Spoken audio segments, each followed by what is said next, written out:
No, it's not the big fart project. Hold on.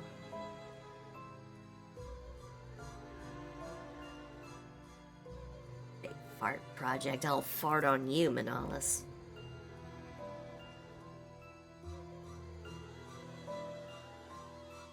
Hello, hello, hello, hello, hello.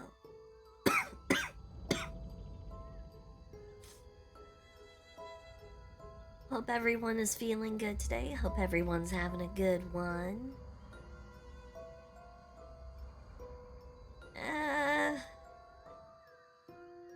It's okay. I'm fine. I'm fine. It's just a little bit of, just a little bit of general bleh. The change of the season, big change in temperatures and everything. You have yourself a good lurky then, Squishy. Thank you. Thank you for being here. Mwah.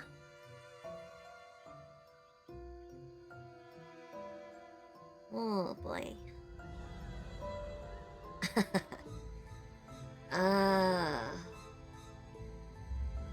Funny thing.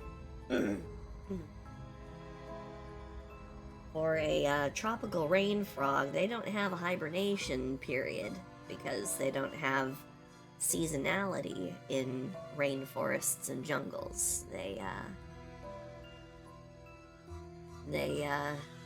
remain pretty constant. So. Ooh.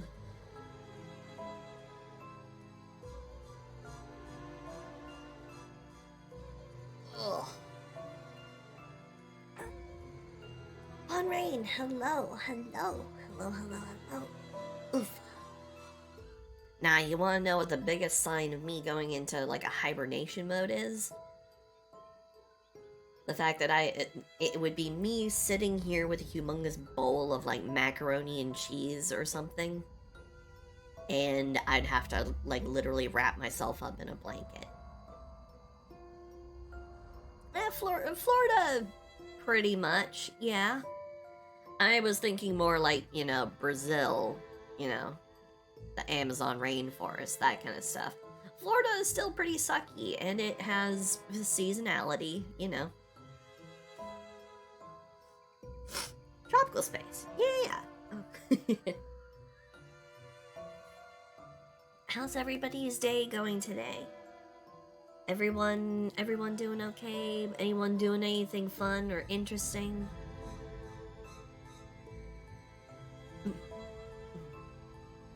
Hot, warm, cool, and is this what cold is?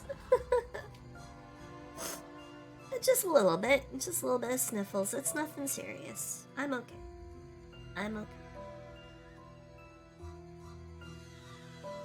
Ooh.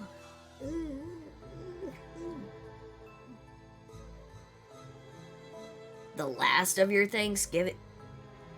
Now hold on there. Now wait a fucking second. Hold on. Hold on.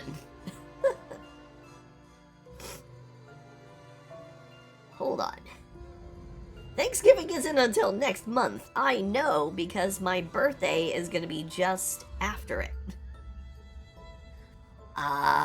Canadian Thanksgiving. I didn't know that you guys had a Thanksgiving. Okay.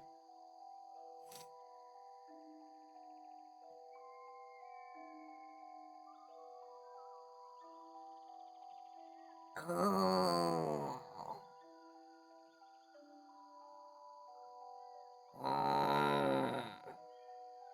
That's weird. I mean, it's your guys' thing. Sure, go ahead. But yeah. I imagine it's where the Canadians and the French fight less often. I'm not entirely sure.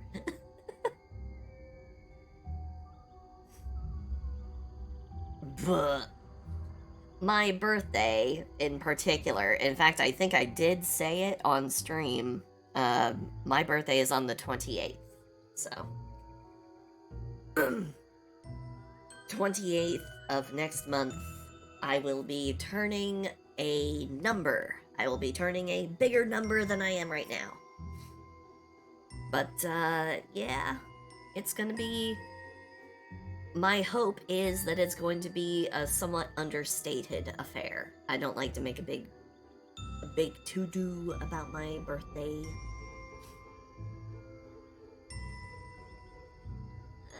Kind of a milfy number, yeah, unfortunately. But, you know. Vegan cake and screaming at the void.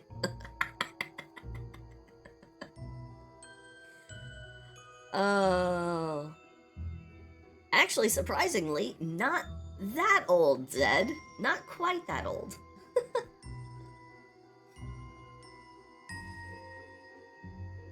Close, but not quite.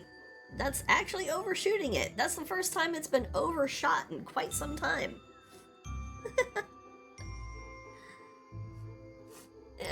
Probably, it'll be my traditional birthday of going to the movie theater with my grandparents, then going to my favorite sushi place, which is right next to the theater, and then come right back home. That'll probably be how the day, goes. I'll try to sort it out so then I'll be back here for the start of stream.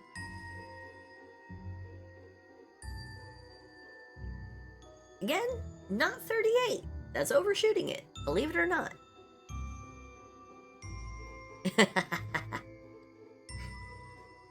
Well, here's the thing. So, boy. My canonical age is different depending on which part you look at. If you look at the frog part, super duper duper young. If you look at the dragon part, really old. If you look at the alien cyborg part, billions. Billions with a B. Billions of years old.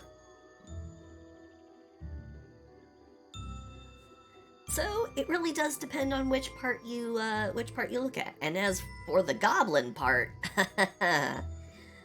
oh boy, I don't even know how to rate this thing. All I know is it just vibrates.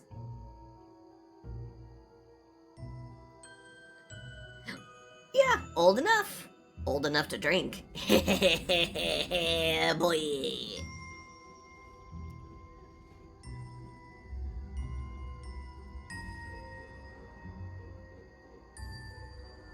Weird that CoffeeBot doesn't know how to put up the link. That's weird. I'm gonna have to fudge with coffee a little bit. Yeah. Poor little goblins don't normally make it very far. But, you know, when does that ever stop them from being super sexist short stacks? Speaking of super sexy short stacks. Whoop. Jada.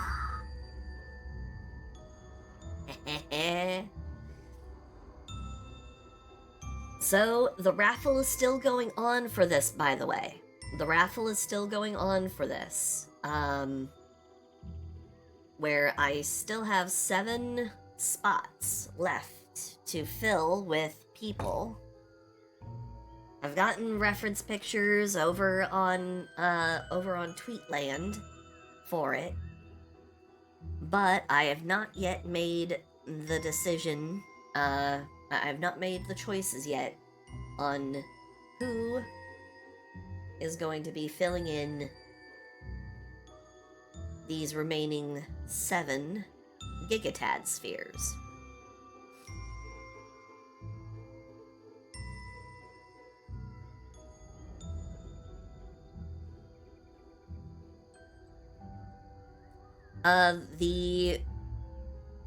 The last tweet that I put out regarding this was basically opening it up to people being able to enter.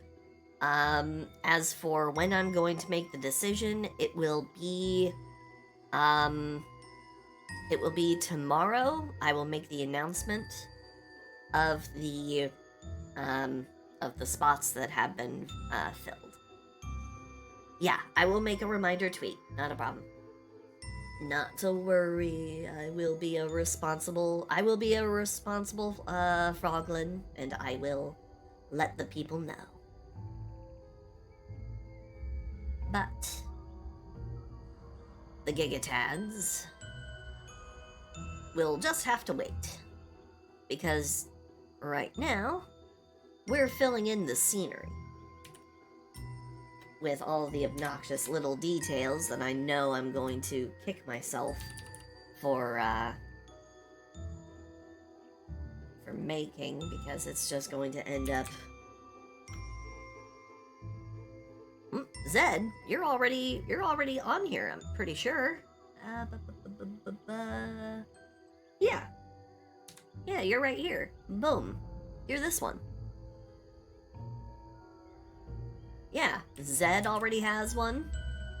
Slime King already has one. Zam already has one. F has one. Une has one. Maxius has one. Fox has one.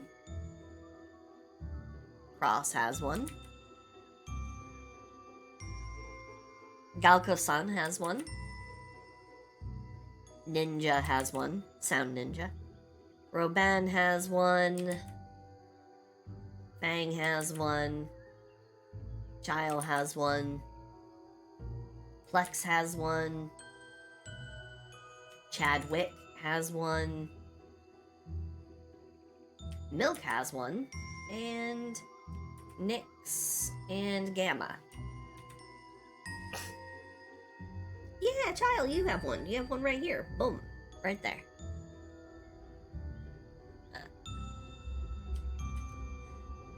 No, the one who's hanging out with the Zombo Femboy will be this one. Whoever I put into this empty one. So literally, they'll be kind of resting against the thigh. So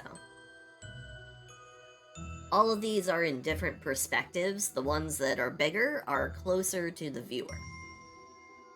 So.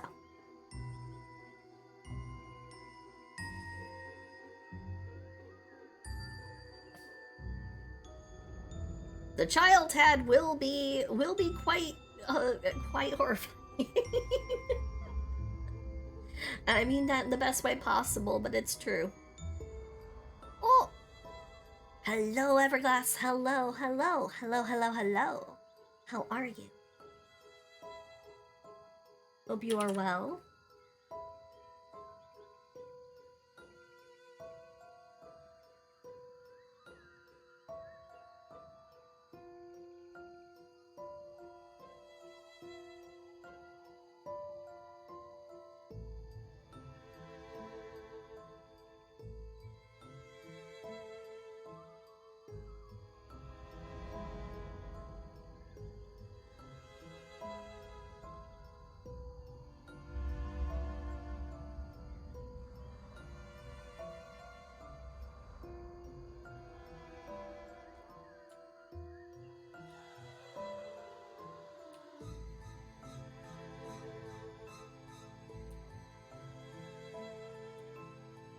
Let's also make the Tads disappear for now. Since I'm mostly working on trying to make the piece a little bit more detailed. I'm trying to fill it in because I normally don't make artwork that has like a bunch of like insane details, and I wanted to do something that would actually be kind of like a wow piece. That was my big goal for this one. I want to make like a wow kind of an art piece, not just a cute art piece or something. I want to make something genuinely just wow factor.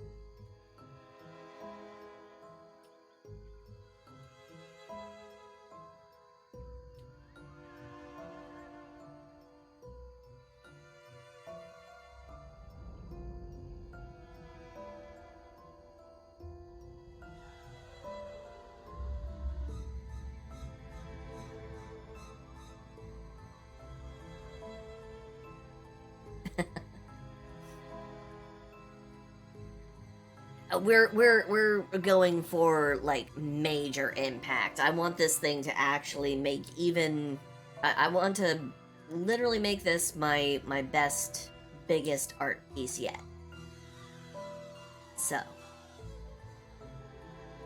that's why it's also getting like a bunch of like early planning.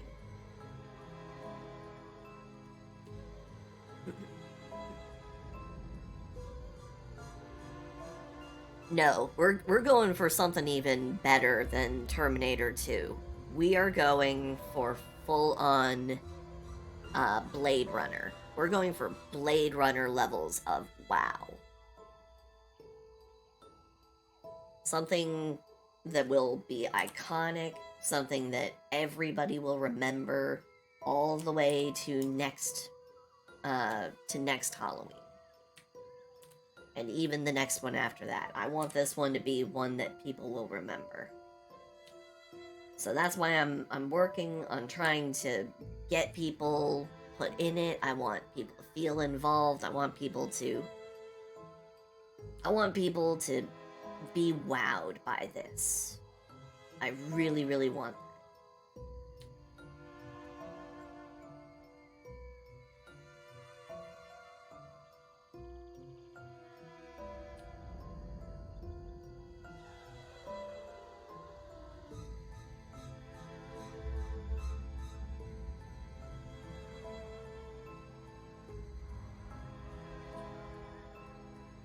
So it's gonna be a whole bunch of like details and things that I wouldn't normally do because they'd be tedious. I'm embracing the tedium. I'm embracing anything that comes to mind that will end up kind of making the piece just I really want this to go well. I really want this piece to be really cool. I want people to like it. So.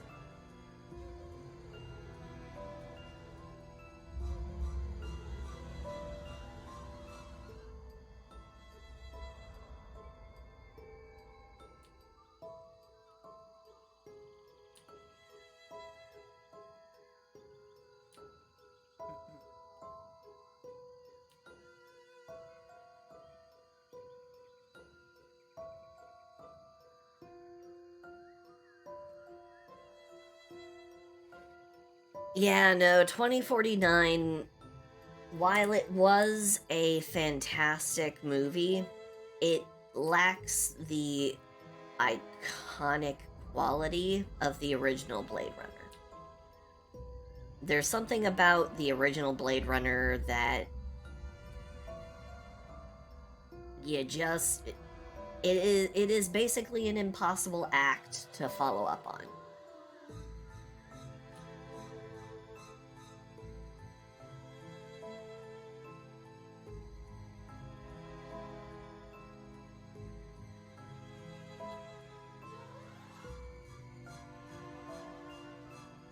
I mean, many people have tried to, emulate it. Many people have made references to it. Uh,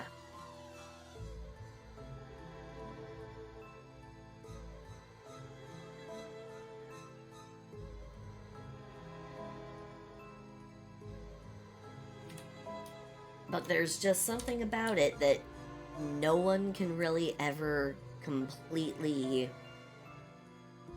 like,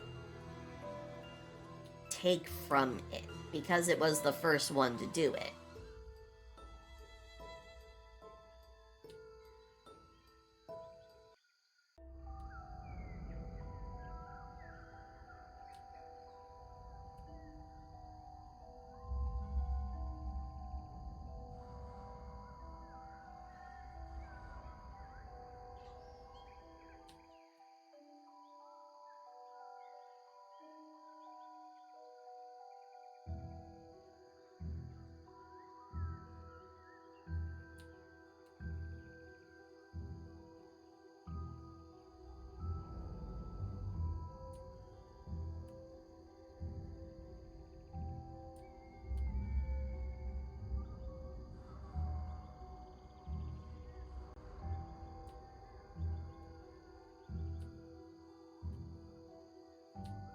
Also, sorry if I get a little quiet.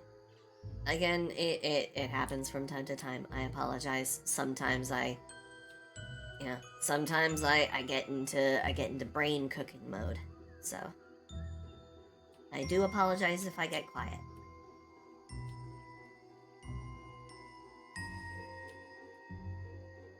Art streams are rarely the ones that I am super interactive on, but I will endeavor to do my best to make sure I don't forget about you guys.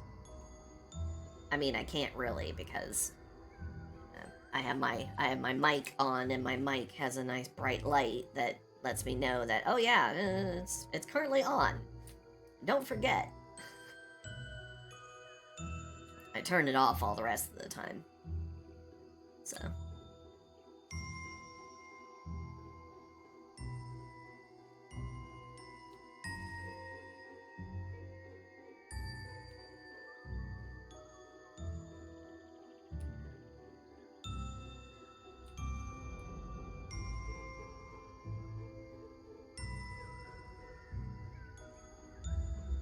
Oh. Yeah. Oh boy, going after the bones of a hand coming up out of the dirt. Not easy. It's especially when you're doing, the bones of a hand coming out of the dirt at an angle.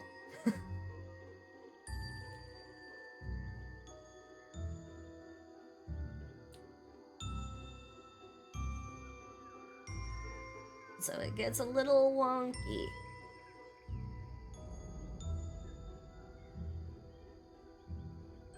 There we go. Yeah, a little bony hand. Then we have the bony leg. Oh! Fang! Thank you for the sub! Thank you for the, oh my god, for the 8-month sub! Thank you! Thank you. Thank you so much.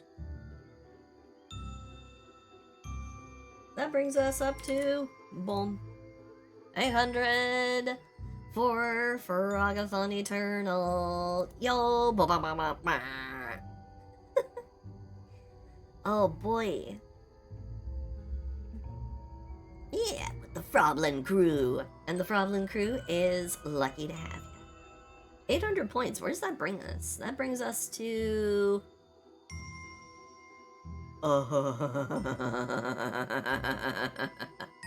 Spiking the coffee. And I still have to set up a doodle rating stream. Oh boy. Oh boy, all kinds of things to do. Yeah, don't worry. Thank you, Fang. Thank you for coming by. And you guys can go ahead and enjoy work, or, I hope your time at work passes quickly. Spike the coffee. Yeah. I gotta put a little bit of something into my coffee, which fortunately I've got I have a fresh thing of coffee that I set up just before. God, I'm glad that this computer chair is sturdy. Leaning over in a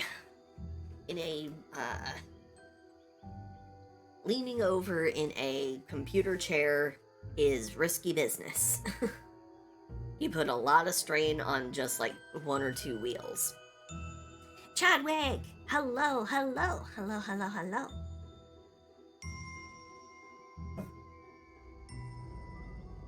Oh boy. Okay. So, first put in my normal creamer.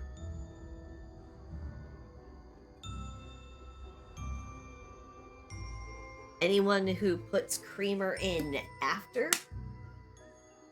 they pour their coffee, they're weird. The only way that makes sense is to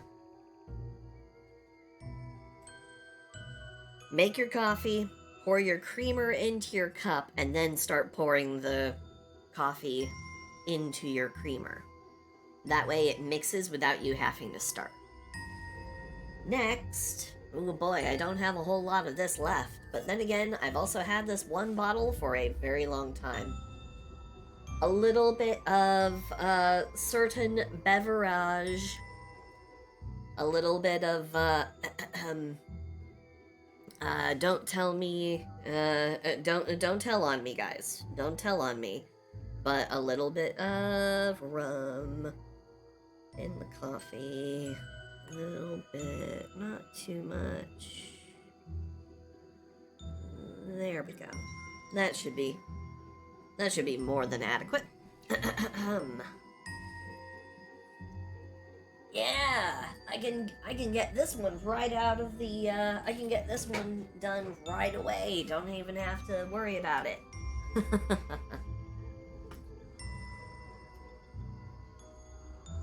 And now I have to use the press. So that'll take a little bit. But now my drink redeem, my hydrate redeem is a lot less hydrate and a lot more getting sauced.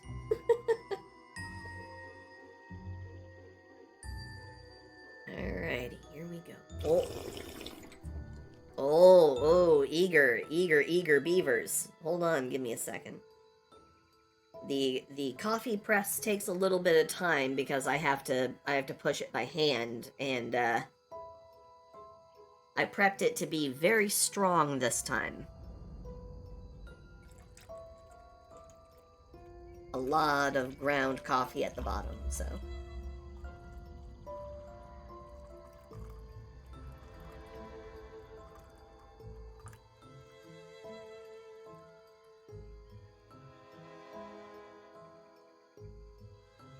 Oh, right up to the top. Oh, right up to the top. Woo, boy. Okay.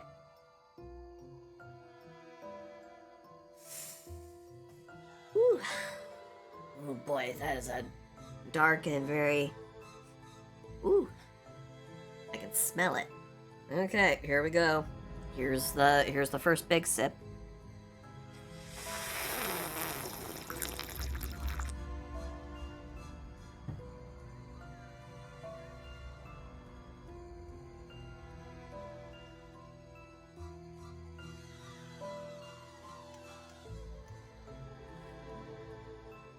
I love the smell of coffee. I love the taste of coffee. I like juicing up my coffee with all kinds of cool stuff. Like, my favorite is hazelnut creamer. They didn't have hazelnut when I went down to the grocery store this time, so I got vanilla instead.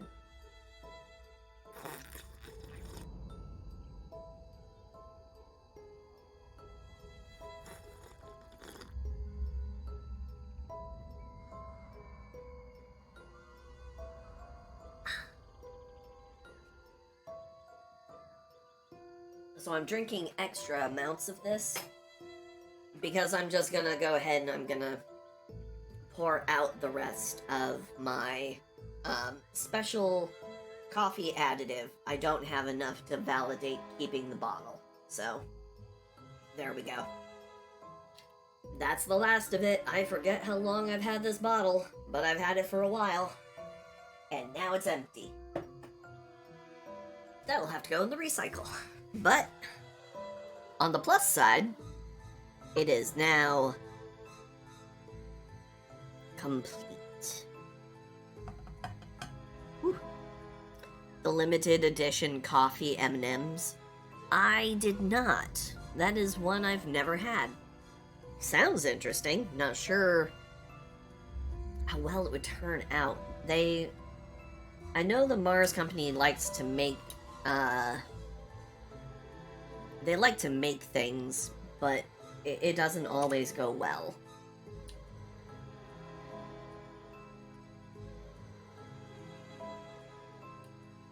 Really? They were actually okay. Color me surprised.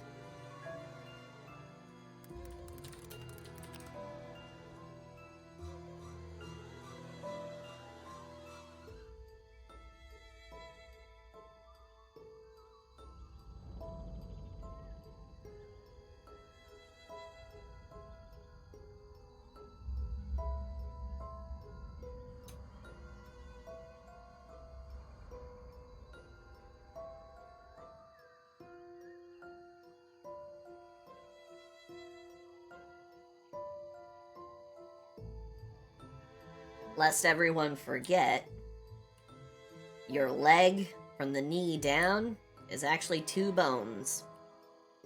Then again, I don't know why I'm saying that in like it's information. A lot of people I know have usually like broken a bone down here in the leg. But yeah, for those of you who don't know, your leg, boom, has 2 bones down here.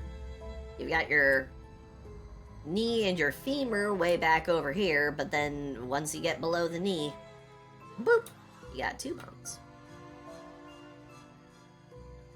Yeah, fibia and tibia.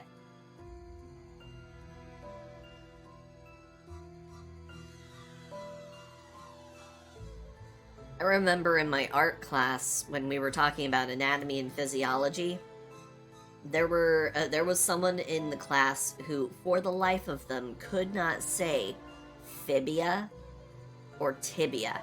And you know what they kept calling it? The fibula and fistula. Because they didn't know that it was they did not know, they didn't know that it was tibia. They just called the fibula and the fistula, and I'm just like, that's not right. Like that is all manner of very much not correct.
For the 8-month sub. Thank you.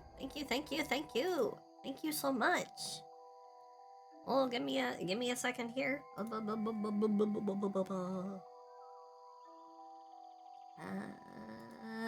total. We're up to 810.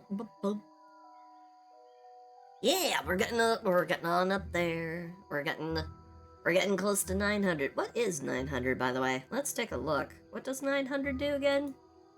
900 is lawn mowing simulator stream.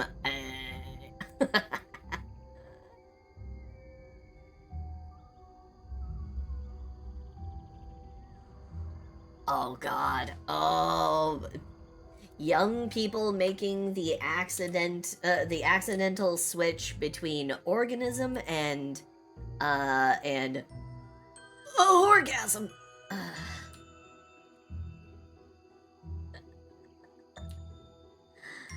Oh boy, oh boy. Okay. Boop, boop, boop.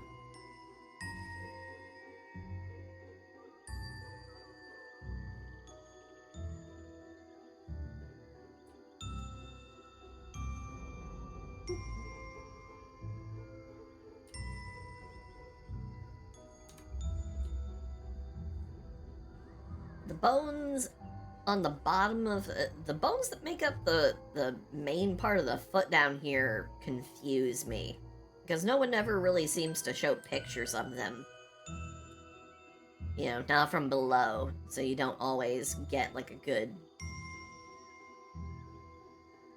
don't always have like a good reference image to use for them.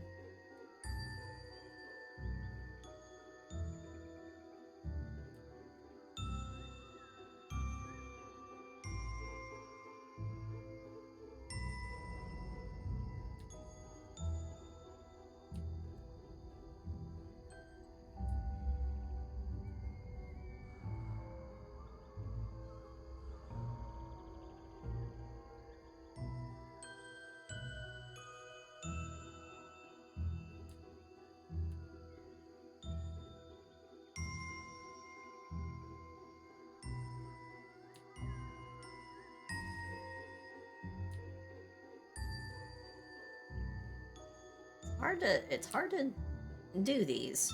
I'm not good at doing feet normally, but doing feet bones, a whole nother level of I'm not good at this.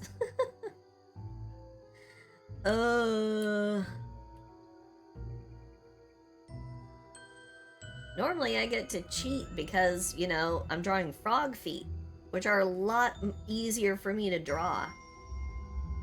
I don't know why. Doing frogified feet is a lot easier than drawing normal feet. Go figure, right?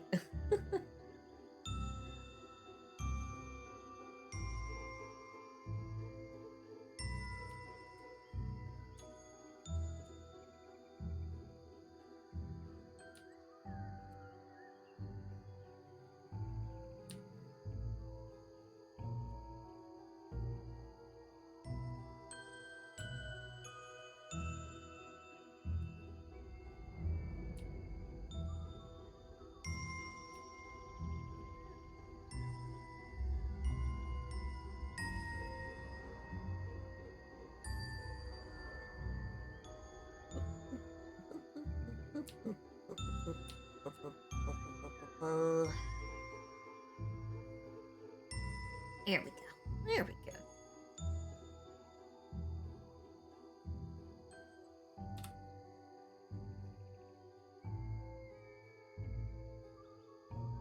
Yeah, I know. They're... Because they used to be hands. We used to be quite hands-on with our feet.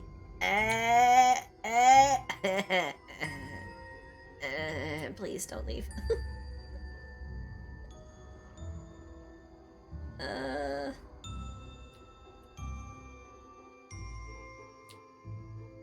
Because we used to be more ape-like, and they were, you know, we were able to actually, like, handle stuff with our feet a lot better than we can nowadays. Oh! Moth Lobster! Moth Lobster! Thank you for the 3 gifted subs! Thank you! And Magus, you have yourself a good sleep. You have yourself a good sleep. And thank you for being here. Mwah.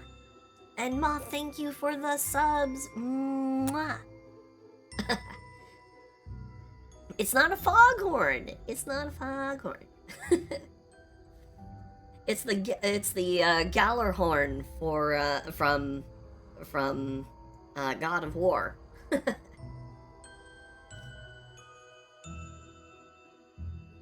That brings us up to 840. It's a frog horn. Have a good night, Magus. Sleep well. Love you. Mwah. +1 to the cringe counter. Look, if we're gonna actually, like, have a cringe counter, if there's a cringe counter, it will never, ever be able to reset. It will just stay terrible. Oh, you were making it sound like you were going to bed. You said, what was it? You said, time to leave and get blanky. I thought that meant you were hopping into bed. You're not leaving, you're just getting comfy. Okay. I thought you were going to bed. Okay, false alarm, everybody. False alarm. Magus is not going to bed. They're not leaving. They're just getting comfy.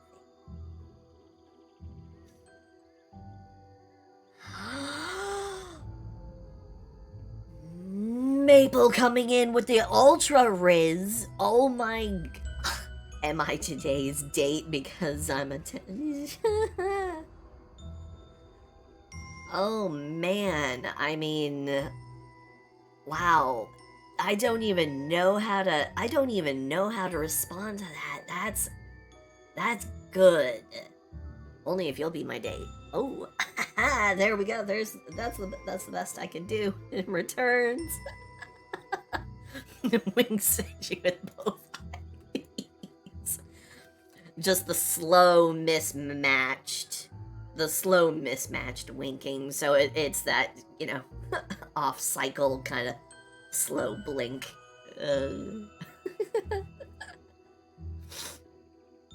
Cloud, hello. Yeah, no, Maple is one of the entrants for a spot, I believe, in the Gigatats, because I don't think I... Purina 1. Oh god, that's right, I forgot about this. Oh god, sorry about this. Blah.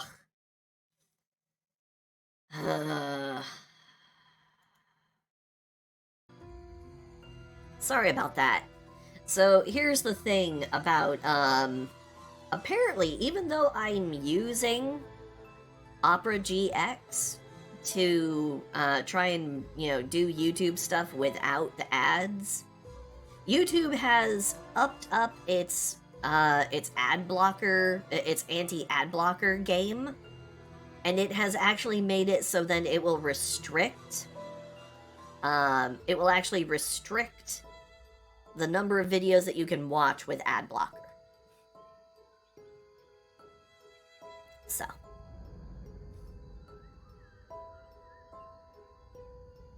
Do I have an astral map? You got lost in my eyes. Oh. Oh, I'm just talking about like the inbuilt one for Opera GX.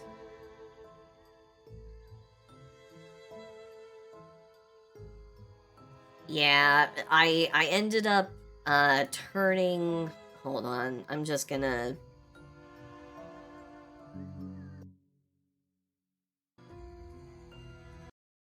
on for this site. Hopefully it's not gonna bug me.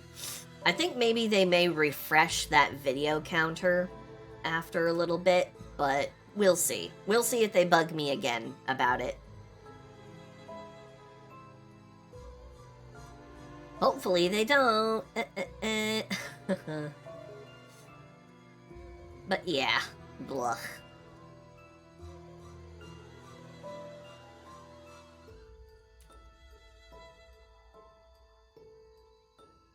But I think... yeah, I still have the 7 different positions I need to fill, and I am strongly inclined to... I actually just need to put Maple in one of these. I really do. I just have to. Because Maple is my sweet squiddy waifu. So I need to put her somewhere nearby. She can be right here. Maple will be right here.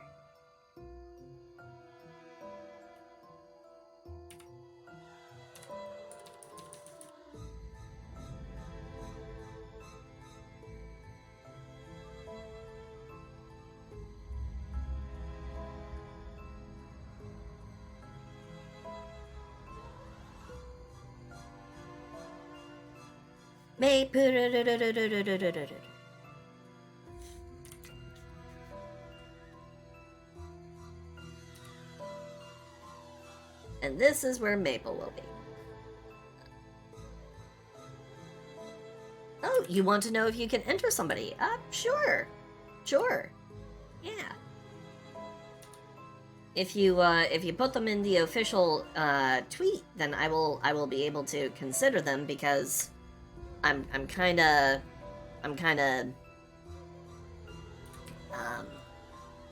going almost exclusively off the tweet for entrance.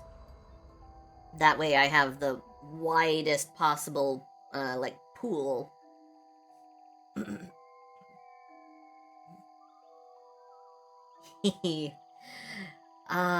Yeah, you get to stare at Froglin ass.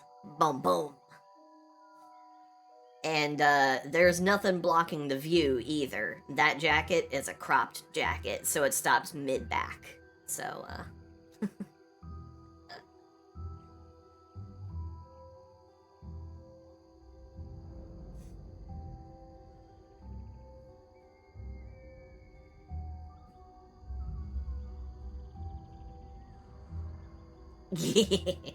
oh, pretty much everybody forward from Chile is not able to see the Froglin ass as well as everyone behind. So everyone who is positioned ideally for being able to see it, that would be Maple, Plex, Chile, Zam, Milk, Slime King, Zed, F, Maxius. I think Ninja cannot actually see it from where they are. They are blocked by my hair. And whoever gets this position will be able to see it, but they may be distracted by other features. They may be distracted by other scenery. So we'll see.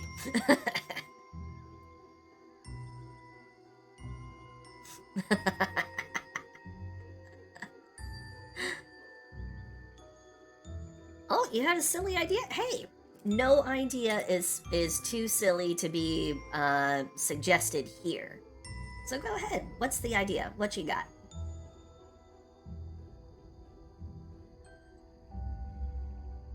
What you got on your mind? I'm always open to hearing new ideas. It's the only way to expand your own thinking by absorbing the thoughts of others.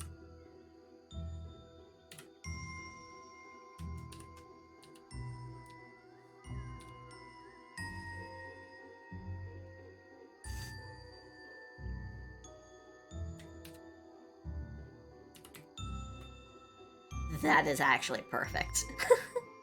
I should do that. I should do that. Oh boy, who gets that position? Who gets to be literally just right here?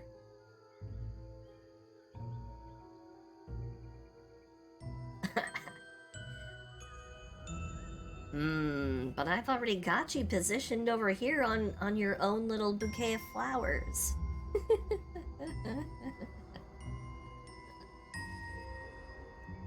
Oh god, I don't want to lock it behind subs. That'd be terrible. No. But I do want to pick somebody. Maybe someone who's already here, but maybe I want to like share it, or maybe I want to I don't know.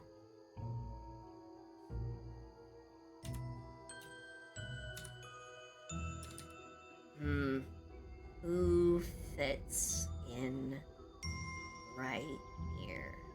Who gets this position and gets to literally look just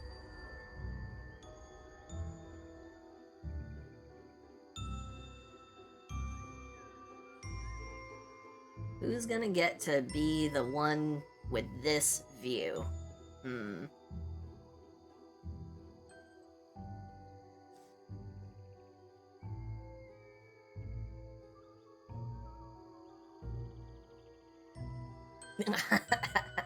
A second raffle exclusively for who's gonna get to be the Gigatad right between my legs and and getting the full glory view. Oh boy. I could make it a raffle.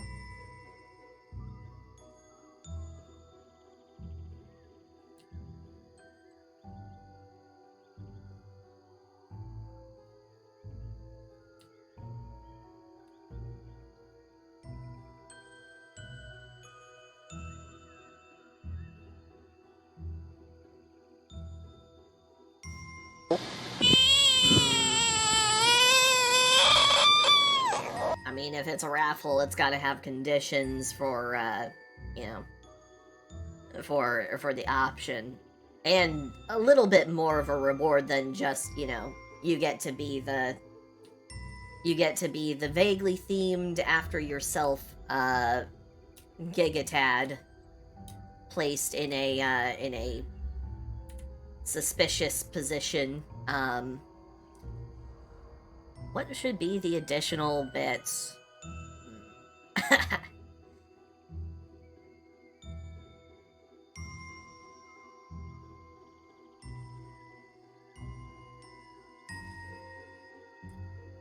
How about this? How about this? And I will stick with this, because I think this one might be the most fair way to do it. So we will actually do a, we will do a sub count on it. For, we'll say, this one will be the, let's see. This position can be open to anybody, including the people who have already been chosen. But it is going to be a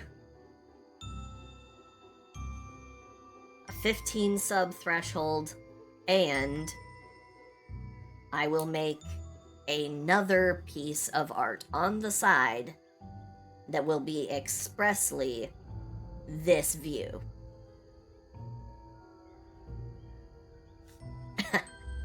Yep, we're still talking about the between the legs thing. So, for 15 subs, I will reposition, or I will put anybody under here, and then I will make an entirely separate art piece that is just the view that you get from here.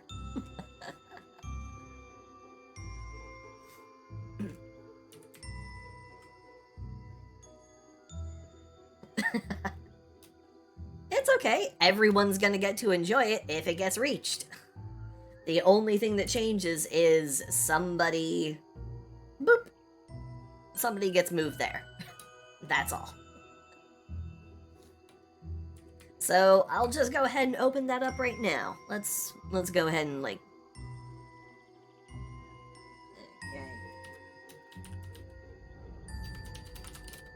Okay. Don't worry. It's one of those things where somebody may or may not be able to make it up to that point. If someone does, everyone gets to enjoy the art piece that comes from it. That's all. No, 15 is fine. 15 is perfectly reasonable in my mind. If I make it any bigger than that, I don't I don't want to lock it completely out.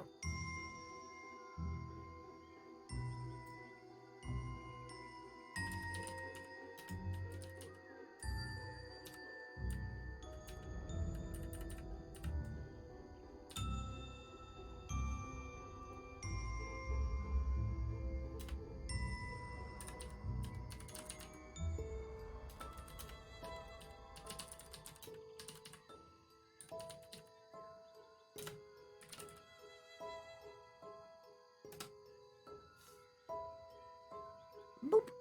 And we'll just go ahead and we'll pin that. It'll stay the pinned tweet for a while. 15 subs for the glory shot position and additional art piece.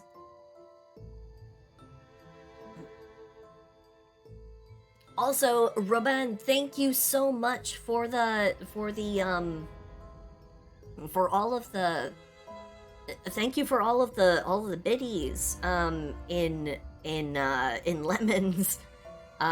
Lemon's stream for the D&D game. Thank you so much for that. That was really fantastic.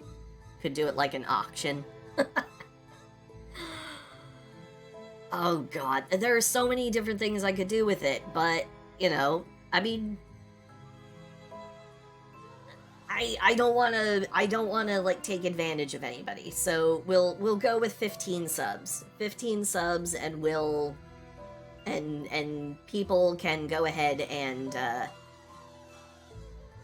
vie for this position, which of course like I said, it will also unlock a secondary art piece. And the secondary art piece will, I mean, I should probably go ahead and make like a super rough of it, you know, just in case.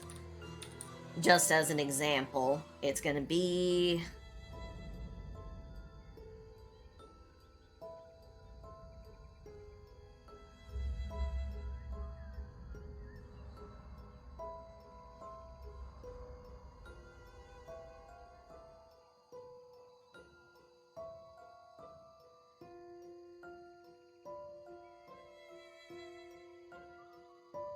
It'll basically be from the point of view that you get there, so...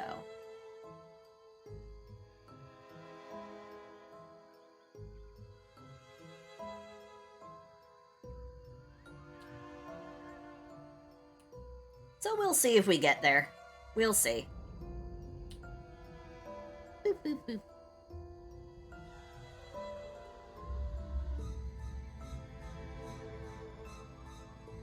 And of course, I'll make it better, more refined if we actually get there. But you know, in the meantime.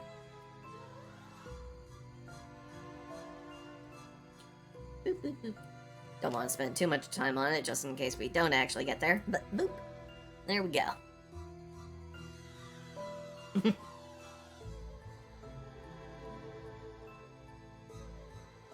I don't. What if 2 people gift, though? If 2 people gift in order to get to the 15 subs, or 2 people gift 15 subs? Because if it's 2 people who gift 15 subs, then they get to, then it will be whoever gifted first. If it's 2 people combining their resources to gift 15 subs, I will let them choose. Maybe I'll even put in a second one. If people pool resources to reach the 15 sub mark, then I may, in fact, I may relent and I will add an additional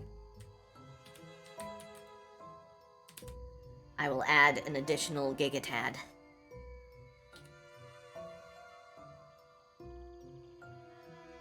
And we may have 2 of them.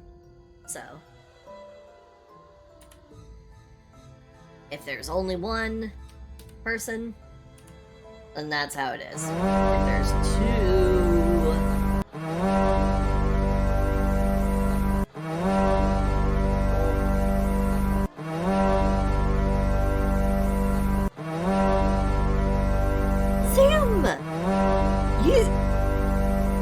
Zam, you didn't have to! Oh my god! Oh, wow.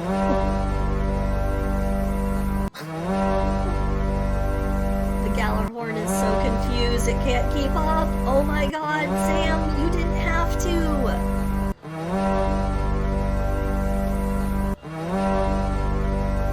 Okay, you've made your point. You made your point. Okay, Zam. You made your point. Okay. Here you go. You are relieved of your position back here. And then this gets to go ahead and disappear, and Zam, here you go. You'll be right here. Zam. And that means now I have to make good on this. I'm gonna... Oh boy. Oh boy. This is one I don't think I'm gonna be allowed to work on stream, is the thing. So this'll be worked on in the background. Because I don't think Twitch wants me to be, you know, drawing quite so much,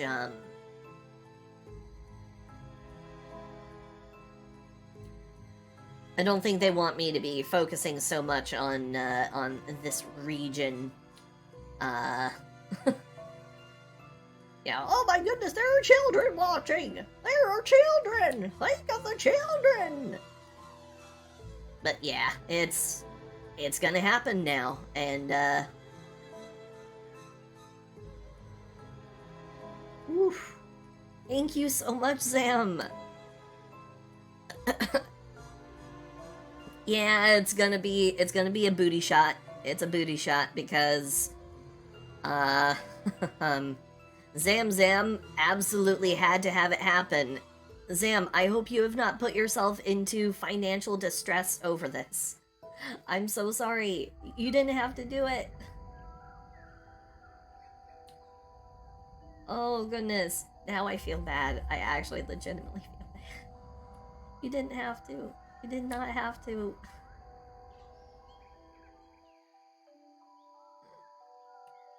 Oh, please tell me you didn't put yourself in financial trouble for it.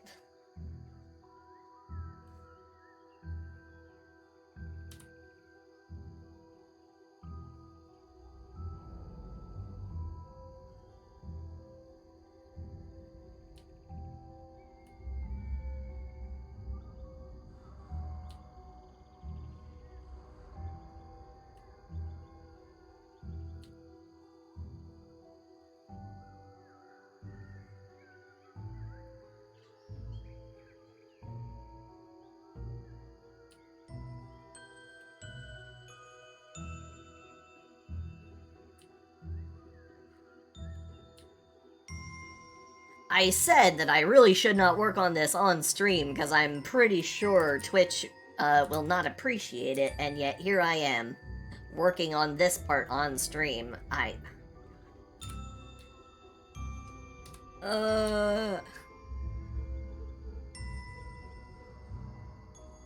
Okay, at least yes, remain calm for a few days. Oh my god. But thank you so much. You absolute sweetheart, wonderful bean. Thank you so much. I have to adjust the Frogathon Eternal count now. Give me a moment, everybody. Wow. Okay. God. Alright, here we go. Oh! Oh!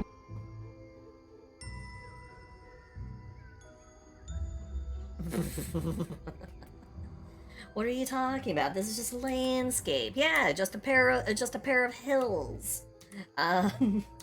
Nothing suspicious going on here. Mama Twitch. There's nothing going on. I don't need to be paddled by the spoon, please. Oh, Fox! Fox, you missed it. Zam absolutely just blew it out of the park with just knocked it out of the park and just oh boy, I was gonna open up a thing. I was gonna open up a whole thing, make a tweet for it and just the whole business, but Zam just had to have a position in the art piece. I changed where Zam is gonna be. Right here.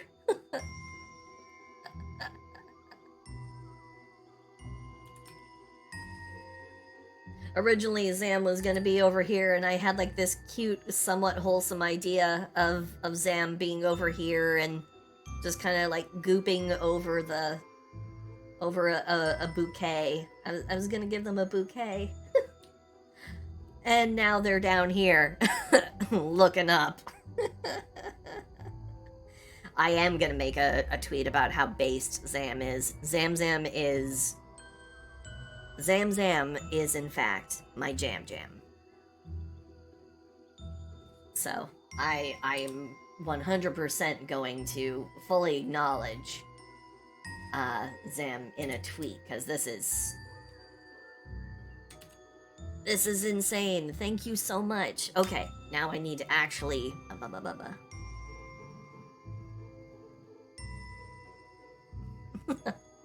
Aw, Zam. Thank you. Okay, now I have to... Okay. 15 subs. 10 points. 150 bits. So that's...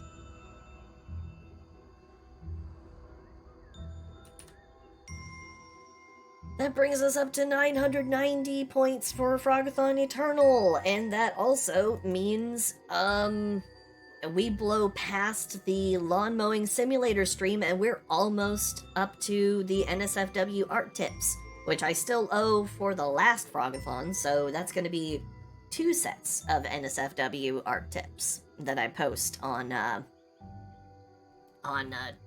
Twitter. God, I need to catch up on those. Oof. Ooh, boy. Okay. God, so many things to catch up on.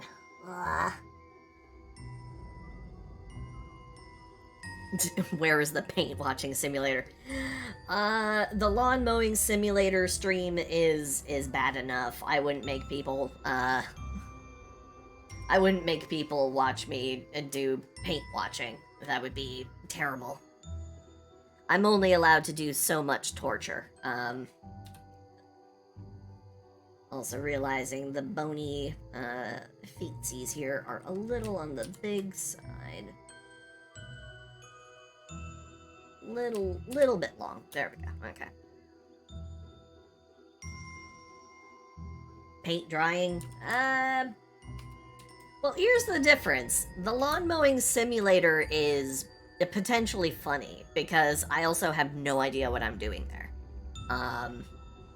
Of course, I could always replace it with more trying to get over it with Bennett Foddy, which that punishment stream is this Friday.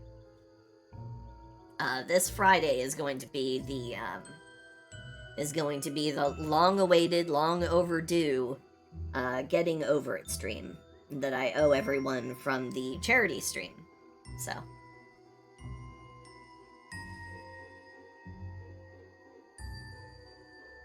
Oof. So we're gonna be doing that on Friday. Y'all get to see me actually try to get over it with Bennett Foddy. That's gonna be not fun. Or maybe it'll be fun. Who knows? I've never actually played the game. I've watched it played. I've watched it be played a bunch of times. I've just never done it myself.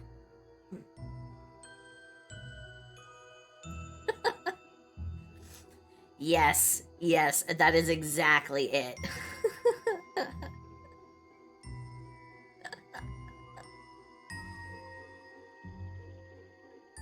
I will Gabo rage. I believe it. I believe you. I 100% believe you. I have never seen anything good come out of a getting over it stream. I've only ever seen anger, fury. I've only ever seen people just be mad. So, I've never seen anything good come out of a getting over it stream.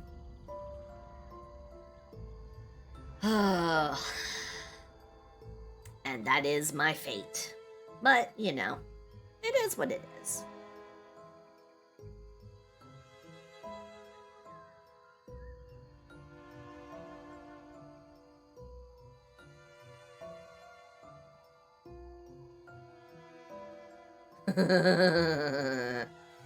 Yeah, I may invent a couple of new curse words. I may bring out some good old classics everybody knows. I may string together some things that would make sailors blush.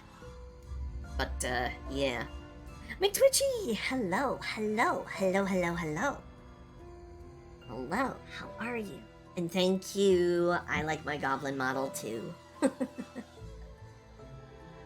Some of that space slime. Hell yeah, it's gonna be salty. I'm gonna be ultra salty on that day. It's gonna be not great.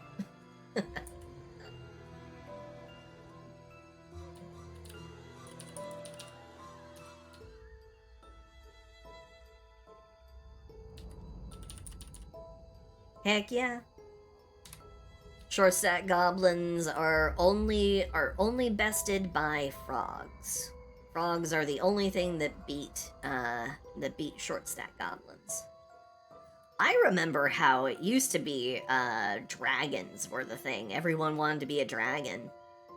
And then everyone was like, we have enough dragons. You know what we need? We need super thick ass little gremlin-y creatures that would probably gnaw our legs off starting at the starting at our ankles. That's what we need. I love how the internet just kind of collectively went, yeah, nah.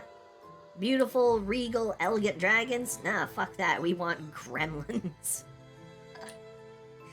We want demented little creatures that'll gnaw our fingers off.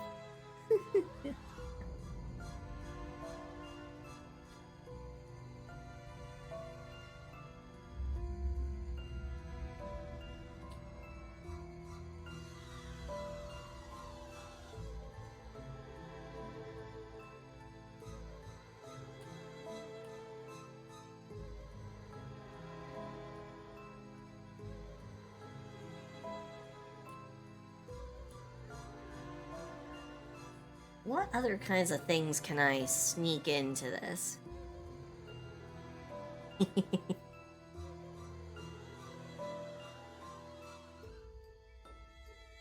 Ooh, halflings. Halflings are definitely a delight. They're the cozy kind of they're the cozy kind of little gremlin-y creatures. Except they're less gremlin-y and they're more just, they're the fun, warm, wholesome short stacks. But I think there's just something to be said for good old-fashioned, genuine, manic energy. A short-stacked Space Zam. Absolutely. 100%. I can do that. That's no problem at all. Let's see. Yeah, I can definitely do that. That's not a tall ask at all.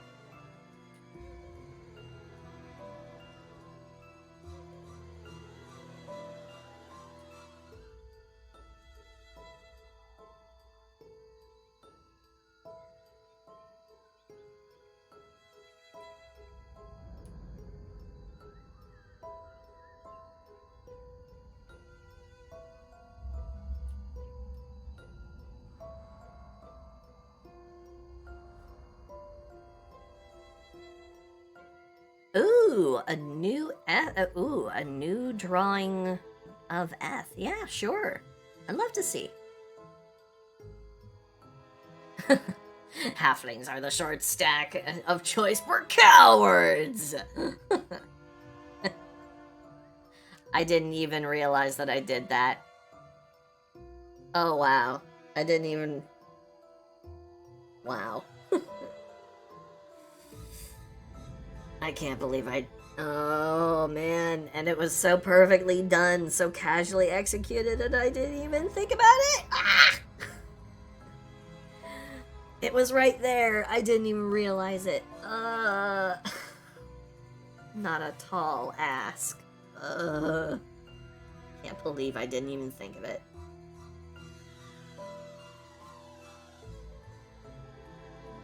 Ooh!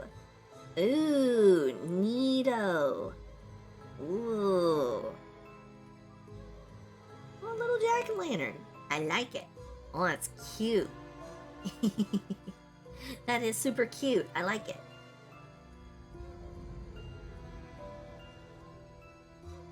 Very cute. Very cute, F. I like it.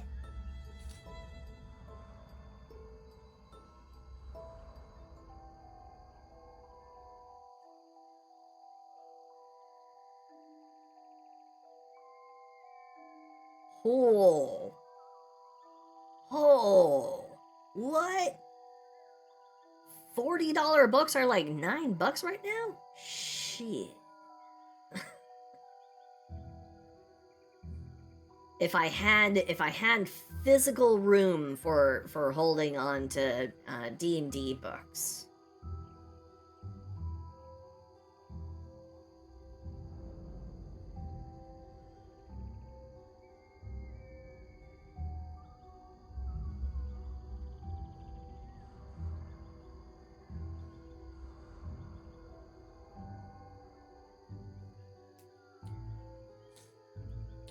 Then again, while I do like D&D, most of my D&D stuff I have on D&D Beyond. Hashtag not sponsored, but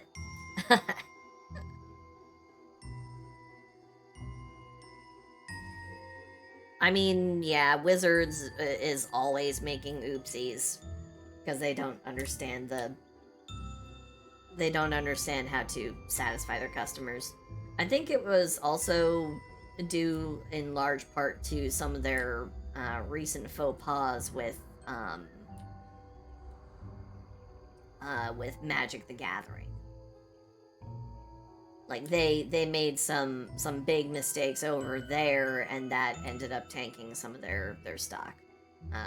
So they're trying to compensate by trying to offload some of their other more stable merch by reducing its prices.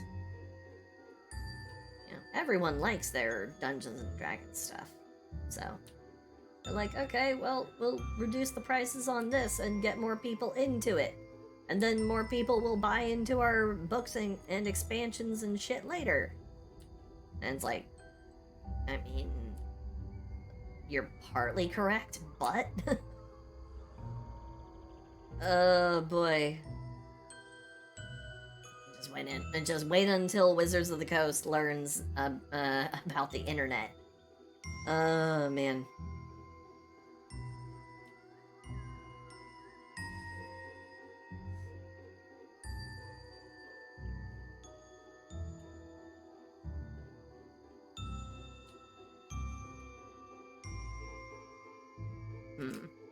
Any other little things that I could, like, kind of squeeze into this?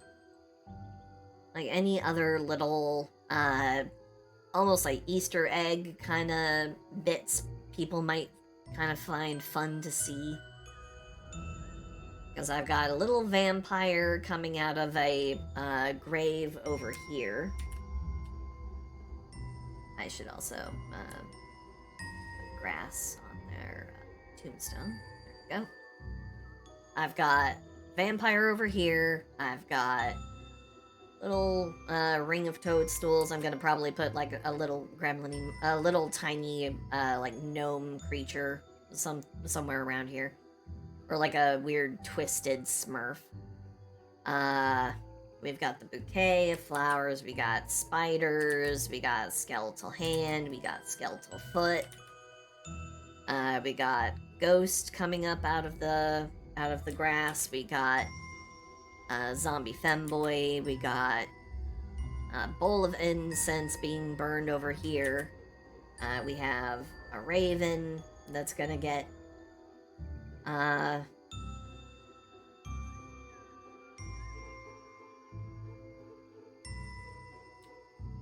we have a raven over here that's going to be put in.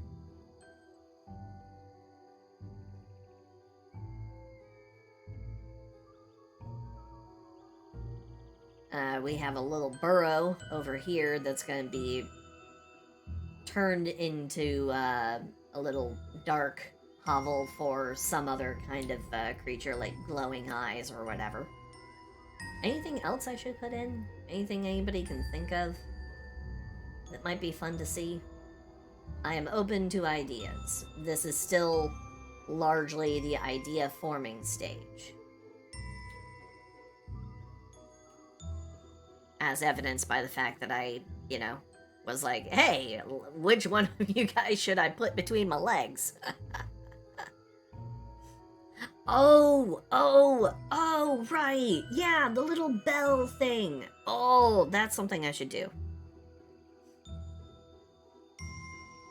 That's something I should do. Where would be a good... Where's a good one to put the bell on? Oh, let's do the bell on this one. With the bouquet.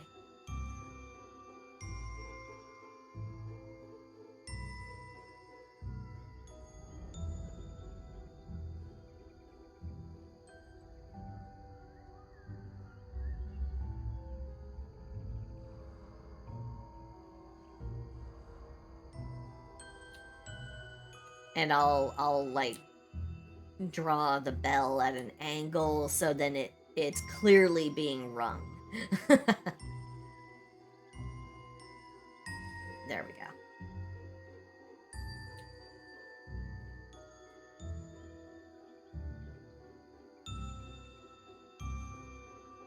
Oh, take a look at the TTRPG. Oh. The TTRPG page. Ah. Server shop. What? Introducing single place to sell downloadable products? Duly noted. I'll look at that later. TTRPG page. A werewolf who's a vegan. Something I was not expecting. Vegan werewolf? What? Oh boy.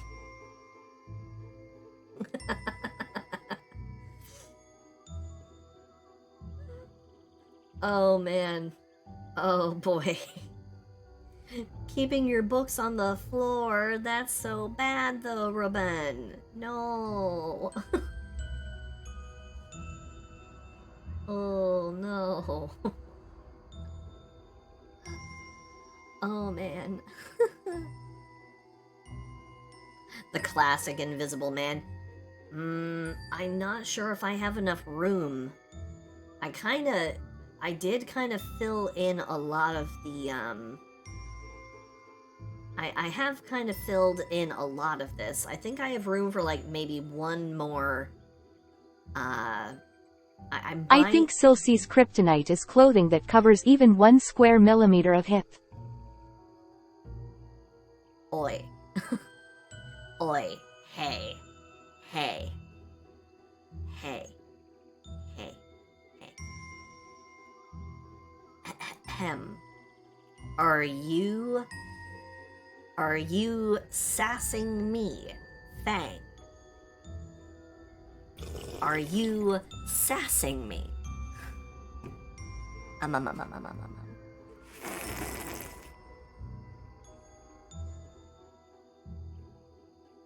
Oh, that's so strong. Oof. You're sassing me, Fang. That's what you're doing. And yes, I have an aversion to hiding my hips. Thank you very much.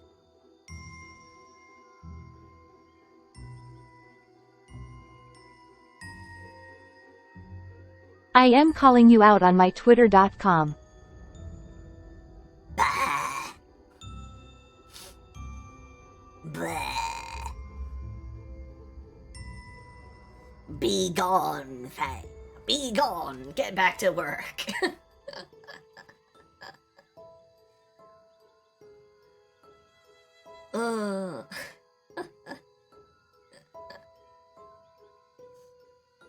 Calling me out for my open presentation of my hips.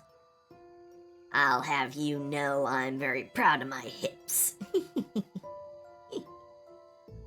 I know. Thank you, Fang. Mwah.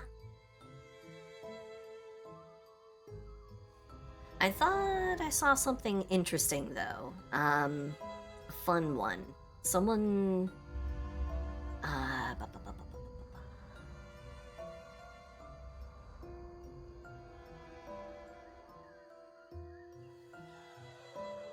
someone said a mummy. Little bats, necromancy book. Ooh, yeah. A lot of ideas.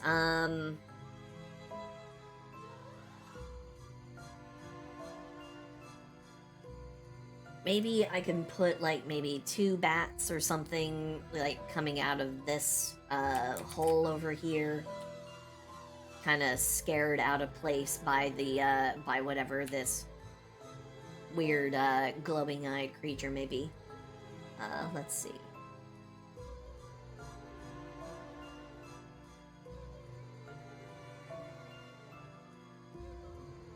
Bat.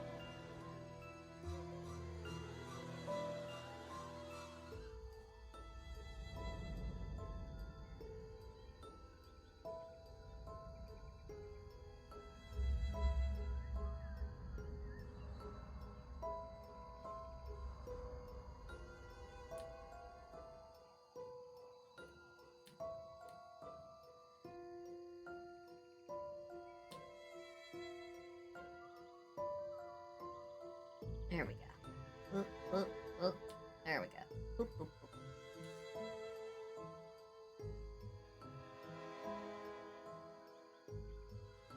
Oh, Fang Fang. Yep, yep. Good luck at work. Magus. Now you're going to bed. Okay. You have yourself a good one. You sleep well. Night, night. Bye bye. Bye bye. Bye bye. Bye bye. Bye bye. Mwah.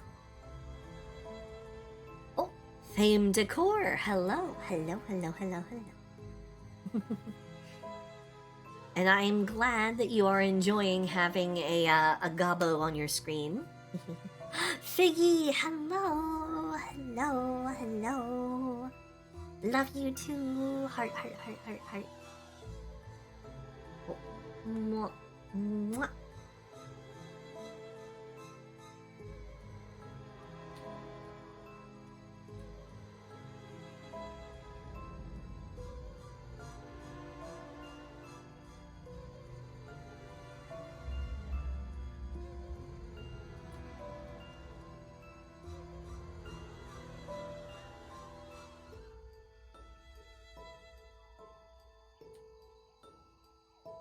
Gobbo blows a kiss to you. Mwah. Oh, oh, bo, bo, bo. There you go. It's kind of rough, but you know, you get the point. It is my love. What?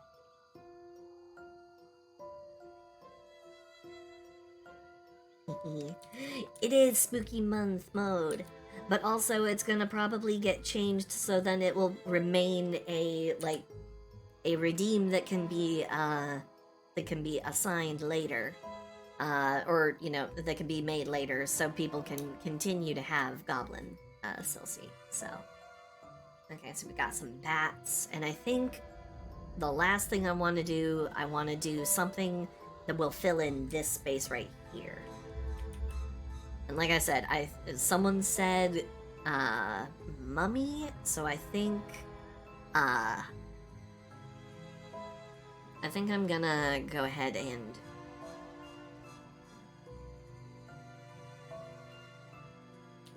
we're gonna erase this tombstone, and instead we're gonna have a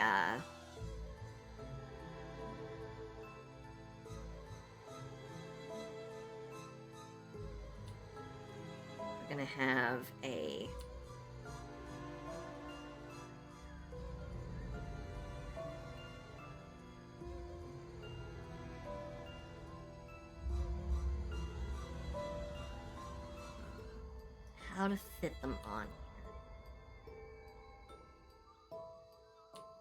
here. Okay, we're gonna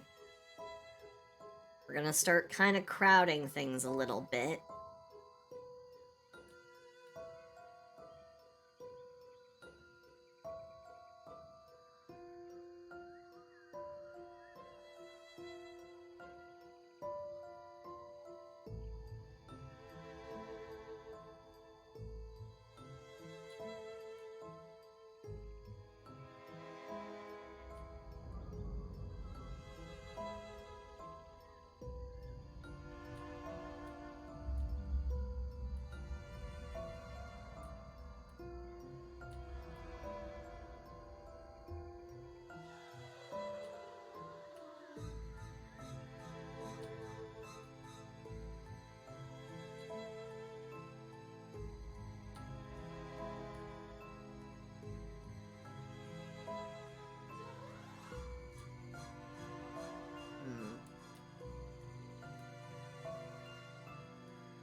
No, Figgy, don't worry. Don't worry. You don't need to worry about whether you show up or not.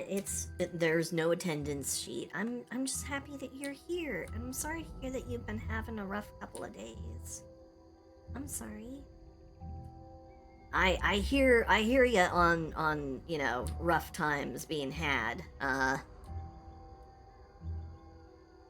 It was my grandma's birthday recently, and my mom is also visiting from back in my home state of California. So she's visiting from California. She'll be here for about 2 weeks. She's already been here for about 1 week. I've been busy. But the expectation is that I will be making time to hang out with her a lot. Mind you, this is the same mom of mine who was not exactly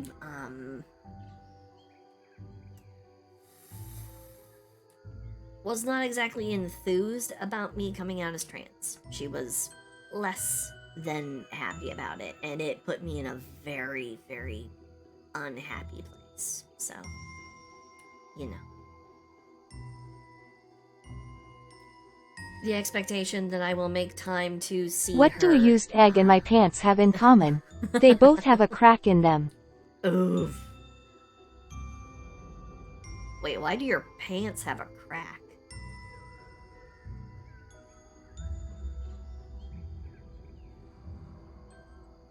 I think it's your backside. I think is what you're supposed to say.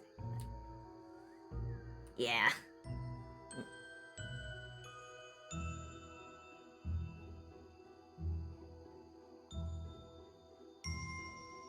But I hear you on the oh, the crack is in. Yeah, I see how it goes. Oh, how is the duck? Oh my god. Okay, so ever since I had a platter of Peking duck years and years and years and years and years ago, back when I still lived in California, I went to the Golden Dragon in Chinatown in San Francisco. I had a platter of something called Peking duck. It was the most delicious dish that I had ever had. It is to this day still my favorite Chinese food dish that I've ever had. However,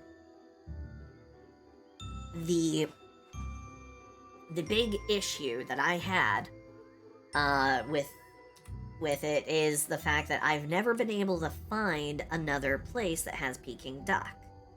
No place nearby me that does Chinese food has it. My cousin invited basically my whole family out to go to a new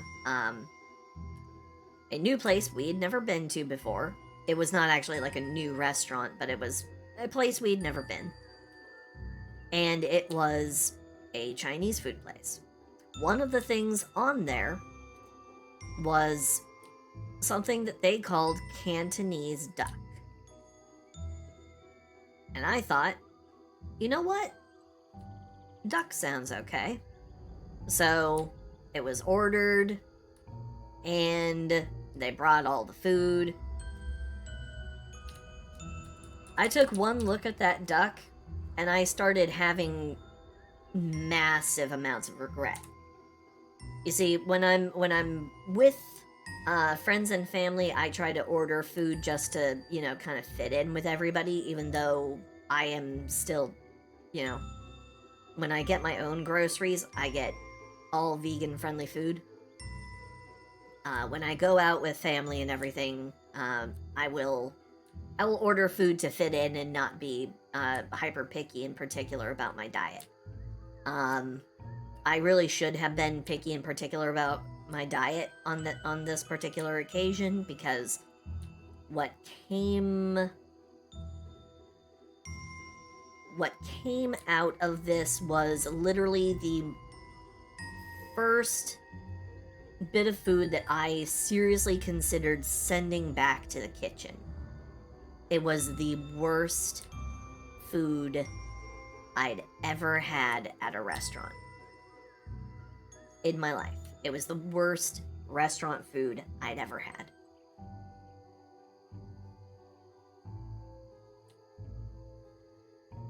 It was so dry in some parts, it was literally like duck jerky.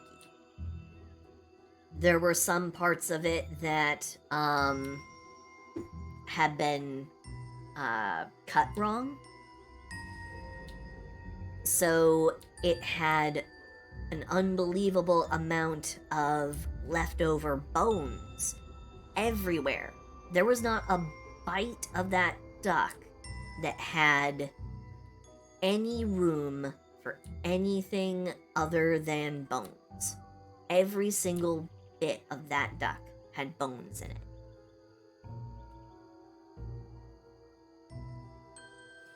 One Piece gang! Heck yeah. And hello, Diesel. Thank you, thank you, thank you. And you have yourself a good lurk. Have yourself a good lurk. But yeah, it was the worst restaurant food I have ever had in the entirety. Oh, hello. Goodness gracious. Oh, just a little interruption to the story, which is probably for the better. I don't want to dwell on anything. Well, I guess maybe I do want to dwell on how cute all of you are tonight. So, a little reward for everyone's being here and being sweet. Mwah.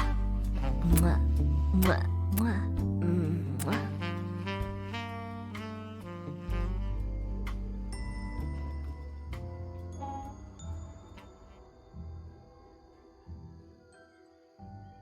Oh, Lord. Your grandma's turkey ended up like the one on National Lampoon Christmas. Oh, no. Oh. I wish I could say that this particular outing was memorable in a at least funny way, but it wasn't. This duck was literally like inedible. I was able to eat maybe half of the duck that I had, but it was so poorly cut. It was so overdone. It was virtually inedible.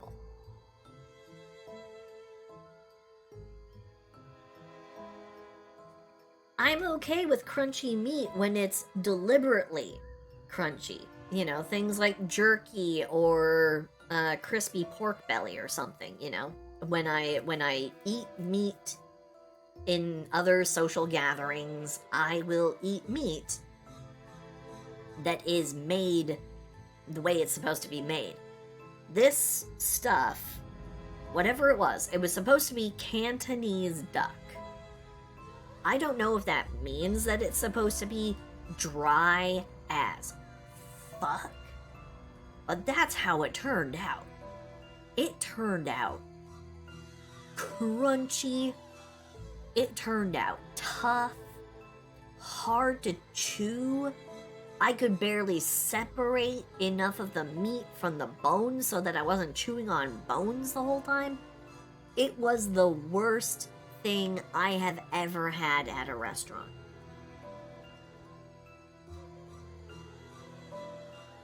Fortunately, I did not pick up the bill for this one. This was my grandpa's gift to my grandma, along with, like, you know, them being married and all that other ridiculously, you know, all that other kind of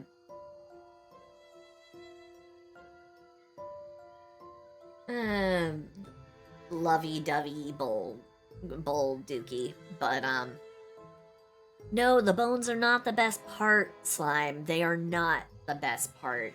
The bones are the worst part. You're not supposed to be eating, especially bird. For birds, you're not supposed to eat the bones. You're not supposed to chew them.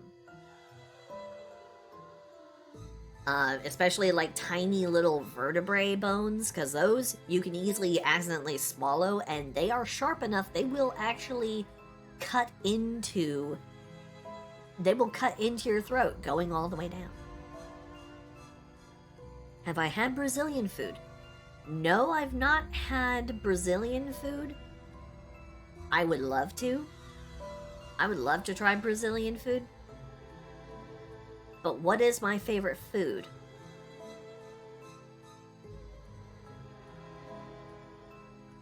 Super simple. Monterey Jack cheese quesadilla.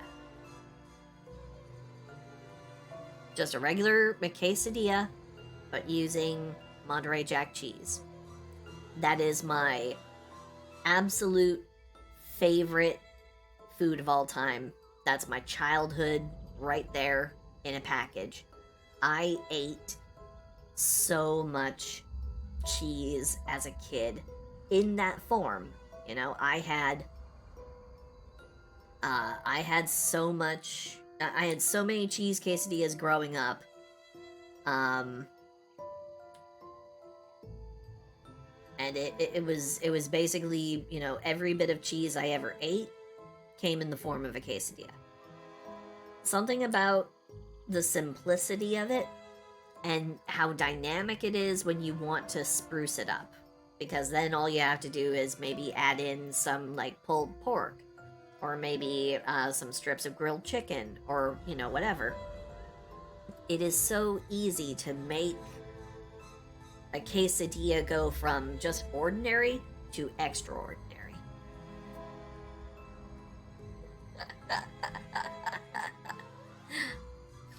Pat Silsey head. This frog can fit so much cheddar. It's true.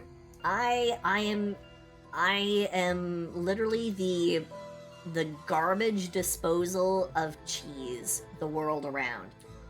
You give me cheese, I will eat it. I will eat all the cheese. I will eat every bit of cheese in... Oh god, I have this horrendous habit when I have string cheese. I will eat all of the string cheese in a package in one sitting if I am not careful. I've never had even like those humongous 24 or 36 package, those like 24 or 36 count packages of string cheese. Those rarely last for even 2 days. Because when it comes to cheese, I will just devour all of it. And I will just keep on eating it forever.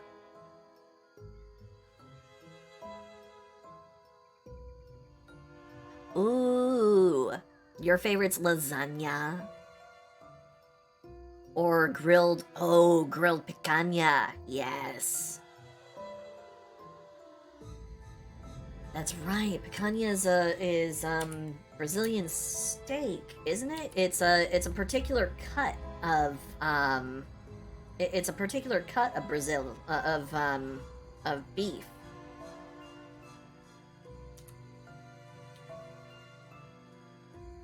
And it's extremely popular. It's a very, very flavorful, tender part of the of beef cow, right?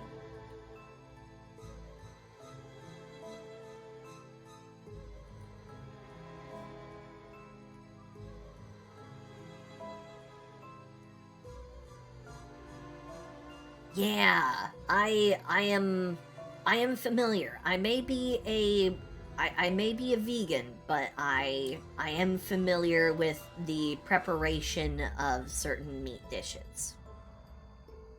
And of course, I will never ever judge anybody for their consuming of meat.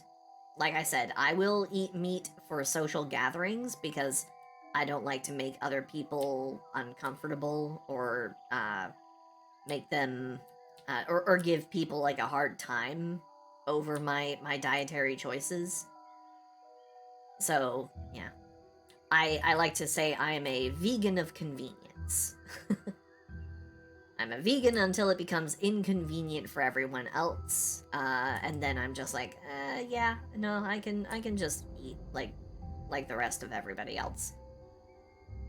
Also, when the vegan substitutes are too expensive, I will default back to eating normal. I will default back to eating normal,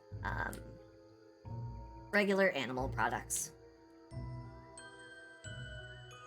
I try not to do it too often, but they really do just charge an arm and a leg for vegan stuff. Vegan meat substitutes are so unbelievably expensive. So whenever they go on sale, I'm always like the first one to buy them.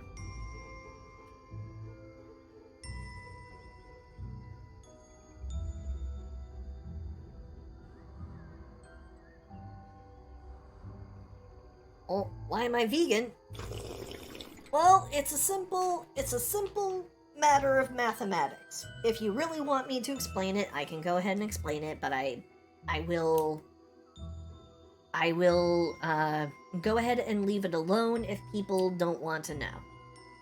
It is perfectly okay if you don't want to know. If you're here for just, art frog, and you don't want to hear the explanation, the boring explanation, why is the frog vegan? I can go ahead and I can leave it out. But I can also summarize if you really, really want to know.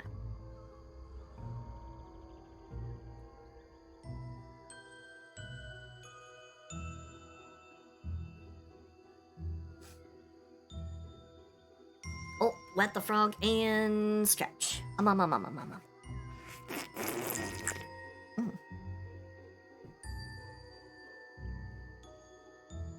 Ah, another pun.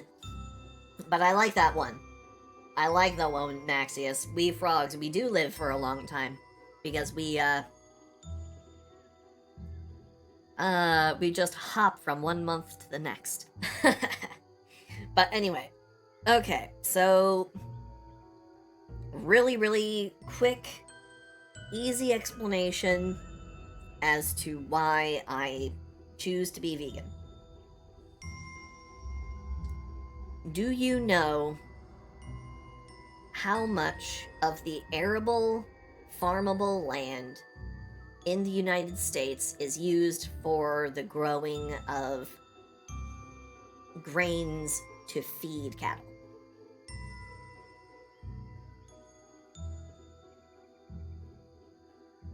And do you know how much of the square mileage of the continental United States is used for the ranching of cattle? 40% of all the farmed grains in the US, 40% of our farming goes to feeding the cows. And the cows are ranched on 10% of our total country's square mileage. It's roughly about 10%. So 10% of the area of our country is used for raising cattle. 40% of our grown food goes into feeding the cows.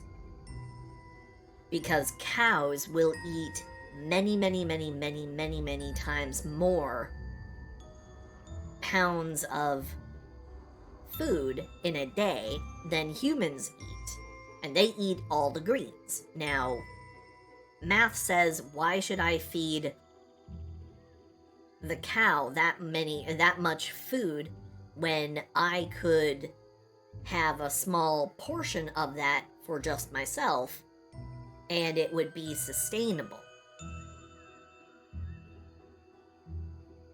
You can sustain a person on less than a quarter of the farmland used for gathering all the greens that go into feeding a cow for just a month.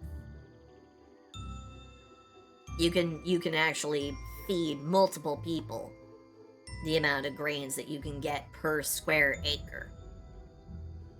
And you can feed people for an extended period.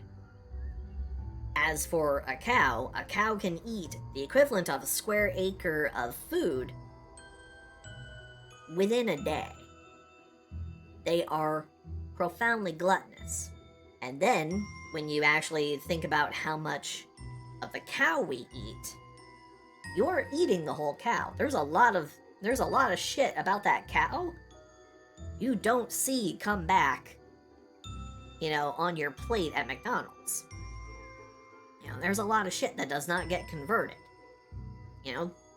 The government regulates certain organs that are not allowed to be used. Bones are not really allowed to be used because bone marrow can often hide certain kinds of pathogens like prions and stuff. That's how hoof and mouth got started going around.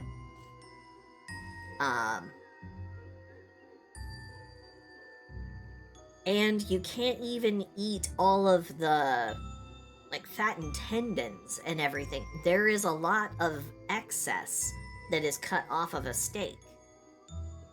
If you ever watch Sous Vide Everything, which is a channel on YouTube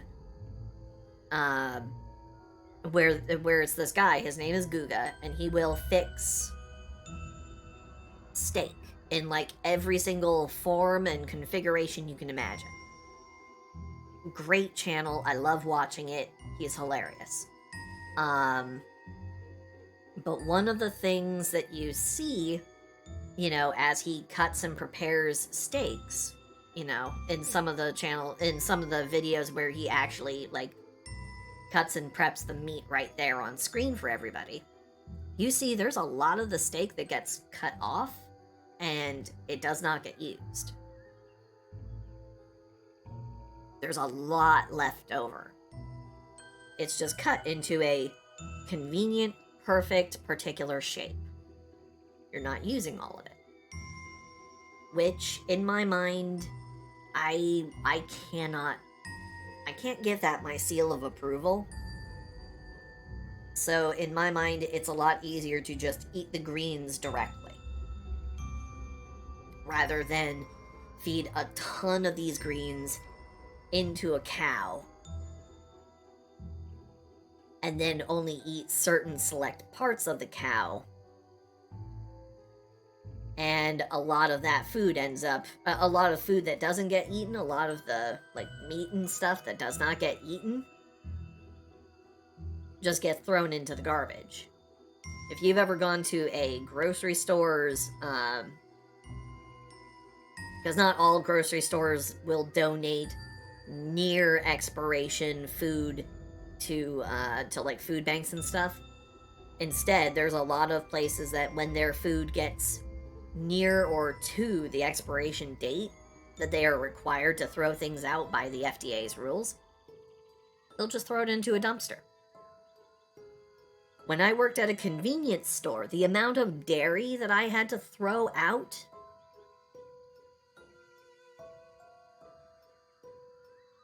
the amount of food that I threw out over the course of just a week, as I'm going through the grocery area in this convenience store, it was a pharmacy, I remember there were bags, humongous garbage bags, filled with every single kind of food you could imagine. So many, box crackers, canned meat, like Spam, which does eventually go bad. It does have an expiration date, believe it or not. I had to pour out so many gallons of milk. I had to throw away so many cartons of eggs. The amount of food you throw out at a lot of these places. Certain states actually have extra rules that force you to throw out things like dairy before their expiration date. Like, you can't actually take it up to the expiration date. There are some places that require you to throw it out, like, as close as, like, 3 days before the expiration date. Which is incredibly wasteful.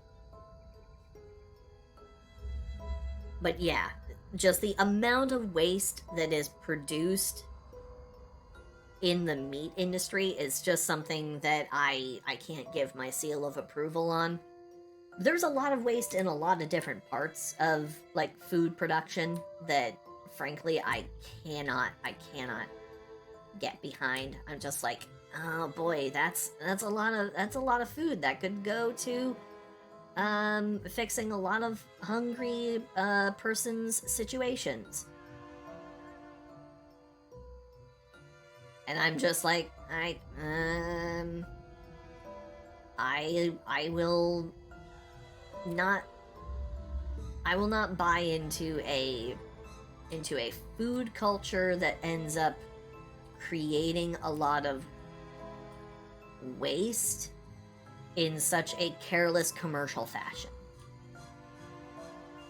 It's more about it's less about the morality of eating meat for me, and it's more about the sheer economics and like environmental impact. It's the bigger picture for me. So it's not because I look at a cow and go, it's a thinking, feeling creature, I can't eat it.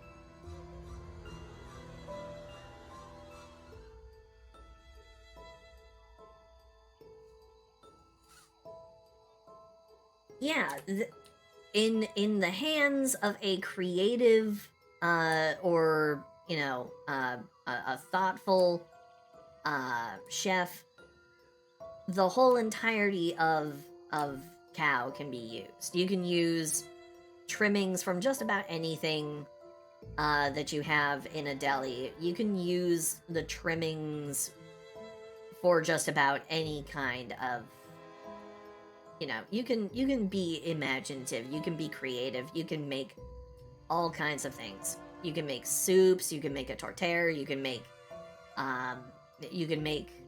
alternative poutines, you could really make just about anything. If you are creative enough, all parts of the animal can be used. Even bones. Bone broth is a thing. Yes, there is a small percentage chance of, like, the transmission of prions, so that should always be, something you think about. But it's all about the economy of use. That is why I am vegan, but it is also why I do not judge people who are not vegan. If you are not vegan, that's okay. You don't have to be. I do not think any less of you for not being vegan. That is perfectly okay. It is your lifestyle. And I have no right to judge you. I have no right whatsoever to, like, hate on you just because you like to, you like your baby back ribs. That's fine. That's perfectly okay. Nothing wrong with that. You like the food you like. And if I have anything to say about it, then, fuck me. There's no reason I should ever, why I or anyone else should ever be able to come between you and your food. It is not my right, it's not my place.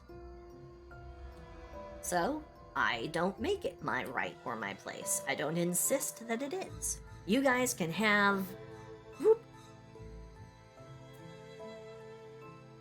Yeah, most broth that you can... I don't mean it like that. When I say that, I don't mean it like that. You know I don't mean it like that. Zam, your mind is already going into dirty, naughty places. Man, I let you have your change in venue in this art piece, and suddenly you become a raunchy slime. Man, raunchy.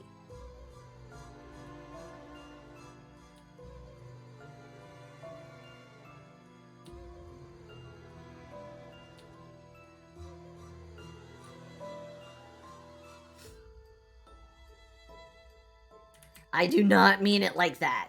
Derringer, don't you dare do that. No. Don't.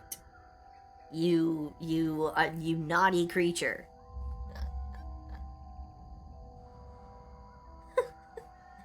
You are like that sometimes. Not very often, so it's always a little bit startling when you do, kind of release the creature within. It's always a little bit of a surprise. It just doesn't make an appearance that often. Not that there's anything wrong with it. Oh, Figgy, yeah, let me explain what we're talking about. So earlier, Zam, when I was kind of pitching around for ideas of things to do with the piece, Zam had an idea, and, a poll just went up. I don't think you could do these things without me noticing, Dare. Who is the most naughty?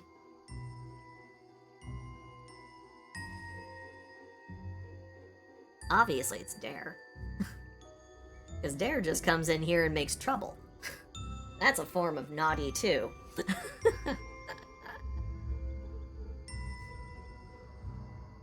But, we were having a rousing discussion about things that we could do to, kind of spice up the piece, kind of make it look a little interesting, trying to fill in different parts of this and make it, make it a real wow sort of a piece. But,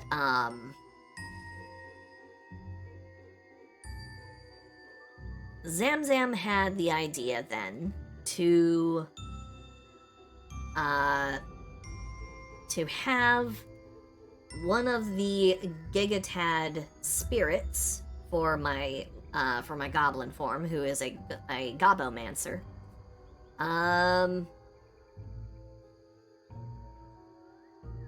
You're surprised you're not on the poll? Well, because Derringer definitely is more worthy of being on there. I guess I am as well, but Zamzam so rarely makes a fuss, so it makes sense that it would really only be between Derringer and myself. But basically what happened is, what basically happens is, what happened was, I then opened it up to the idea, because someone suggested it, that we should make this position here into a sort of a secondary raffle. I already have a raffle to fill in 7 other Gigatad spheres, but then Zam suggested putting someone here looking up at my goblin, and so yeah. Rigged the game from the very beginning. Look at that, Dare! Look at that! The majority has spoken. You have been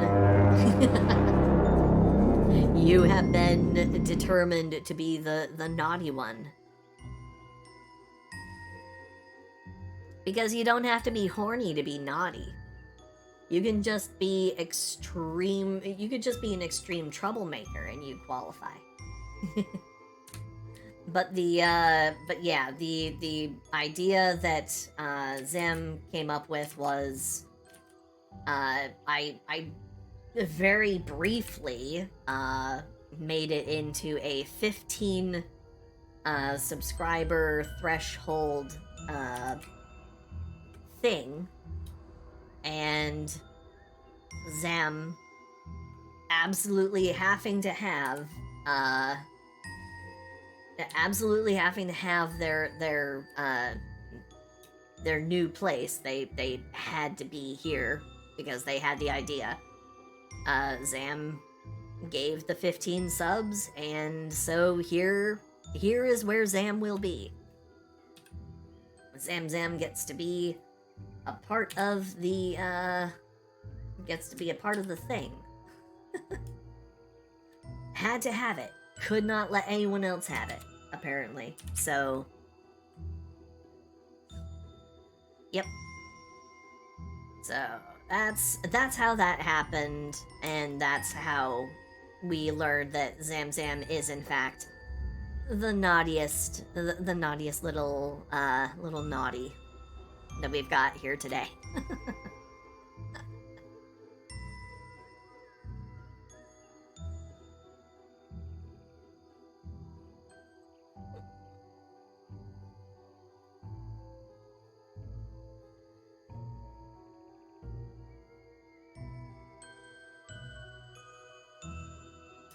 Well, I have 7 different spots open for people. You can always offer yourself up on the Twitter post, which, by the way, I can go ahead and I can grab that again. Let me hop on over onto the website, and let's... I've retweeted a lot of things since then, so I have to scroll down a bit.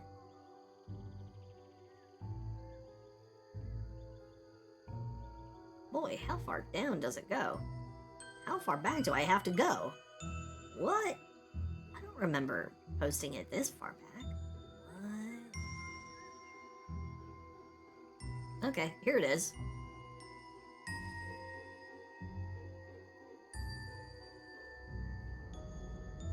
Okay.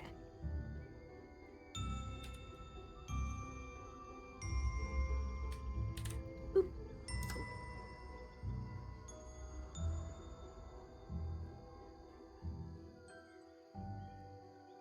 There we go. So there's the link to the tweet. If you guys want to, anyone who isn't already on the list of individuals who have been put up, you may go ahead and offer yourselves up on that tweet in particular.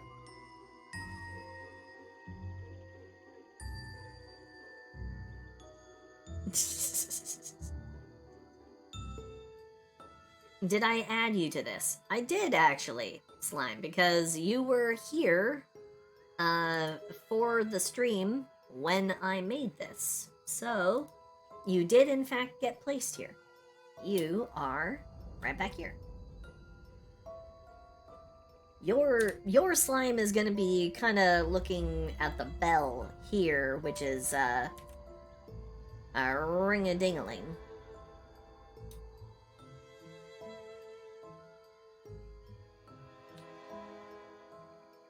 But yeah, you're gonna be right there.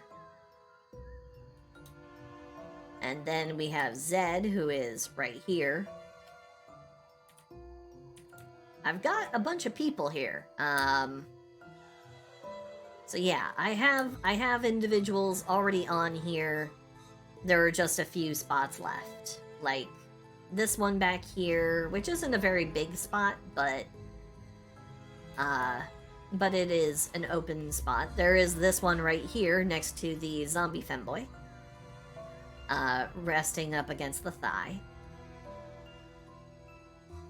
Then there's one here, which is a little bit further away.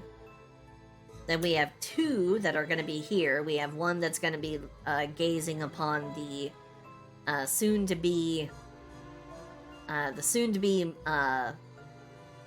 MILF mummy Jubblies. We have this one down here at the very bottom, who's gonna be kind of getting up in the face of the viewer, the observer of the art piece. We have this one that I may move a little bit, so then it's not blocking the bird quite so much. Then we've got this one, which will be kind of observing the creature in the dark hollow underneath the tree over here. And yeah, we've got 7 slots still open. Mummy milkers. Yep, basically. You forgot to ask. What did you forget to ask?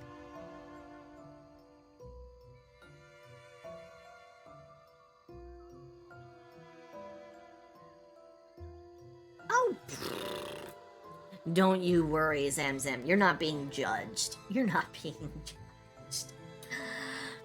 Trust me. Were it me in your place, I would probably have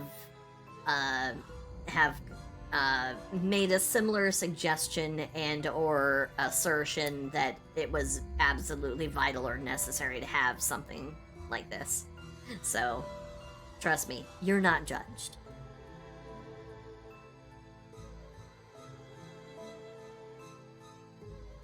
Did I have a good day? I've had an okay day. It's been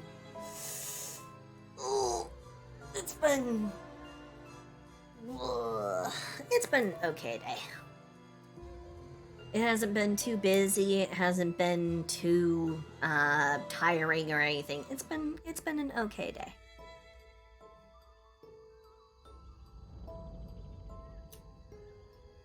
Well, I can move you a little bit closer. I can move you a little bit like further up and closer in the piece if you'd like.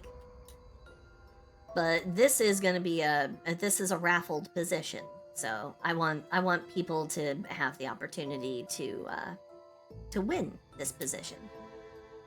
And besides, I did kind of only come up with the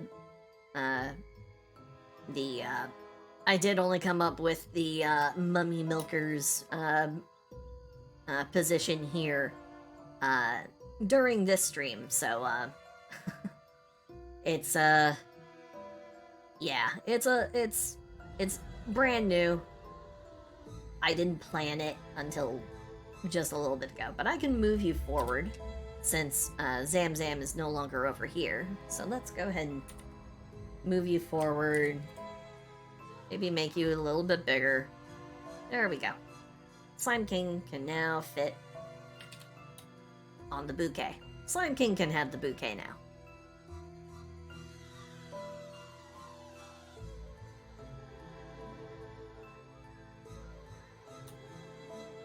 I mean, I could... Okay, yeah. I suppose it... Okay, let's go ahead and... Let's go ahead and tuck this Gigatad right on in here.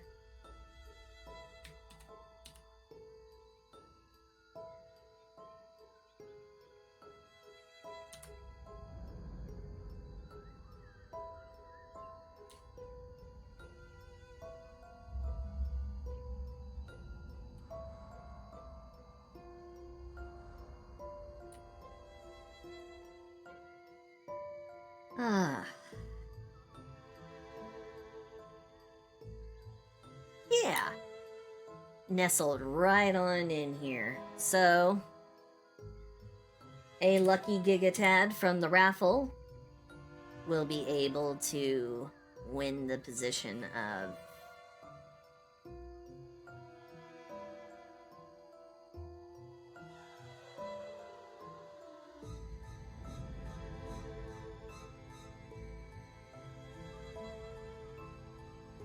being right there.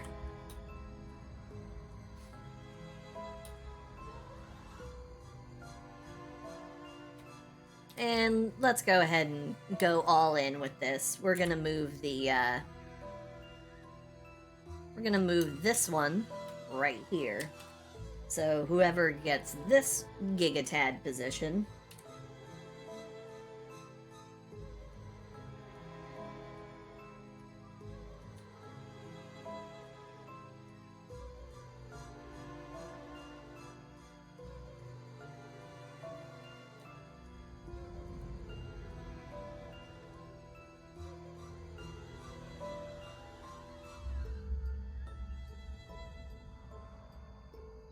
we'll get to be resting right up against everything.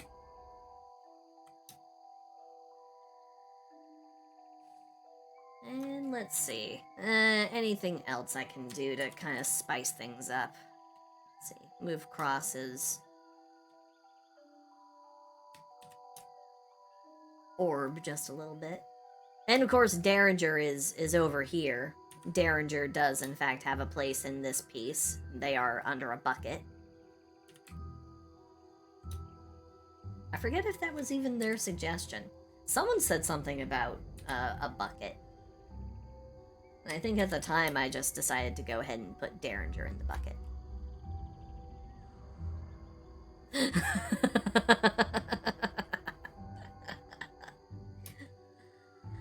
Oh boy, oh boy, oh boy.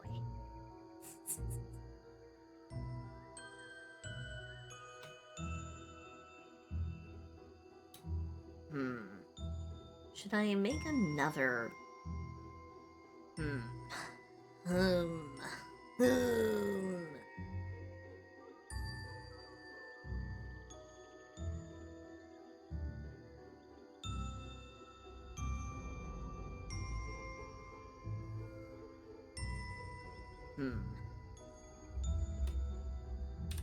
Let's go ahead and do it. We're gonna make another...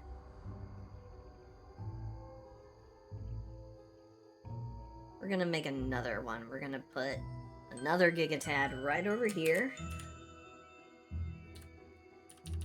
Since the Gigatads in this art piece are basically gonna be like little spirits anyway.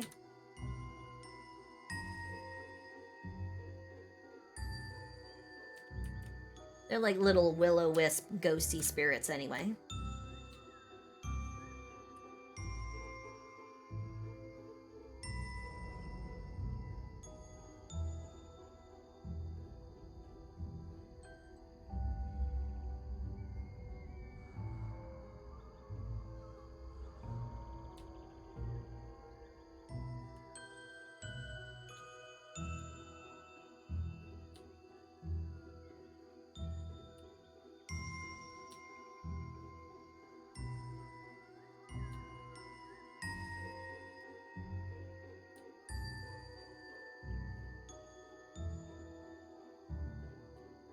There we go. So another Gigatad will be able to win a position here in between the Ghost Jublays.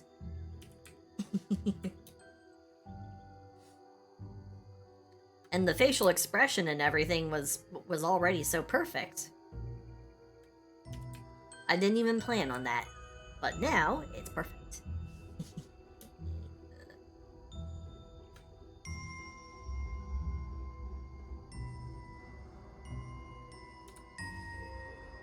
And I still do intend to kind of have Fang's little Gigatad spirit being kicked by the skeleton. Not in a painful way, but more of a, oh my gosh, I just got moved kind of a way.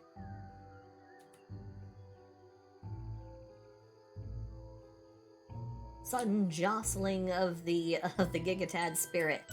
So, yeah. We've got another 2 positions that are, or 3 positions. We've got 3 positions that will be, available. Oh, thank you for the What the Frog Jungle. Thank you, thank you, thank you.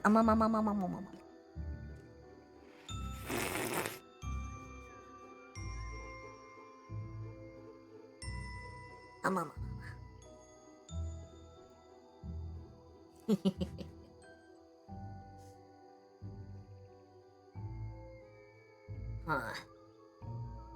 I don't know, should I open these ones up to kind of like the same idea that was going on with Zams?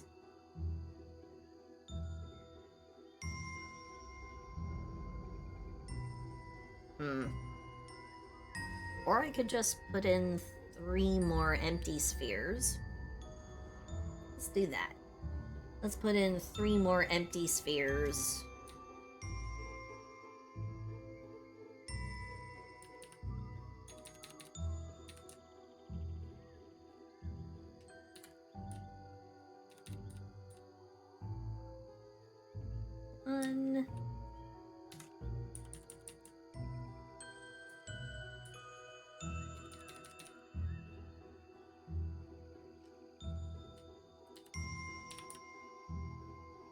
2.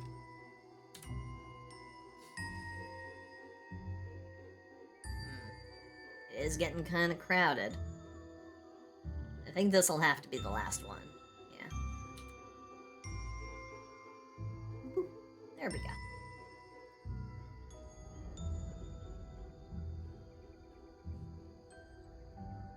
Sure. Yeah, the raffle is completely open for for these 3 positions. And I guess I'll go ahead and make the same threshold conditions as before.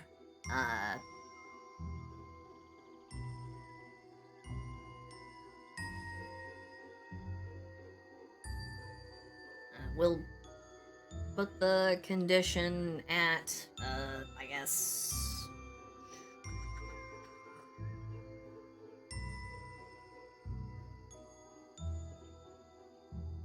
I will make an official post about it. I will make an official posting about it later, so don't you worry. But we'll go with,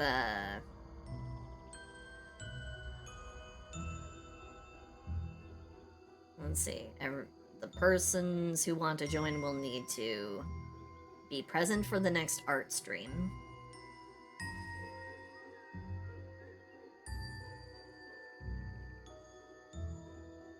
They'll have to actually show up. And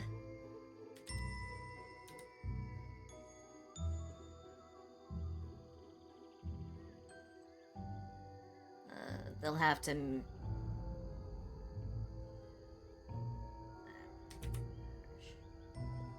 there we go. And a sub threshold. I'll pick something reasonable.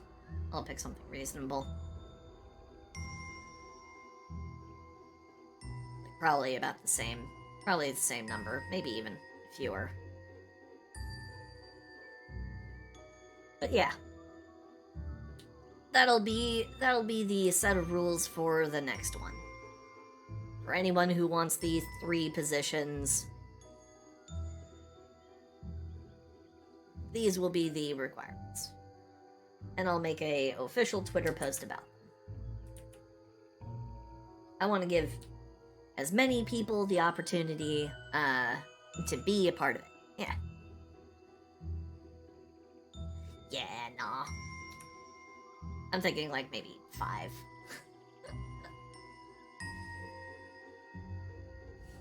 Oh yeah, not a problem. Not a problem, F. You will be properly represented because you're right here. Boop. You're already here. So.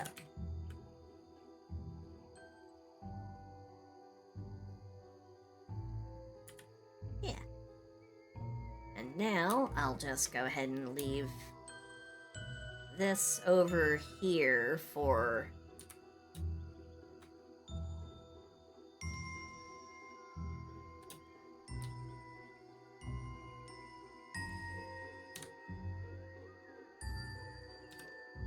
I just had a great idea for how to make these ones stand out. I'm gonna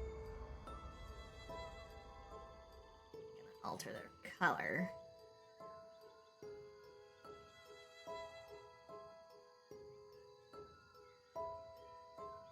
There we go. Just so then I can more easily tell them apart from everything else.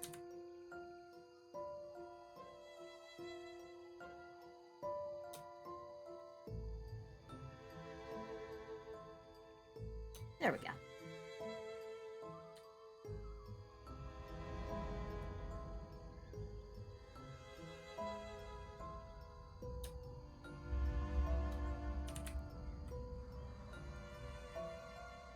Figgy! You have yourself a good and wonderful sleep. You sleep well. Sleep, sleep, sleep. And thank you for coming by and thank you for talking to me. Thank you. And I hope you have a wonderful sleep. Sleep well. Many, many wonderful dreams. Mwah.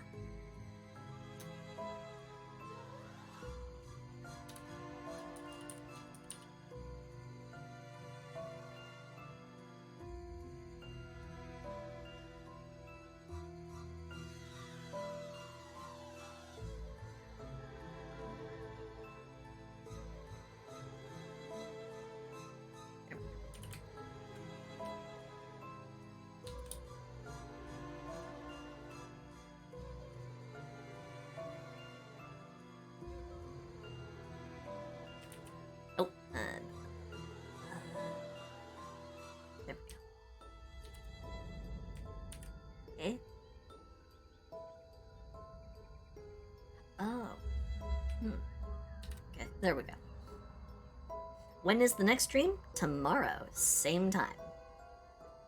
I stream Tuesday, Wednesday, Thursday, Friday, and... wait. Yeah, Tuesday, Wednesday, Thursday, Friday, and Saturday. 7 p.m. Eastern Standard Time. All the way to midnight, so this current stream is going to go for about another 2 hours, 15 minutes. But yeah, I will be here doing an art stream tomorrow. So, like I said, the post I'm going to make is going to be up on Twitterland, and I may even post it over on Blue Sky. You know, just so then I kind of have a record of this. I'm not expecting any hits over on Blue Sky since it's a little more exclusive. You know, not everybody is over there yet, but yeah.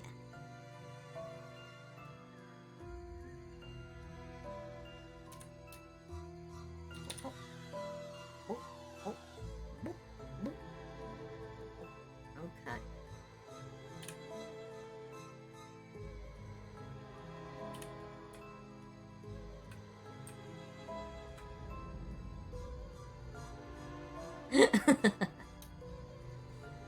Oh, Zam can tell you that I am extremely good at rendering, I'm extremely good at rendering small, liquidy creatures and slimes. I'm very good at it. It's not very hard. It's a fun, it is a fun skill.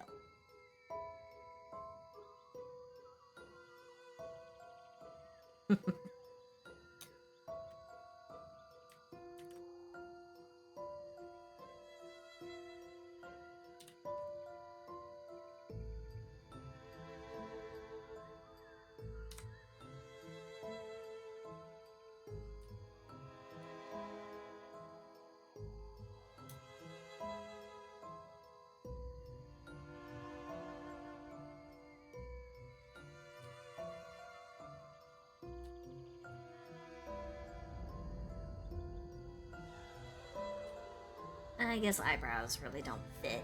It's better without them.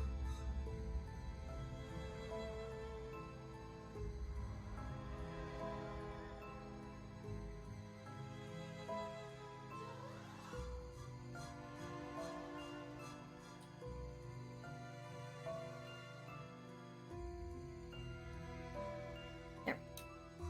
Just wanted to kind of fix it up a little bit. Alright, there we go. And when I open up the raffle, it will be, I will open up another raffle for these 3 positions in particular, and people can drop by the stream in order to participate. It'll actually, hopefully, promote more participation here on the stream.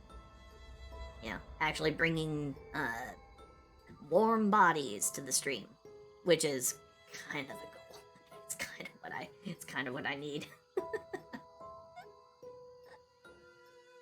Participation? Oh, I like that. I like that. That's cute. I like that. That's clever. I'm borrowing that. Ooh, there.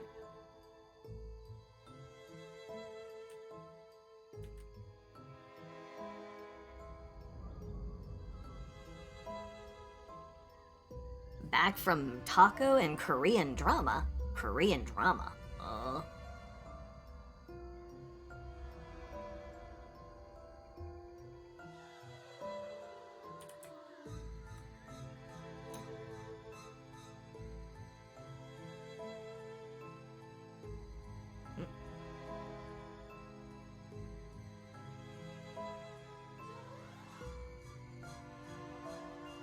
Actually, why does Korean drama there have a question mark? Were you not sure if it was a Korean drama? Called Song of the Bandits. Like a Western drama, but it's 1900s Korea during the Japanese occupation. Oh, that's rough. It's probably both. Those genres are not exclusive. They are definitely definitely able to be shared. Oof. Especially when you talk about the Japanese occupation of Korea. Oof.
Still the Crimmins Gobble. You know, now I think about it, for Christmas I might even, for Christmas I think I might actually go, Krampus. Frog on a Yule log. Frog on a log. But yeah, I think I may do a slight modification and use the goblin as like a Krampus model. The Krampus! What? You never heard of the Krampus? Oh, hold on. I did an art piece of the Krampus at one point. Where is it? I know that I did. Okay, is it in personal art projects? Did I put it somewhere in here? Is my Krampus? It's been a while. It's been a while since I've looked for this. Is it in my transfer art files? Yes, it is. It's right here. Okay. So I did a Krampus a while back. It was supposed to be kind of like a collaborative art project with a friend of mine, but unfortunately life kind of hit her with the boy, and she wasn't able to do her part on the Krampus. So I present to you, Oofa. Sorry, a little big, but I made a Krampus. Yes, I made a sexy Krampus, so sue me.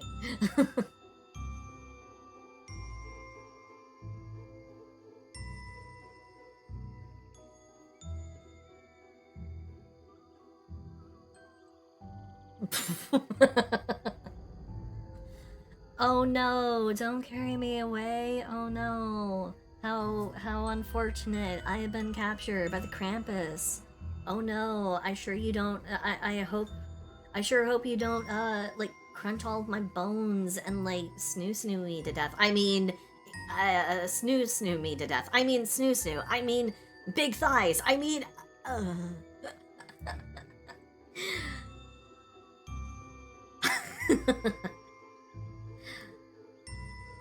I really enjoyed doing this piece, especially because the eyes. The eyes were a big thing for me. I loved working on those eyes. It was so fun. Because you can see, I did kind of like goat-like eyes, but I also put in like a little bit of like a demonic glow in the center of them. I really do like playing around with eyes. So, and there is the one little child in the basket of coal. Death by snoo snoo, death by snoo snoo. But yeah, this will probably be the basis for my Christmas model. I will probably do something very similar to this for Christmas. So, boop boop boop.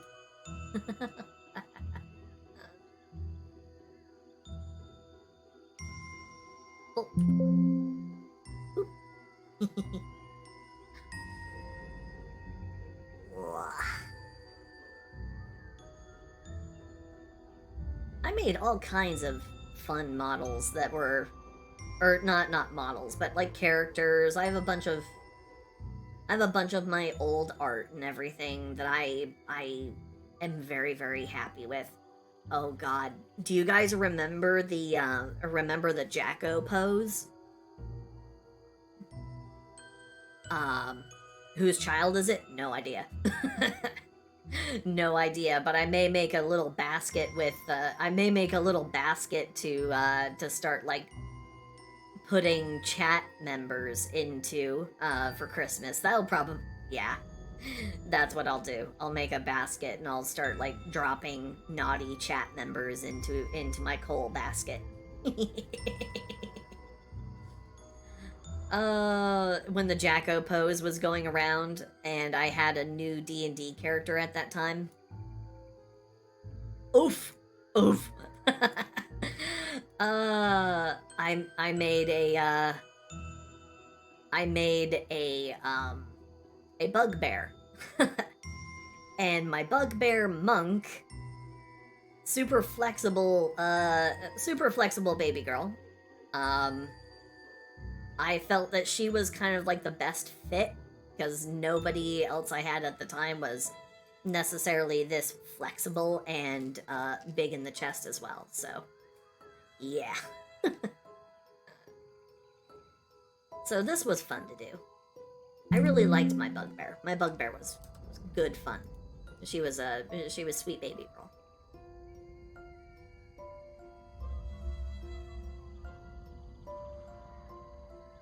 Let's see.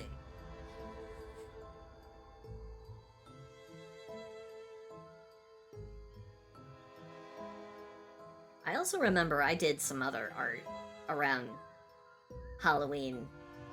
I have a bunch of different Halloween art pieces. Let's see.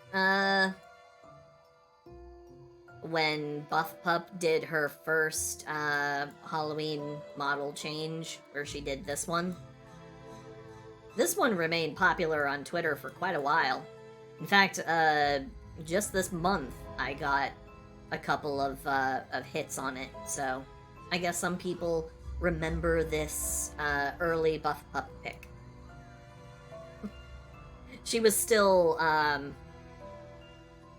wouldn't say a small-time VTuber, but she was still a little bit more on the up-and-coming side. But yeah.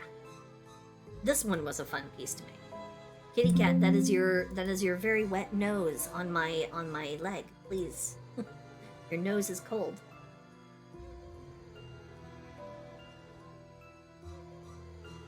Dude, Baiken is absolutely fucking drop dead gorgeous. I love her design. I want to make a kind of like a badass I want to make a badass character model like that one.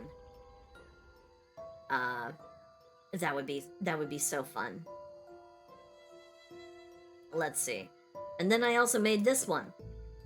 I made a this one was a Halloween pick from a while ago. Back when I still had hopes of using this character for my dragon VTuber model. This was gonna be me as a dragon. Yeah. And you can tell this one's definitely earlier. It's not quite as well done. It's not quite... Yeah, it's not quite as good as some of my other artwork is nowadays, but you can definitely see where I started to play around with things like the highlights for things like you know, like for stockings. Started playing around with that. So yeah. This was gonna be me when I was a dragon. Yeah. When I was just a dragon. I was gonna be the Dragon V2. Never happened though. Never finished it. Never made the model. Maybe I'll do that for next Lunar New Year. I might just end up, with all of these, I might just go ahead and do this. I'm gonna stay a PNG tuber forever, because it's a lot easier to make just a simple set of PNGs for the VTubing than it is to make and rig a whole entire model. But it lets me keep up, sort of. Oh, and I still owe everybody my my Cyclops PNG tuber model. That's another thing I'm gonna have to do. So that's also on the list. The list keeps growing. Oh boy, oh boy, oh boy. Oof.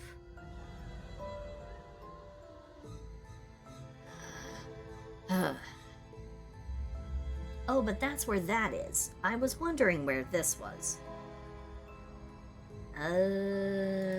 Give me a second here, guys. I was talking to somebody about a particular picture that I had found a long time ago. They showed me like an AI picture that they had found that was hilarious, and I said it reminded me a lot of a picture that I had that wasn't AI generated, but it reminded me a lot of it. And I just found the picture I was thinking about. So, yeah. Oh, thank you for the what the frog. I like frogs because they go boing and ribbit.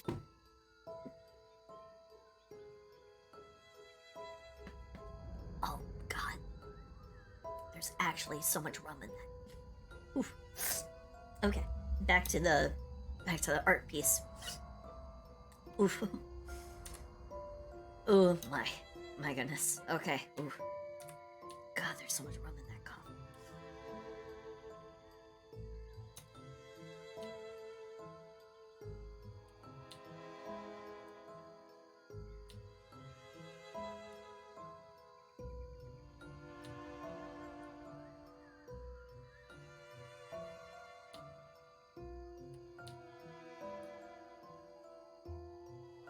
Maybe that's why I'm so talkative. I have noticed that I become extremely chatty when I've had a little bit of grown-up juice.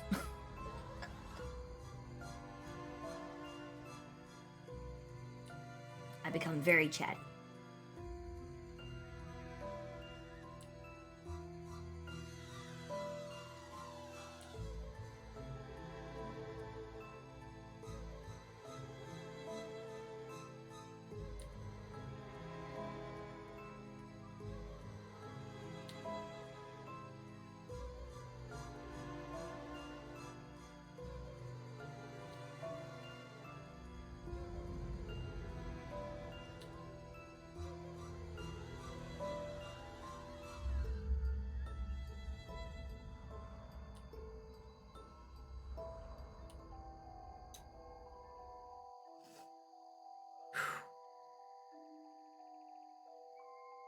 Sometimes we are more extroverted, sometimes we're super mega.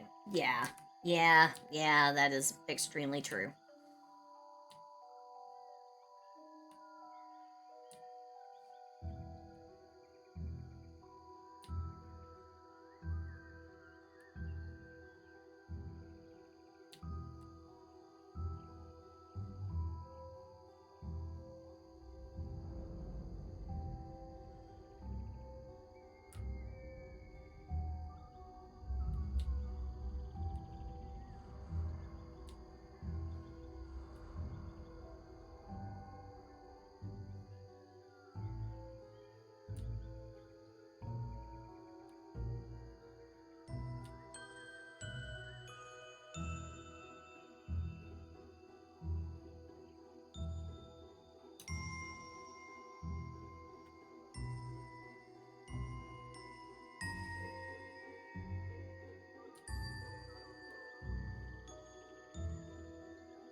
Ribbit ribbit croak wah.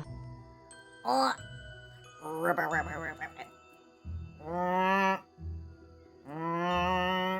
Oh god, where's that video? Oh god.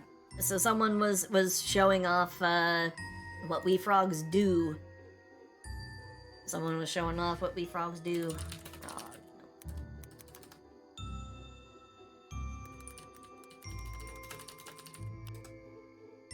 Where is it? Where is it? Where is it?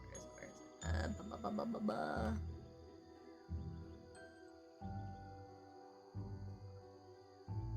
Where are you? Where are you? Come on, you should not be that hard to find.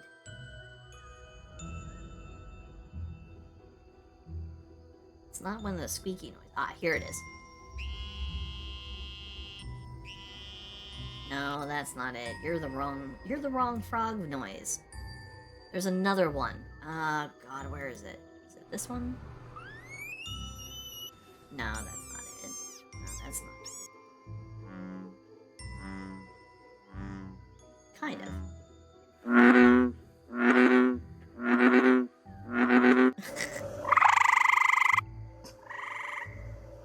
No, it wasn't an animated one. Yeah, you good little kitty. Yeah, you good little kitty. Okay, I'm sorry. We need to have a brief interlude. Give me a second, everybody. Hold on. We're gonna watch a quick video. Oh boy. Okay. I'm sorry. I have to have it. I have to have it. Okay. Here we go. Okay. I'm sorry.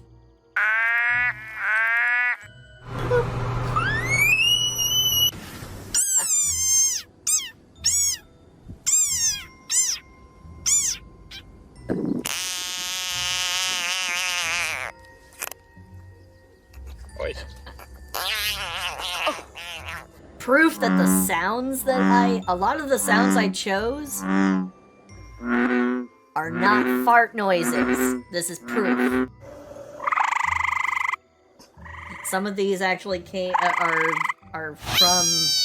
Yeah, you good little kitty. Yeah, you good little kitty.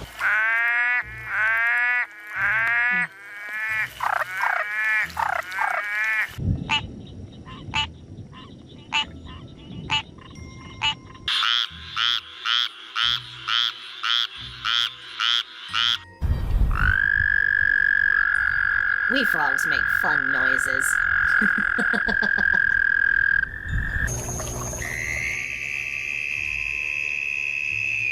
And we do kind of always sound like we're in some form of distress.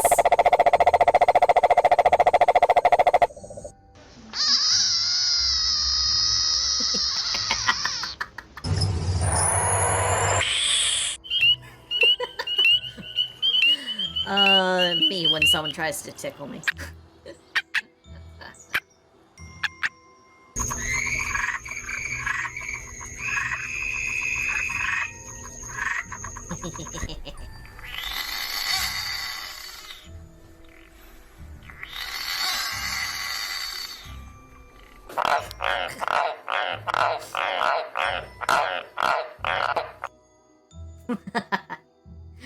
Oh boy, oh boy. Okay, there we go.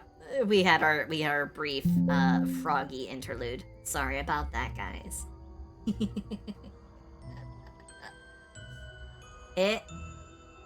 DM. Uh-oh, did I do something bad? Did I do something wrong? Uh-oh.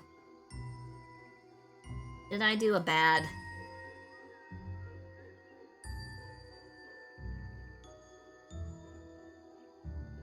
Oh, okay. Oh, but it's on Instagram. It's on Instagram. I don't have an Instagram account anymore. But they do, it does have that look and feel. I think I might have actually followed them while I was still on the platform. But yeah, I stopped following, I stopped having an Instagram ages ago. And then I turned Twitter into my art platform.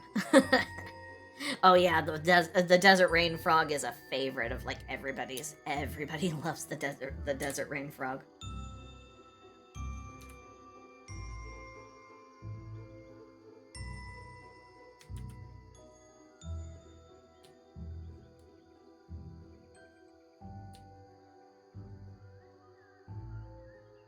I really like the hissing frog because it's literally always sounding like it's pissed off and in distress. It's just like...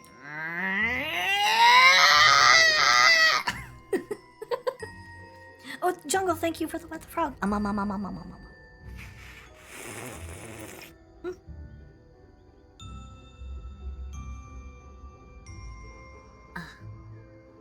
Ninja! Hello. Another one of the Tads who is actually included here. See? Ninja has a position right here. So Ninja is also a part of the piece at large. Oh yeah, I should make sure I still have 7 of the green spheres still available. So that's 1, 2, 3, 4, 5, 6, 7. Yep.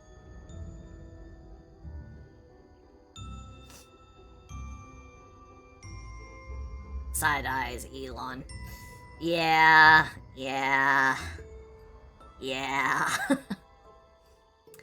Elon is a concerning individual. That's why I'm happy to be on Blue Sky. I'm super happy to be on Blue Sky.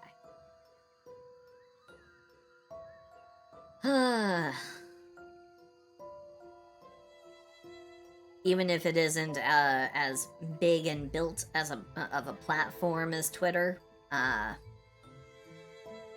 it gives me a better peace of mind.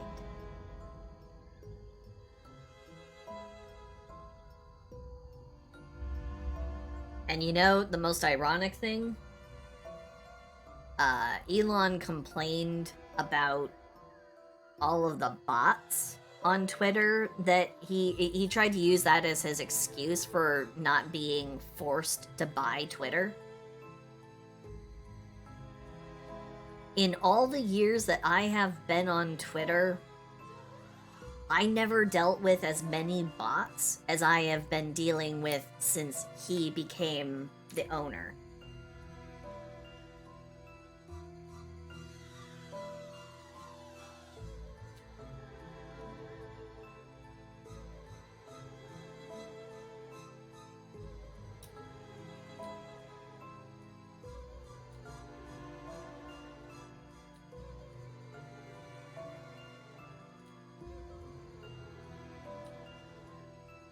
Like, I don't know what happened, but it's like every form of bot and AI and just spam got way out of control. I know it's partly because he's trying to, like, reduce the staff to, like, basically nothing. He bought Twitter almost seemingly with the express intention of destroying it. So...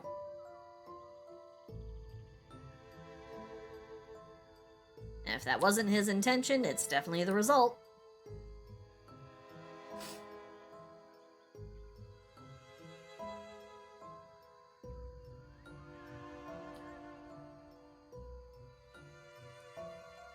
Yeah, verified by default, but here's the thing, I don't like the idea of the paid, the pay for verification thing. I really don't. It makes it basically impossible to be a honest vetted source, because now anyone with even the tiniest, you know, bit of money can easily buy verification. You can buy it. And for some for some people on platforms, that's not a good thing. You know, you can have incredibly dishonest people buying buying the blue check mark.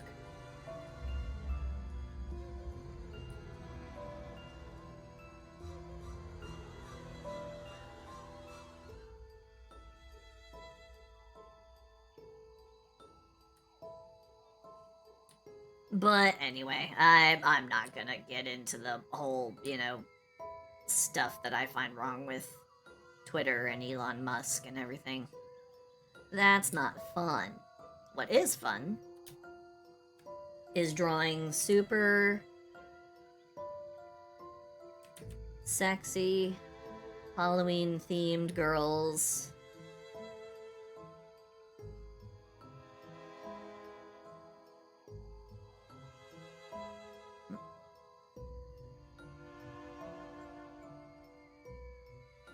This is fun. Doing little bit of naughty art. This is the fun stuff. This is what we like.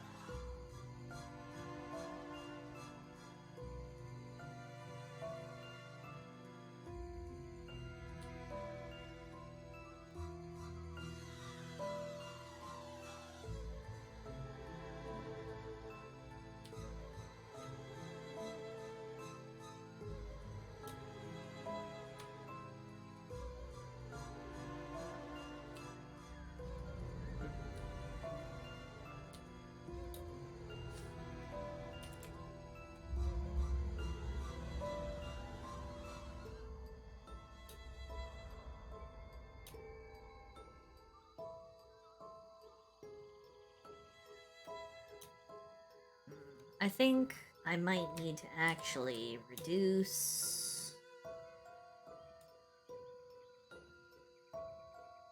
my size just a tiny bit. There we go.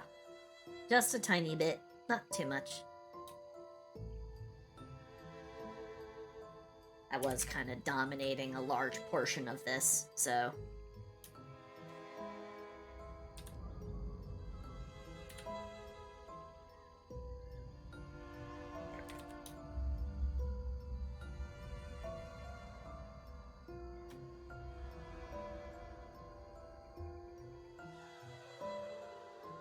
Oh. Oh. And that doesn't make the frog happy. That's when the last 5% of the frog comes out in anger.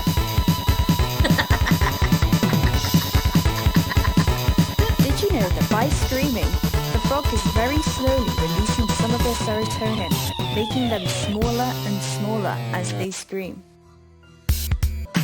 As you can... I've never seen this before. I love it. I need to save this to my watch later list so then I can watch it later. Life of a Frog. Oh my gosh, they made this 2 years ago. You'd think I'd have seen it. What the heck? Huh.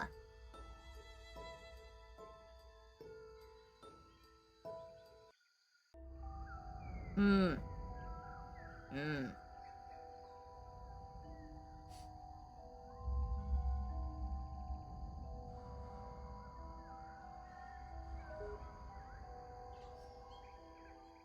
Okay. There we go.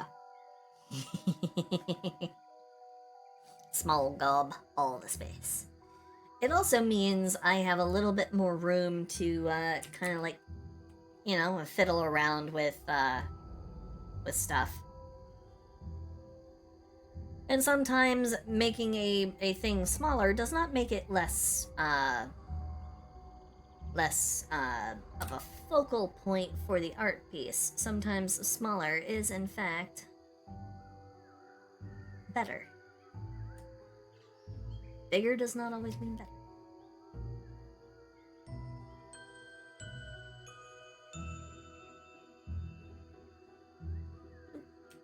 There we go.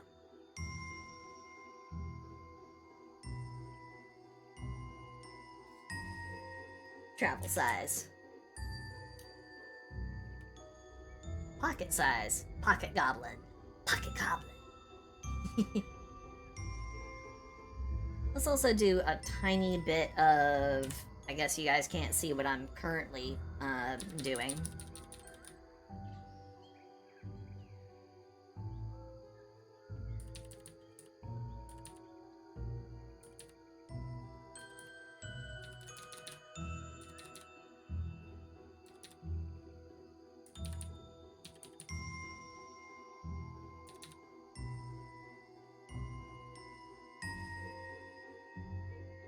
Ah, jeez. It always does such a massive change to like the density of the outline when you use the liquefy tool. I mean, that's just naturally what it does, but so you lose some of the pixel resolution when you fiddle with it. Because it's like, oh, you're trying to like, I don't know, squeeze some of these pixels out of existence? Okay, I'll help you with that. I'll help you with that, Chief.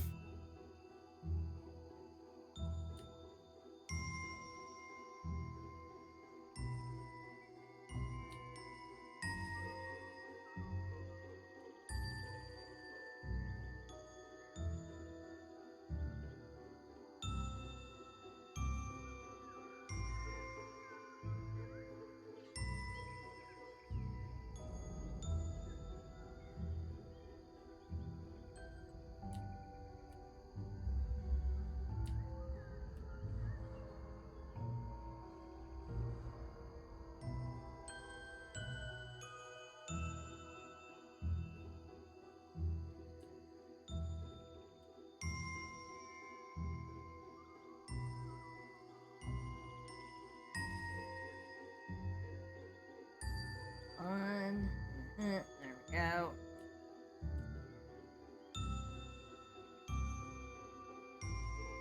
Boop, boop.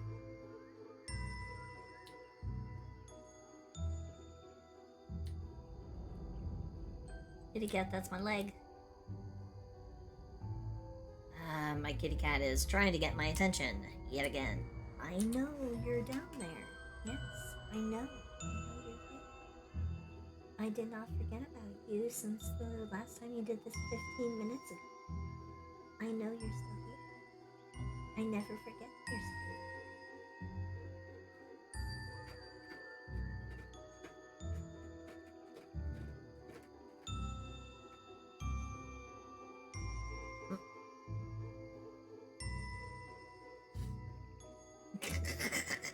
Dual wheel. What do you mean dual wield short stacks? We're not weapons. We're not melee weapons.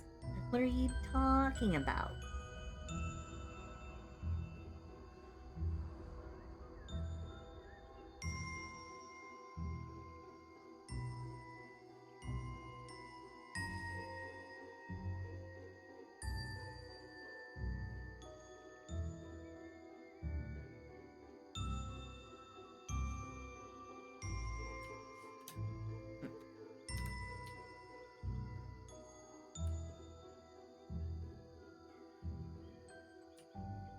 Double holding short stacks. Ah, I see. I see.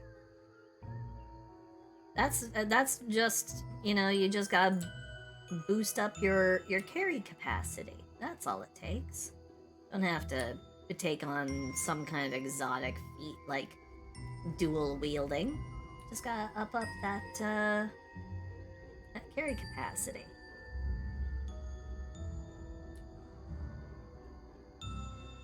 Which just means you gotta beef up your strength, which is why big super mommy characters like Karlach can easily just go ahead and carry me off anywhere she wants.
remember for the longest time, I had no idea what I was doing when I was trying to draw, like, super long ears. I had no idea what I was doing, and I couldn't make them look good. For the longest time. I forget who it was that I finally, like, I finally saw the light when I saw a particular artist's drawing. And I was like, wait a minute. Wait a minute. Oh, I can do that. And then my long-eared characters instantly became far better because the ears finally started making sense. Yoke! Hello! Sorry that I did not notice your arrival immediately. I'm sorry. I'm currently in cooking mode. I'm currently hard at work.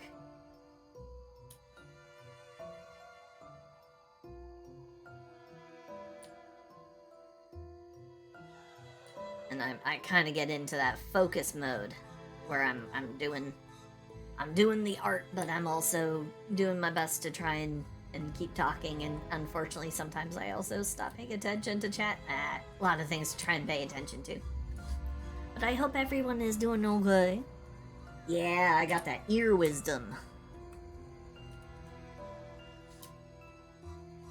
And the ear wisdom was this. It was one very, very simple... It was one very simple bit of advice that I was like, oh my god. The artist said, I don't know how to do good ears, just go look at bat ears, and you'll get it.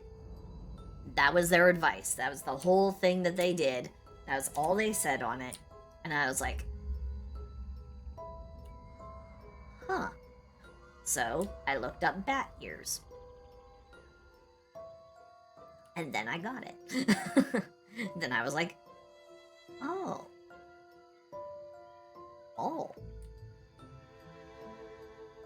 Oh. Okay. Okay. I get it now. It seems so stupidly simple, but when you actually go and do it, you start, when you go and do it with that mindset of, what am I supposed to learn from this? Suddenly it changes the way that you see all of the lines, all of the curves, all the contours, and you're just like, oh. Oh, okay.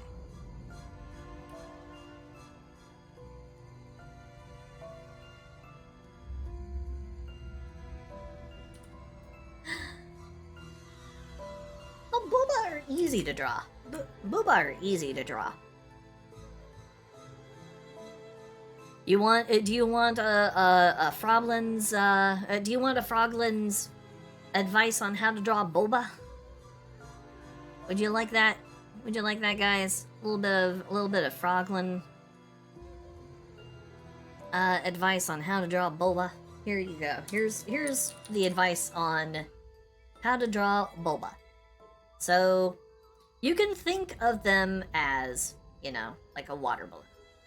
That is a valid idea to think about,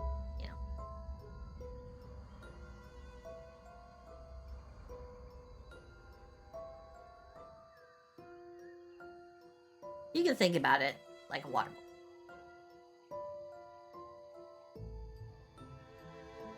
But when you want to make the anime boobies, if they are not being physically, handled, because when you've got Booba being handled, you do need to think about them like they're water balloons, because that's the physics of a Booba.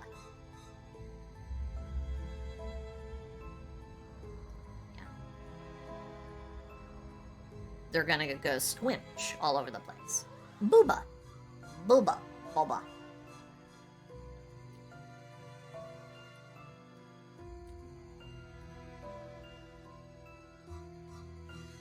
When you are dealing with Booba, here's the thing. They need to be handled like water balloons, but when you have them out and about, depending on the kind of character you're trying to portray,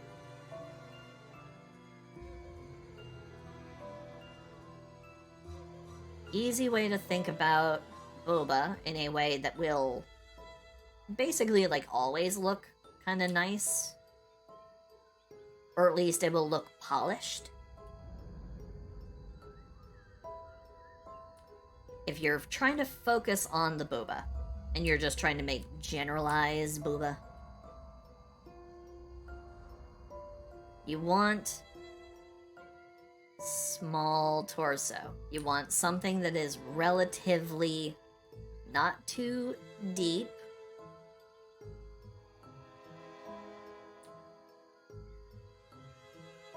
The torso is not supposed to be super duper deep when you're trying to emphasize size of the Boba. Boba need to be given basically implausible amounts of their own autonomy. Is the deal. It's the deal that you make. It's not about realism. It's about what looks good. Which sometimes that can be realism, but other times you want shape. And for shape, you want something that is big and tapers out. Kitty cat, need to be careful about doing that. My desk does, in fact, bounce and wobble if you jump on it.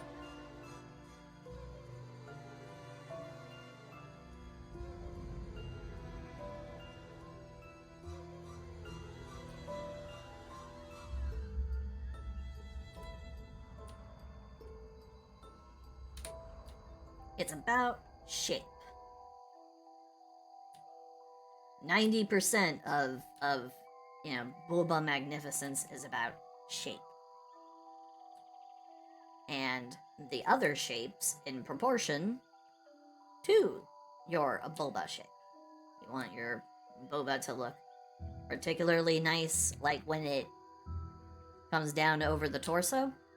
Remember that the torso is also going to be a three-dimensional shape, and so your Boba will rest against the torso. It's a really, really small, simple line in consideration. Yeah, you can have your Boba doing, like this, like a weird, constantly smooshed, uniboob. But to give it that little tiny bit of extra, niceness that kind of follows normal realism, or at least makes the nice shape of Boba, you follow the contour of the ribs and bottom of the chest. The not Booba part of the chest,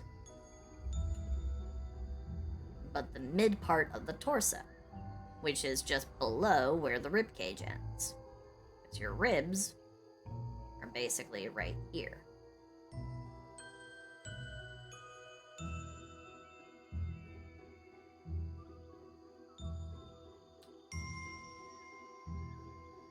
So for good anime Booba, you want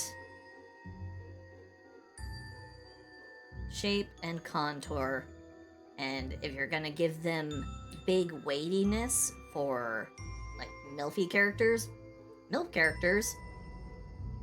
you're gonna find that the taper point, which I guess you could also call the nip point, will migrate. It migrates from here on a regular character. It will migrate somewhere more down to about here.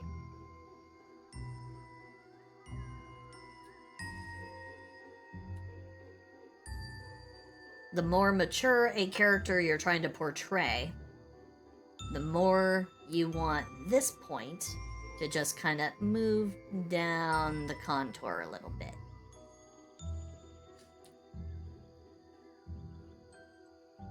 So for a MILF character, if you're trying to go like full-blown super MILF,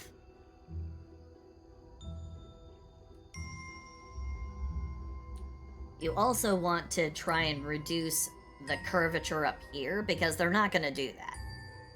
Because for Booba, yes, this is where water balloon ideas and contours come into place. It's going to do this. It's going to do kind of like a sag.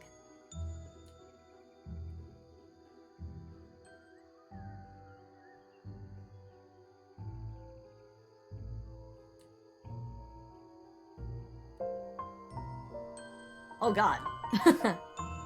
Thorn Gobbo! And hello, Raiders! Hello, Raiders! How are you, beings? Hello, Raiders! Goblin party! Goblin party, goblin party! Hey! How are you guys? Hello! Oh, you were doing party animals, huh? Oh, alright. Oh, wait. Hold on. It's over here, stream stuff, sound bits. Like I'm putting chemicals in the water that turn the friggin' frogs gay. Do you understand that? Turn the friggin' frogs gay. Serious crap gay. Frogs, friggin' frogs. It's not funny. I'm gonna say it real slow for you. Gay. Frogs!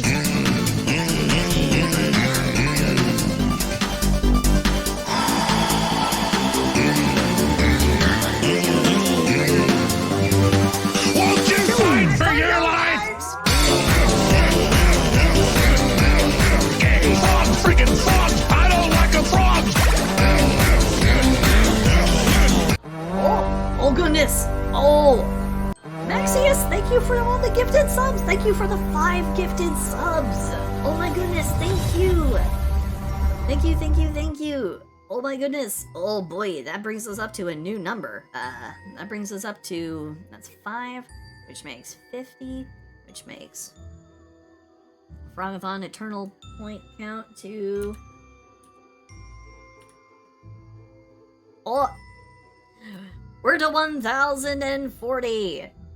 And you know, since I'm kind of already at it, for the Frogathon Eternal Threshold, we're at the NSFW Art Tips post on Twitter. I guess I could go ahead and just continue with today's lesson, and then I'll post it. Oh goodness, a lot of stuff happened right there, but thank you so much for the raid! Thank you! Thank you, Thorn Gobbo. I hope that you had a wonderful stream. I hope you had a fun time in Party Animals. I was just explaining, the mechanics of how to draw, you know, nice Bulba. And I was just kind of giving a brief, sort of a brief, I guess, sort of an art instruction lesson, kind of a thingy-mabob. I kind of do this from time to time where I try my best to, struggle through explaining how to do certain things for people who may not necessarily find themselves, thinking that they're great artists. Which, you know, I would argue that just by attempting to do art or being inspired to do art makes you a great artist. But, you know, some people, they want to judge it by their results, so. In my effort to encourage people, because I want everyone to be able to feel free to create, always, forever and ever, I do try to share some of the things I know, and one of the things I'm sharing today, right now, in particular, is, Bula. So, we're just kind of doing that. But also, to the raiders, if you guys are tired, sleepy, hungry, or or whatever, please feel free. You can go ahead and lurk, or you can go ahead and depart. Whatever you need to do, you take care of you. Personal needs come first. Your needs are more important. So, thank you for coming by. Mama.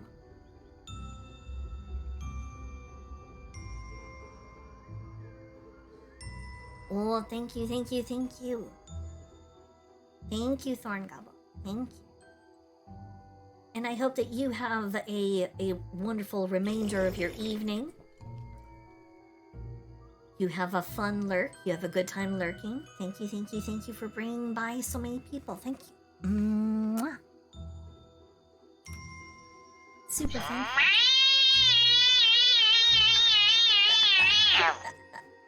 Also, thank you, Robin, for the Wet the Frog.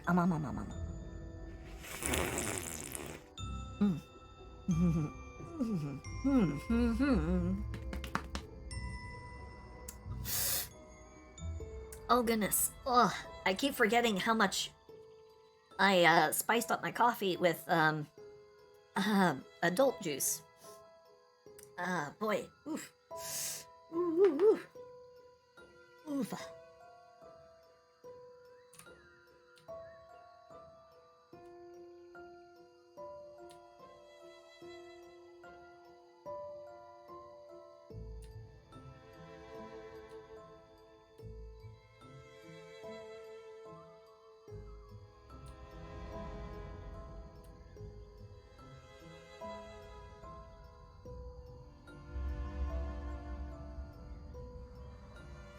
I'm escaping to the one place that hasn't been corrupted by capitalism.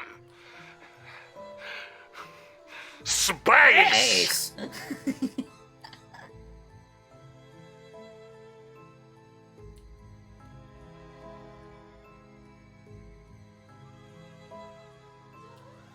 So yeah, here's your basic lesson on how to make how to make boba if you are not familiar with the process of making I guess hen-worthy boba. I will expand on this lesson in detail, but here's the basic visual guide. You always want to remember curves, curves, curves. That's what you want. You want curves. You want curves all over the place.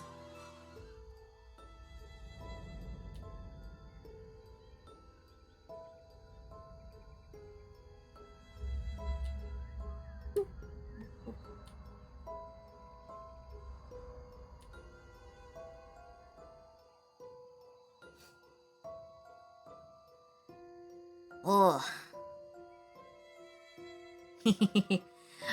It's not whiskey.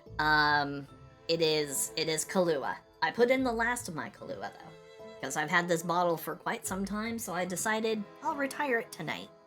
So it's all in my coffee, which is also why I'm talking a lot more than usual, and why I'm also more openly doing boobs. And why I'm not worrying about whether I'm gonna, get in trouble with Twitch or not. I don't worry about that. Don't got time to worry about that. I got boobs to draw. But before you guys showed up, I will explain what I was doing before that, which is actually the main part of this this whole entire art. It's the whole point behind this art stream, which is I'm doing a humongous all of October art piece. Every art stream dedicated to this. I've been sidelined a couple of times, but basically, I take a sip. What? What?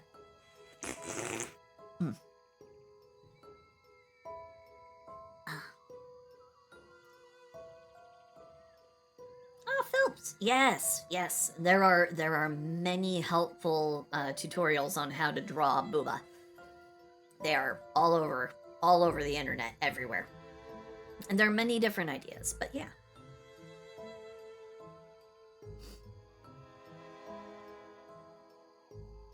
My go-to is actually brand coffee. It's Gavalia's Majestic Roast because it's their darkest roast. They have two that are darker than even like French roast. They're practically burnt, is the thing, and I love them. So I drink Gavalia's Majestic Roast, and I normally put in just a small dash of hazelnut creamer. Just a little bit. But they didn't have hazelnut creamer at the grocery store when I last went. So I went with some vanilla. I went with a vanilla creamer instead. The additional coffee, the additional additive is completely unrelated. Nora Rockway, I'd like to have B size. I don't want to break my back. I'd be fine with breaking my back. If I could pick my cup size, which is growing by the way, but if I could pick my cup size, I would happily go for an H cup. Just get a powerful back.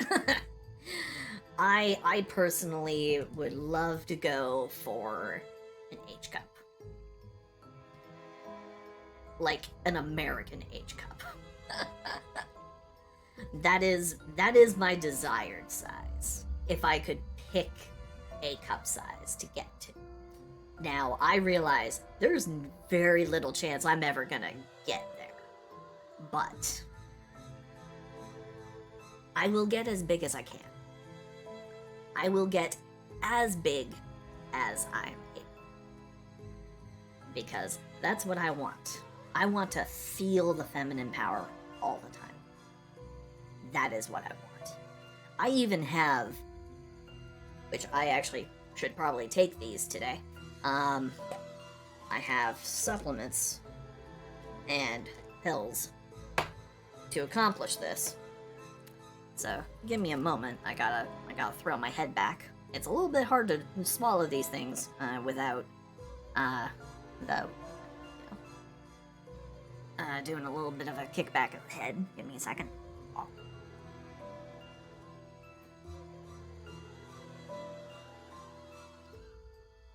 There's no risk. There's no risk for these with any degree of alcohol. No risk. I've checked. Don't worry. It's good.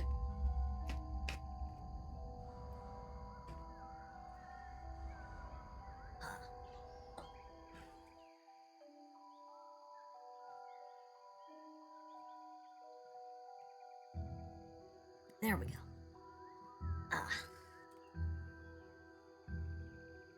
A couple of things. These are the like non-medical grade. These are actually just the dietary supplements. I've unfortunately run out of the actual actual hormone stuff. Ran out. It's expensive when you don't have insurance. What are these ones? Yeah, these ones are Mirifica, and these ones are Paeonia lactiflora. Yeah, I went for the 1,000 milligram per capsule white peony stuff to really help ratchet up growth and development, and it's worked. I just need a little bit more help. And again, unfortunately, it's really, really expensive to to be able to, keep up with a hormone regimen when you don't have insurance. So, and insurance is expensive where I live. It's hard to find a good place that actually provides a plan. But anyway, that's just how that is. But I will continue on with the art lesson with my tips post. Oh, right. Should probably go ahead and like remove that from the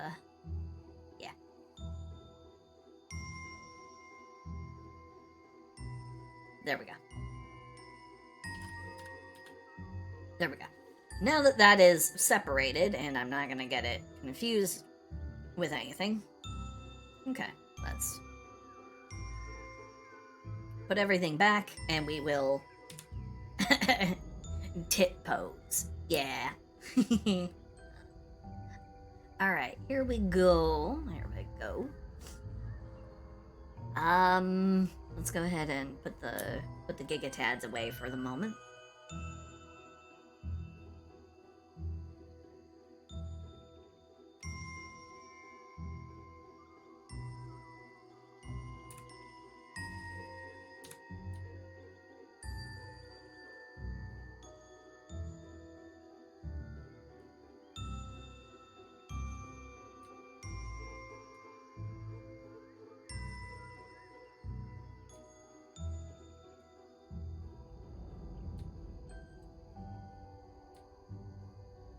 Having to just ever so slightly change the angle on this one, just a little bit.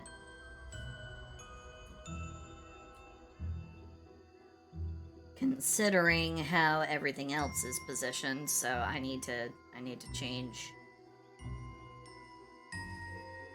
how this one is proportioned, just a little bit.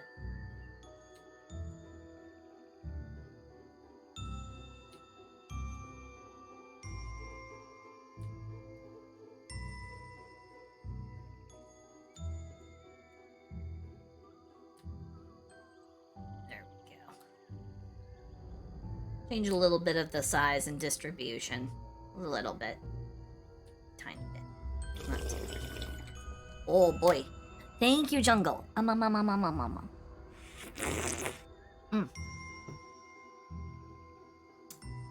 stretch.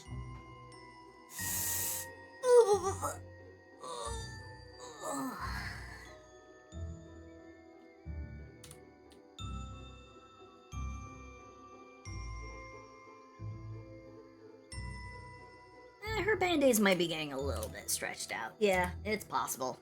Because ever as always, I take every single opportunity to increase bust size. Which is terribly ironic. I'm not actually a super boob girl. I actually like, I am a firm believer of flat is justice. Small, petite girls are the cutest.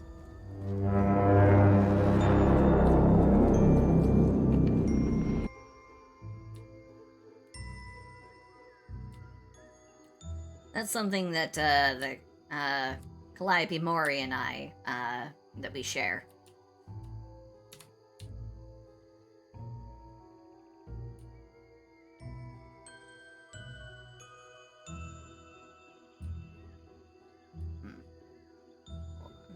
Hold on.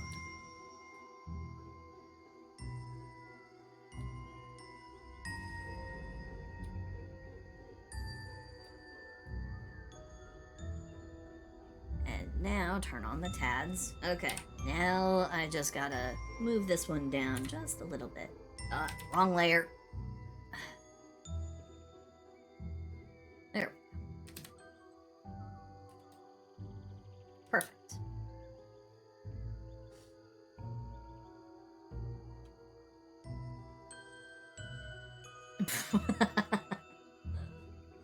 Make them even bigger. How big are we talking? Like, make them like this big? It's like Like, help me, help me, there's no way I could possibly, there's no way I could possibly hold myself up like this,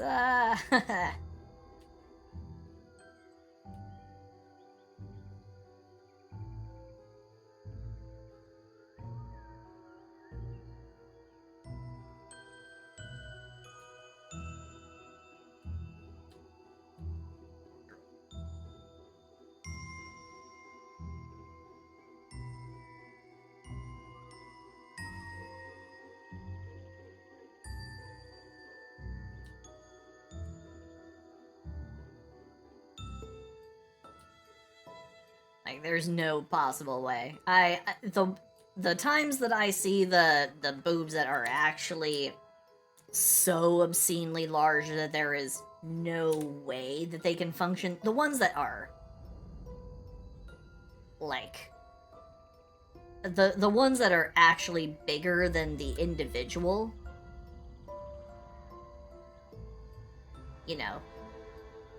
you know, the ones I'm talking about. The ones that are just so profoundly, outrageously oversized. The ones that do not work. Like, this is not how boob is supposed to be able to even work or function for a person. That, you know.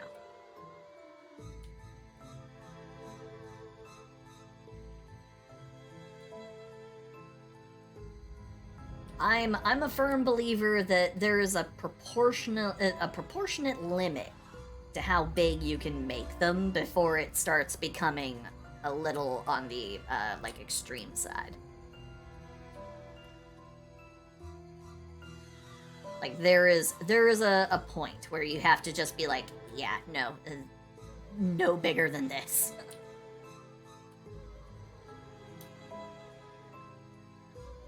And like I said, I'm a fan of, just say hyper, we could take it.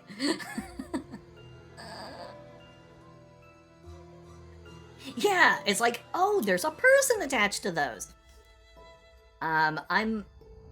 Me personally, if I'm being honest about the bust size that I like the most,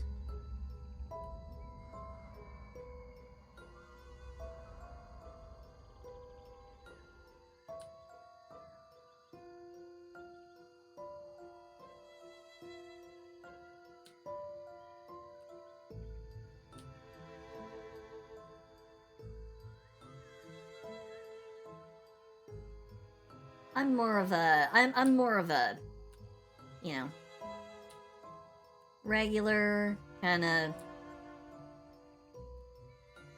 under control kind of a Bula fan. I like them about this, about B or C cup.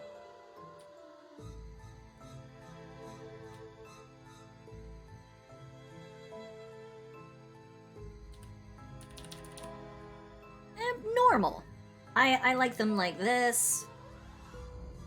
And the ones that I like looking at the most are like the super athletic, like the super athletic kind that you get where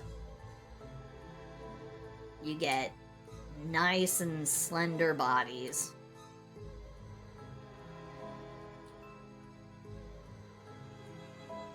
When I'm looking for the good stuff, you know what I mean. I personally am a big fan of, like, these are the ones that if I were looking for a significant other in my life, I would be kind of looking around the realm for this. But if I ideally had my pick,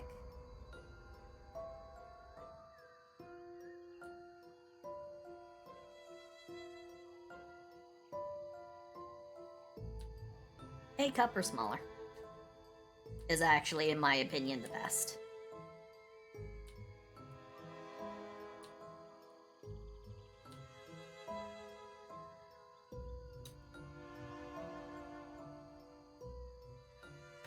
This is a big nopers for me.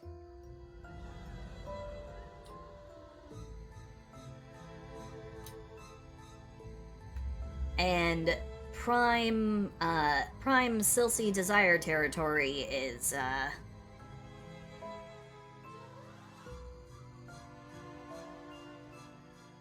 It's in this range. This is where I like to see.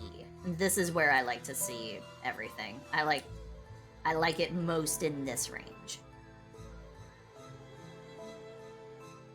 This is the perfect ideal. This is nice. This is fun to look at, but I imagine not that great to have, but I'd like to have this. This is where I want to be. I want to be in this territory.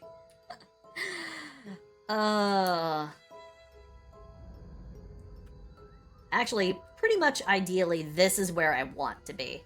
This is where I really would like to be. Like two very nice big honeydews. Oh, torpedo chest! Torpedo chest! For anyone who is cultured with Kuro Inu, yeah, there's torpedo chest.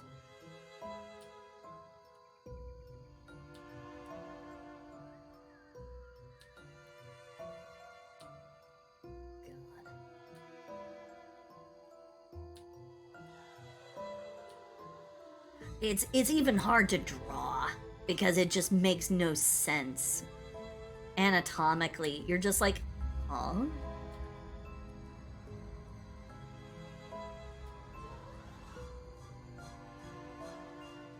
They're like the world's longest boobs, which makes no sense.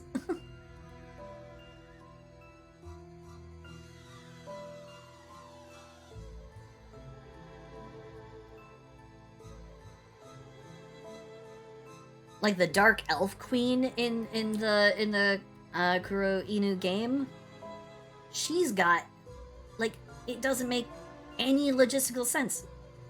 Like, she's got that weird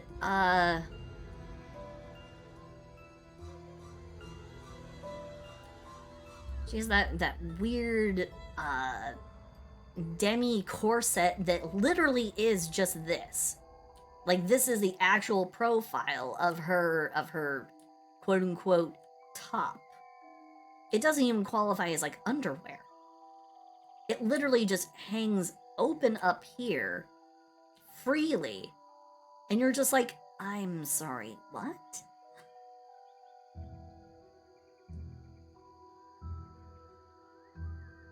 And then, of course, it's got like the open part all the way down to her, you know, down to her nethers and everything, and it's just like, huh? Yeah. It's literally like this is supposed to be made out of, like, I don't know, like rebar steel, and it's like, raw, we over-engineered this corset's top to literally just be like a suspension bridge. Suspension bridge technology. Iron cables and shit are holding these tits up. Hell yeah, boom. Hell yeah, brother. Heavy metal construction. Holding up the titties. Ah, the Netherlands. Lovely time of year. But yeah, I'm personally just kind of like, I mean, I suppose it's a fantasy, you know, let people like what they like, but it just makes so little sense to me. You know, torpedo boob? No thank you. Super ginormagongus? Nah, not for me. Large and in charge, racked and stacked, that's where I want to be. Like, this is where I personally, physically, humanly want to be. This is what I want to achieve. Me, currently, where I am, I'm... If I were to be honest about where... let me give it a little feel.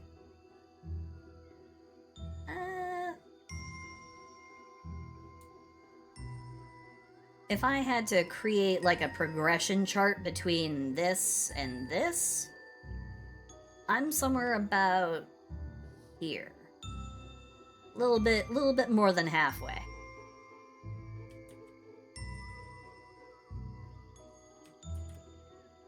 Here's the halfway point. I'm just a little bit beyond the halfway point. So.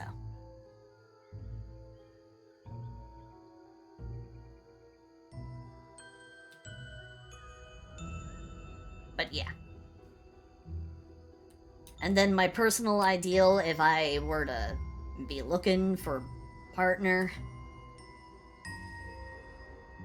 this prime. If I can get this, this is best. This is acceptable. This is acceptable. This is perfectly nice. This is fine, lovely, dandy.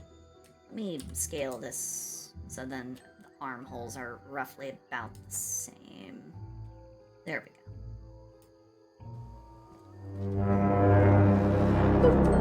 There we go. Yeah.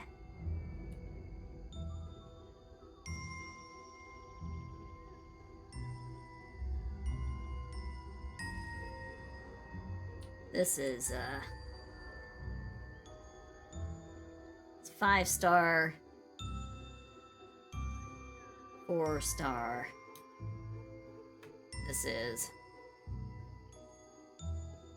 my star. And then this is 1-star,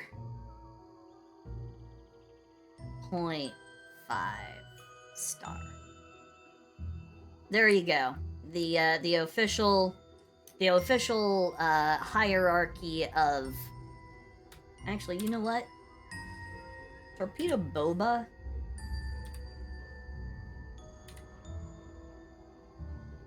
I can't even accept the Torpedo Booba. They are the 0.5. But yeah. This is Frog's official rating system for the Prime Boba.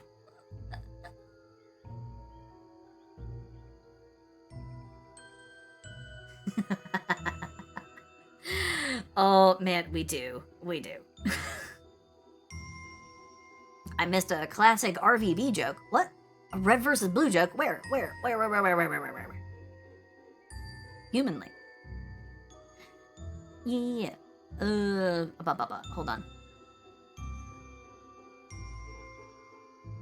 Yeah, humanly, because I do talk about, I do sometimes blend. I apologize if it breaks the immersion, but, you know, sometimes I do need to remind everyone I am, in fact, trans. I'm a trans VTuber, so. But yeah. Booba science. Booba science. Best science. Look at my DMs for the truth. The truth. Can I handle the truth?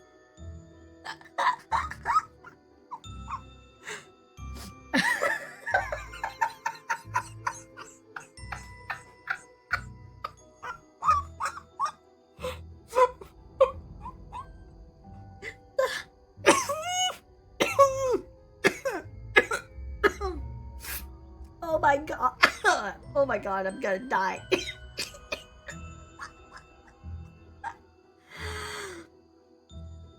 Oh my god.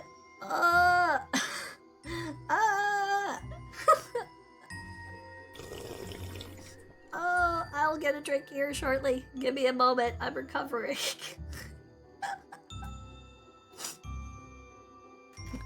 Thank you, Roman, for the what the frog.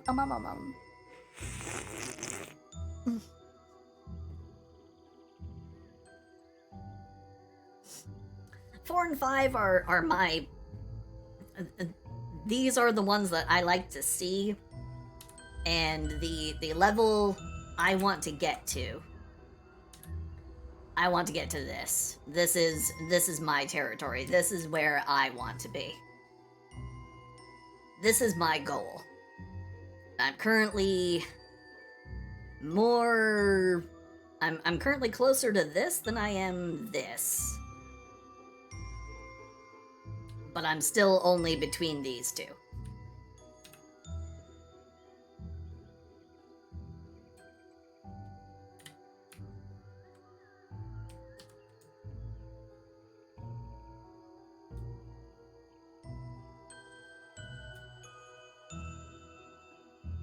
Boop. See how it progresses? Ah, boy.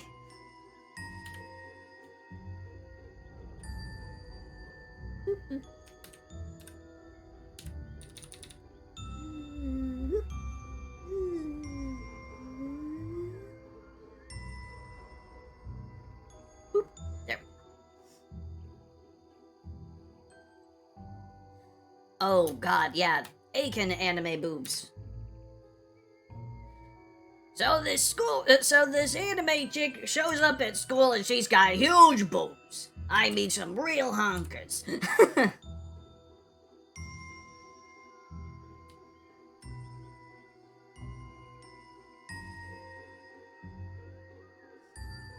A real set of badonkers.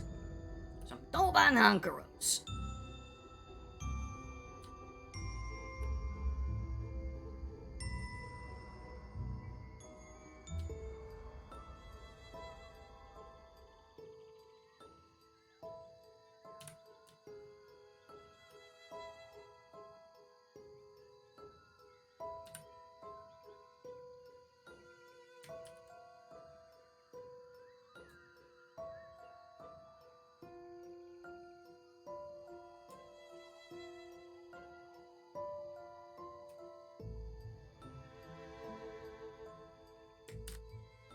Yeah, at a certain point, it gets a little bit absurd. Milk is most mom-tastic.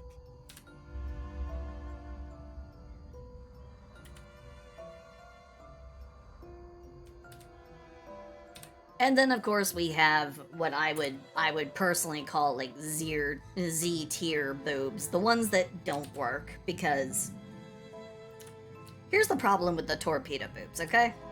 One, what is with the weird, like they're they don't follow normal boob physics, you know? In this situation here, it would be, at most, it would be like this. They just kind of gently droop into this absurd corset.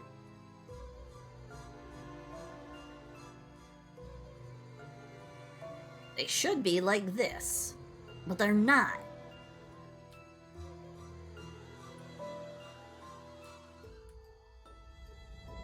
I would even accept Aiken level boobs, like these ones, because they're comical. They're comical, but you know, in some of the art depictions that you see, they have the proper droop at some level. On some level here, it's got like a little bit of a droop. But for the torpedo boobs from you know, from that anime, from that particular anime, we'll call it, literally it's just like a fucking radish. Like a fucking daikon radish slapped onto a torso. And it's like, excusez-moi? I am not at all surprised. You wanna know what really fun fact I learned? Okay, so I learned that one of the anime that I dislike the most, my favorite character from an anime that I dislike immensely. Okay, put that on to save. For watch later. Do that with that as well. Okay.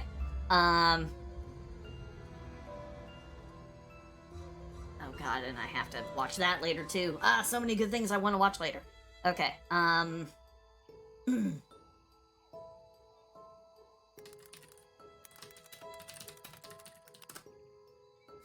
So, anyone who knows me knows that I, okay, it's...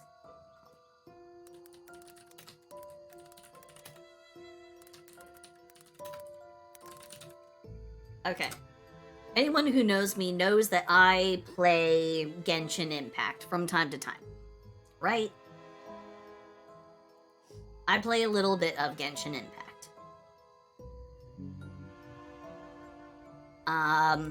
What I did not know until a little bit ago was that, Dory's Japanese voice,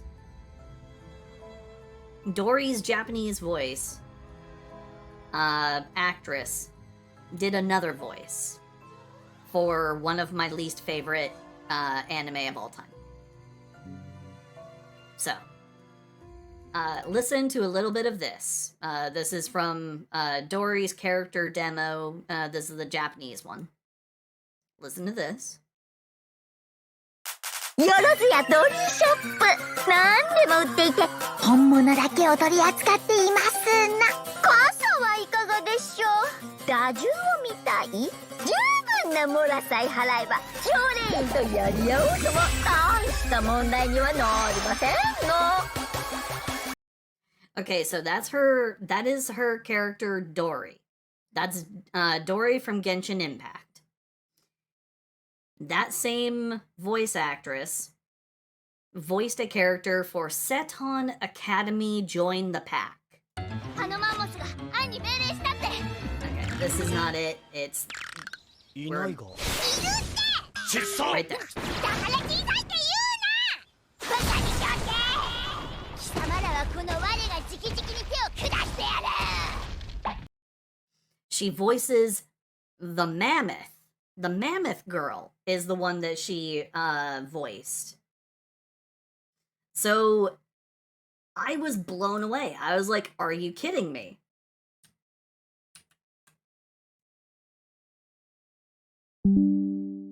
It blows my mind.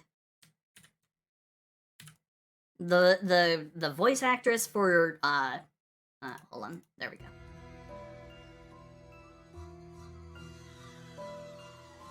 The voice actress who voices Dory, another one of my favorite characters of all time, voiced my favorite character from from one of my least favorite anime of all time.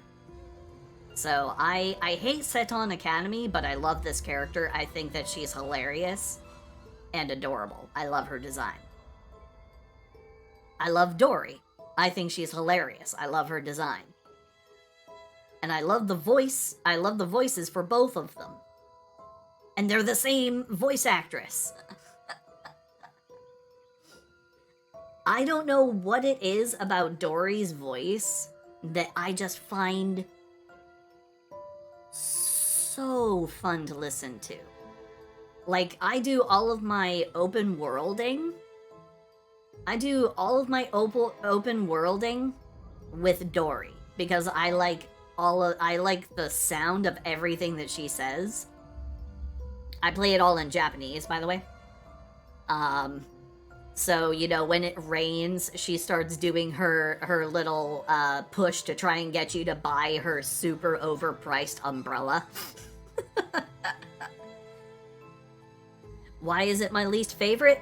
Because of the protagonist. The protag for Seton Academy. He's basically just a pointlessly bitter, angry asshole. There's actually no reason for it. He doesn't have a legitimate reason for being the asshole that he is.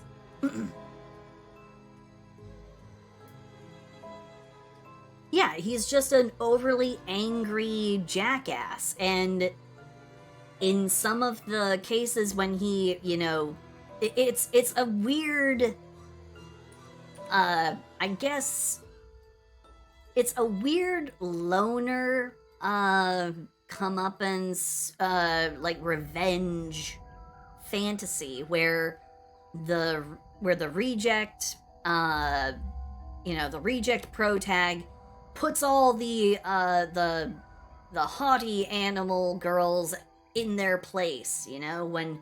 When one of them gets too uppity with him, he can just put them in their place by flaunting some knowledge about animals, and then he has beaten them, and I'm just like, are you for fucking real?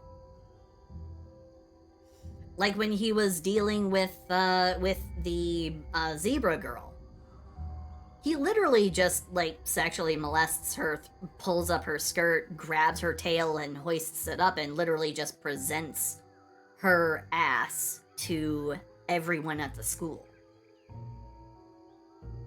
Yeah, she was being a little bit of an egotistical jerk, but I mean, it did not give it's gross. It's gross in a way that I really honestly just do not like.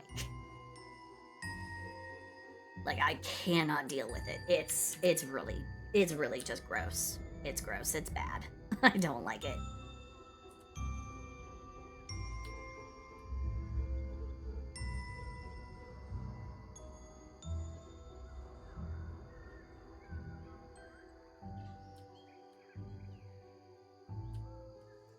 So that's why I don't like Seton Academy, but I do like the character. I do like the mammoth.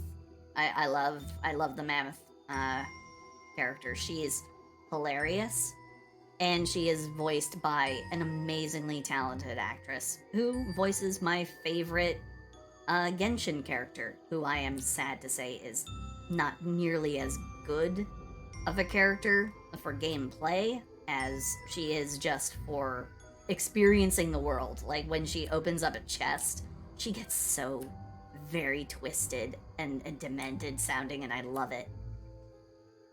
Her love of money makes her funny. The way that she manifests that love for money is I just find it so funny. I love it. She is kind of like the embodiment of capitalism, but at least she's cute. Capitalism may be a toxic economic system, but Dory makes it cute. Because she's cute. She's super adorable. So, yeah.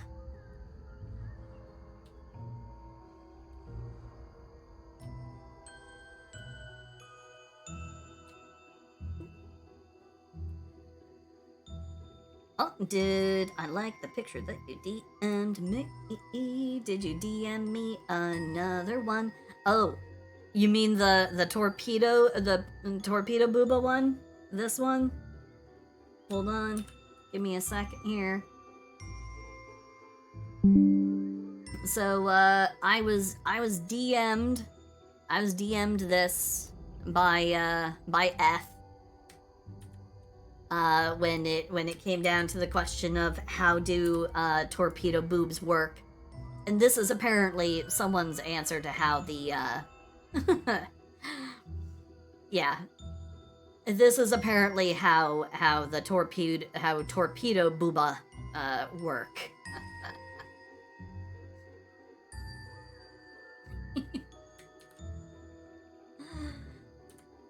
Oh boy.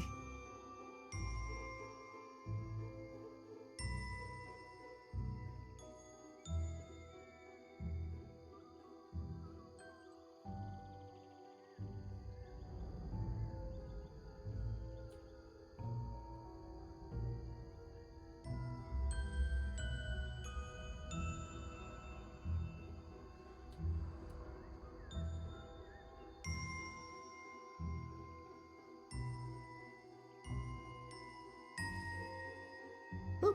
There we go.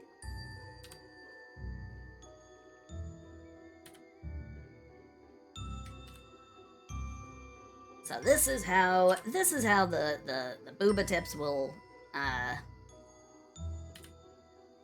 kind of work. This is my explanation on booba mechanics.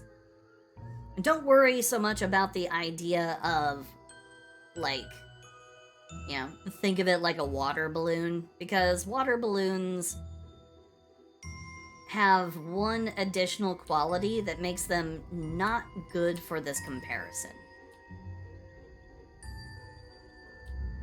Water balloons have a lot of elasticity. Like, that's literally their thing. They're all about being rubber or latex holding in water, which gives them a constrained quality. Makes them stretchy. Not quite soft. So it's not even, it's the thing that makes balloons a better comparison than, you know, the torpedoes. Or like the bullet bills.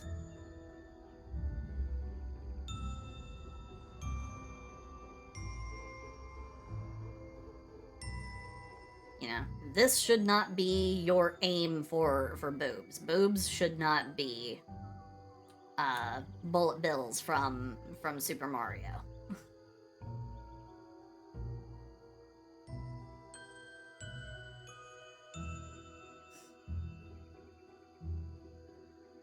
So instead, if you're gonna try and do boobs, my recommendation, don't think of them in terms of water balloons unless you are doing interactions of boobs with things.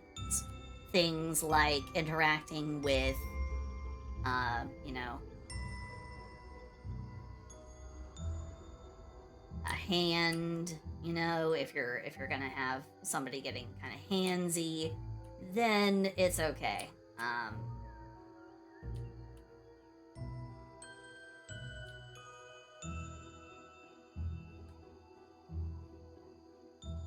hand on a booba will cause booba to do things, and that's when you need to start thinking about them like water balloons, similar to water balloons, but you definitely want them to be like pre-stretched balloons that get filled with water. So.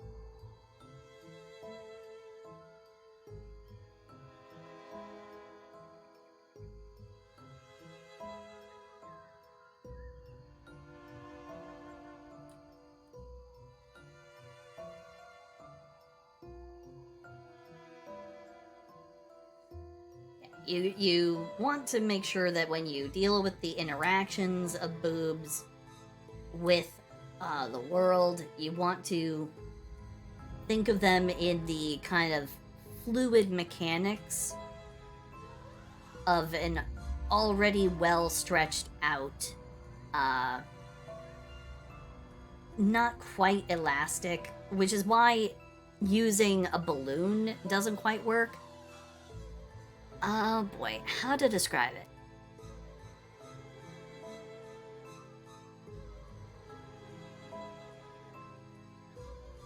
It's more like a bag of oatmeal. If you were to take oatmeal and you put it into a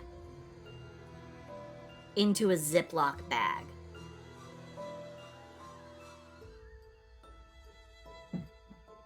Even that doesn't work. It's hard to... It would have... It's... Because skin is very, very relatively thin.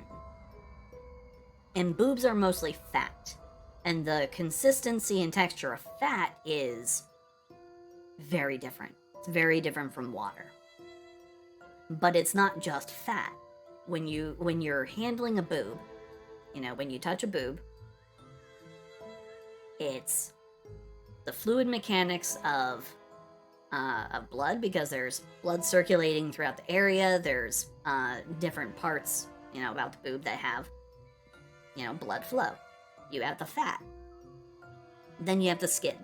That's 3 completely different textures and consistencies, because fat is thicker than water, which is the blood and water are basically close to about the same consistency when you draw it.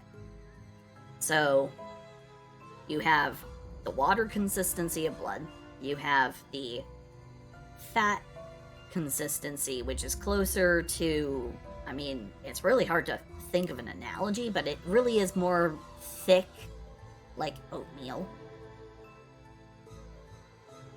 And then you have skin, which is not as elastic as latex. So when it's strained, when skin gets strained, it's not like latex, which will pull and stretch and become super duper thin from anywhere and everywhere else.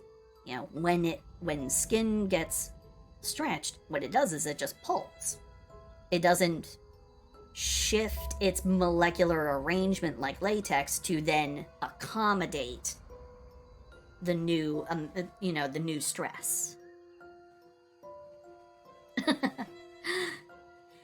Hey, Can. Hello, Can Longan.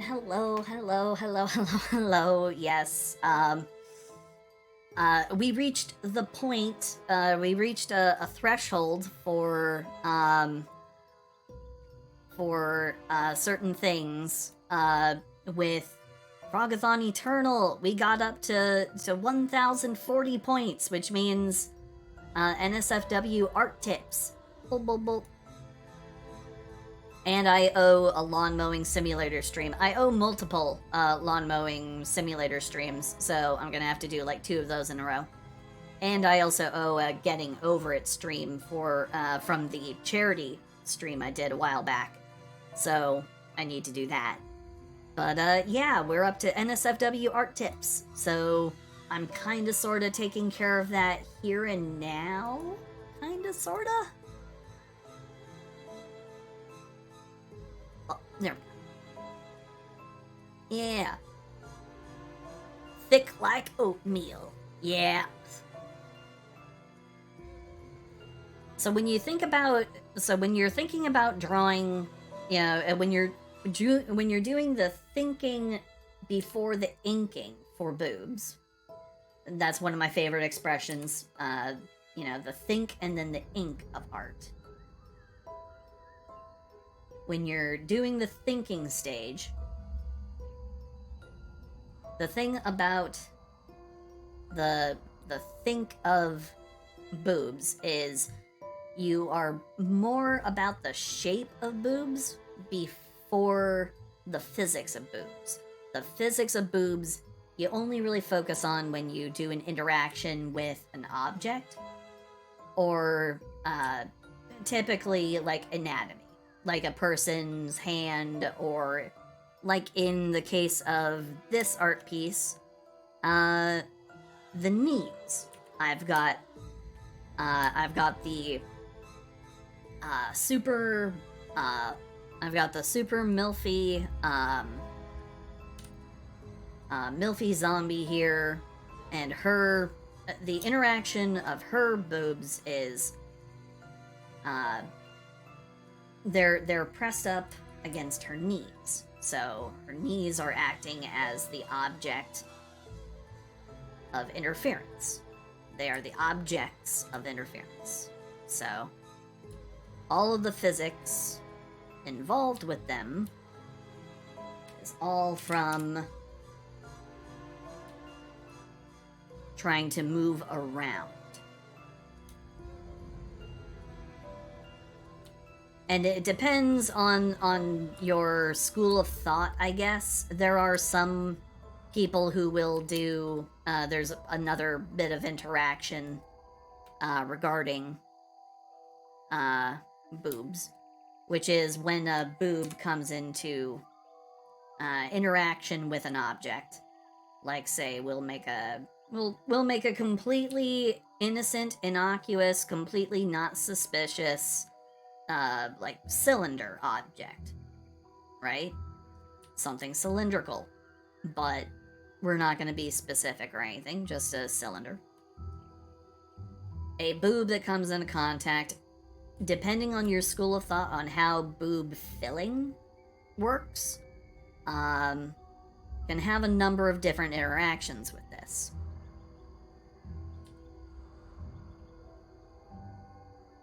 You can have either the boob curl, fold around and like consume, almost, kind of fold around the object.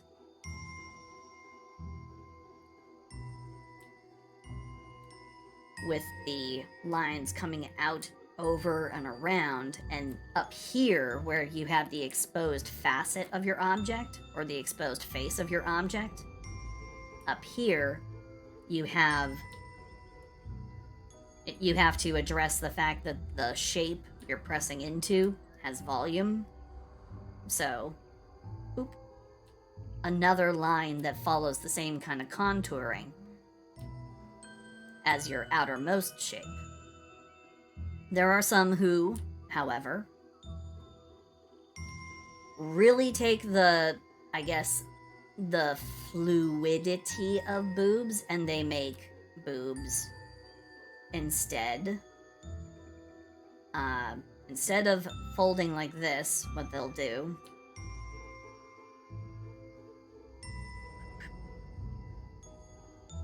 they'll have the boob do more like this.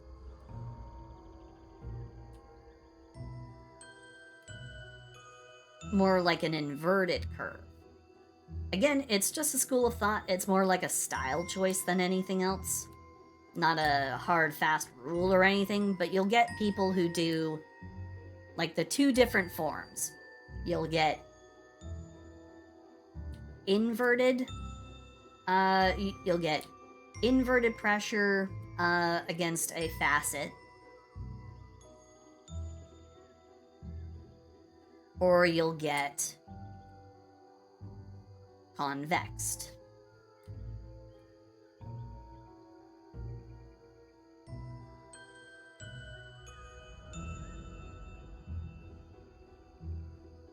One way or another, your object is going to be pushing into the boob, and the boob must yield.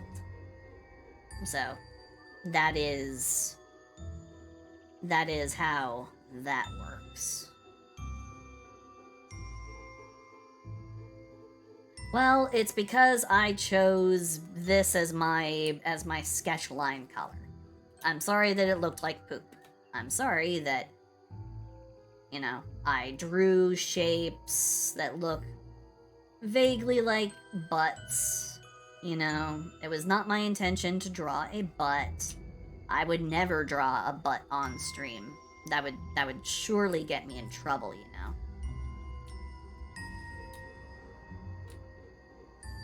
And I would never do anything ever, ever, ever that would get me in trouble with Twitch, because I'm a good little Froglin. I would never ever do anything suspicious or concerning or risky ever in my life. Ever, ever.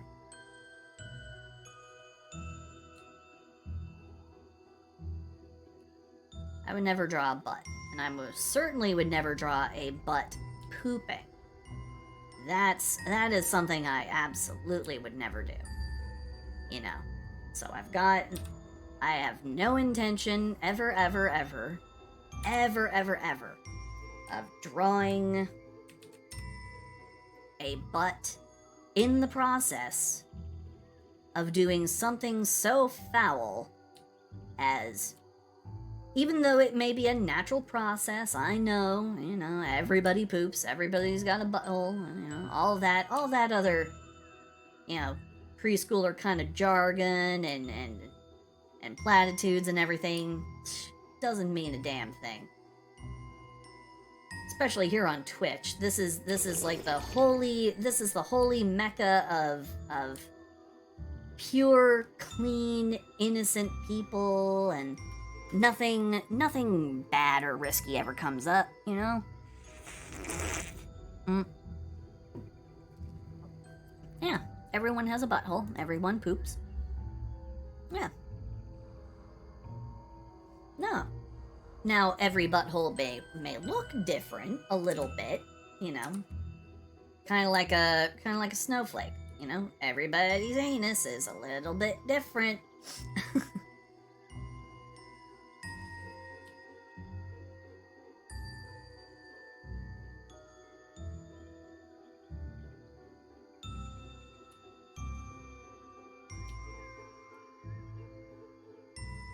Now, of course, like I said, I would never draw a pooping butt.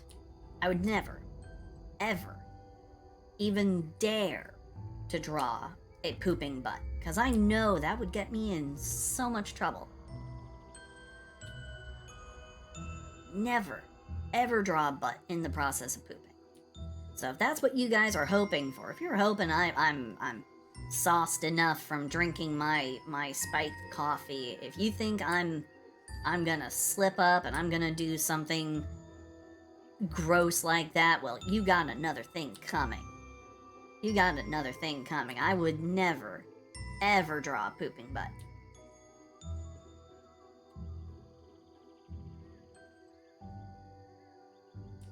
No, there will be no shitting. There will be no pooping butts. None. What am I drinking? I'm drinking normal coffee, but I spiked it with a tremendous amount of, you lost your butthole in the war. My sincerest apologies that you lost your butt in the war. Yeah, I spiked it with some Kahlua. I spiked it with Kahlua. I had a bottle of it left, and I was like, I literally don't drink it any other time except for, you know, when this kind of thing happens on stream, so, yeah. I decided to just be like, yeah, I'm gonna go ahead and just pour the rest of this bottle in there. It's a little bit more than I thought. Just a little bit more than I thought it was. But I'm doing good. I'm fine. I'm doing utterly fantastic. Having a good time, actually. I'm having a great deal of fun. I hope you guys are having fun, too. I hope you guys are having fun. Nix! Hello. Hi. Hello, thank you for the sub. Thank you. Oh my, hey. Oh, goodness gracious me. Hold on just a moment.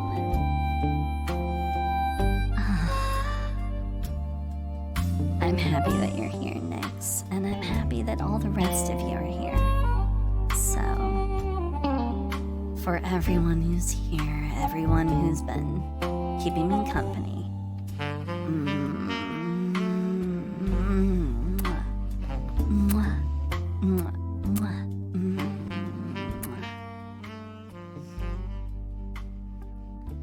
I'm happy to have you here. Thank you.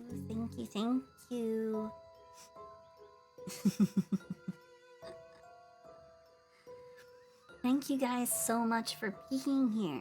Thank you for keeping me company, and thank you for putting up with all my antics. I'm sorry that things get a little bit weird, and I'm sorry maybe sometimes I kind of lose the thread. You know, I know it's hard to figure out where we are now. Here we are, and we're talking about, you know, butts. I like frogs because they go boing and ribbit. And I know I'm saying, you know, I would never draw a pooping butt. And it's true. I would never draw a pooping butt. Ever. I would never draw a pooping butt. Ever. Ever.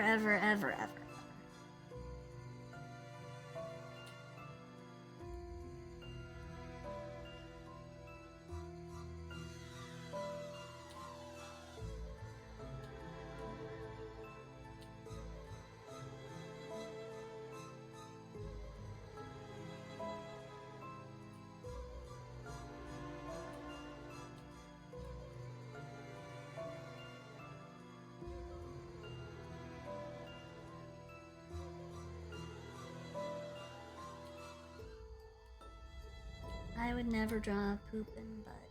Ever, ever, ever. I would never draw a poopin' butt. I would never draw a poopin' butt. I would never draw a poopin' butt. Because I am, say so.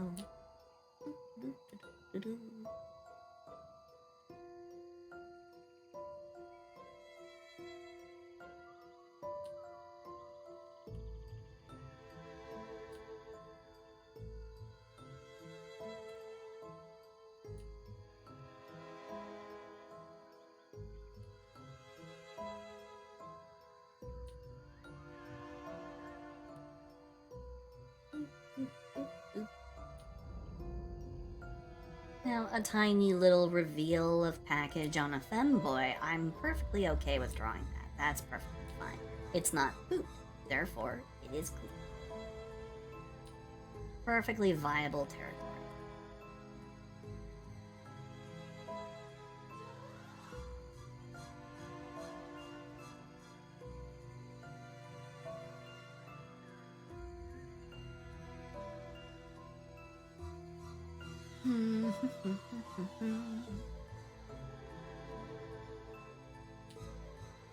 I don't even know why I'm drawing this, but I am.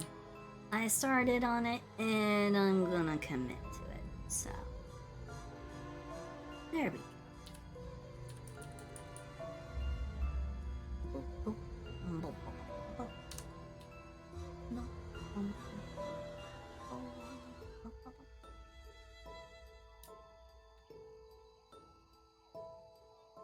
As you guys might be able to tell from my preferred boba size, I'm also enamored of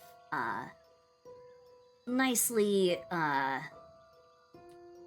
know, if they're a femboy, I approve of femboys. I like them. I like them. Delicious.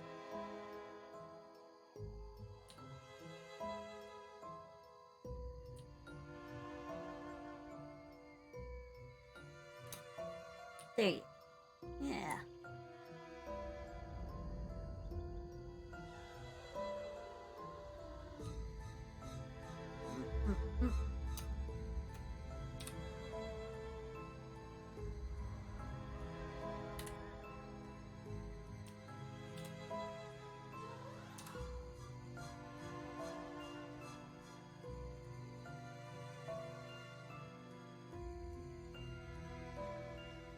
Here.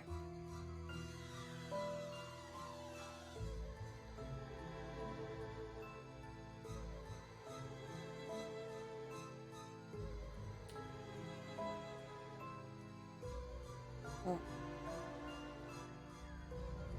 Here. Oh. Oh.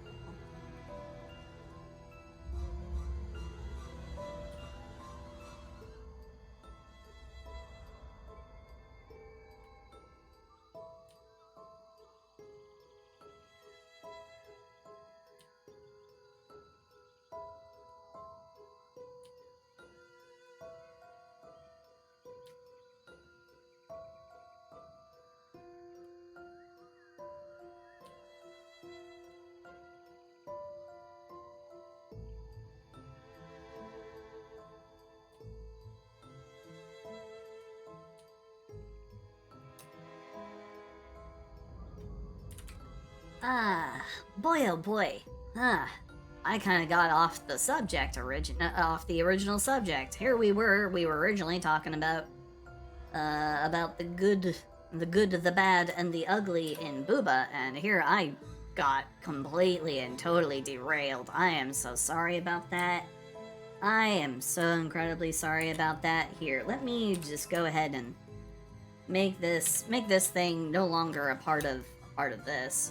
Just drop this somewhere completely different. You know, it's not important. It's not something anyone needs to focus on. No need for there to be a focus on it or anything like that. Just you know, not like it's gonna be relevant or anything, but you know, Not gonna be a test on it in any of my were you paying attention kind of lessons. Yeah, it's not important. You know. Femboy booty is I mean it's not anything to focus on. It's not a big deal. There you go. There are no bad boba, just bad users. You're not wrong. You are not wrong on that one.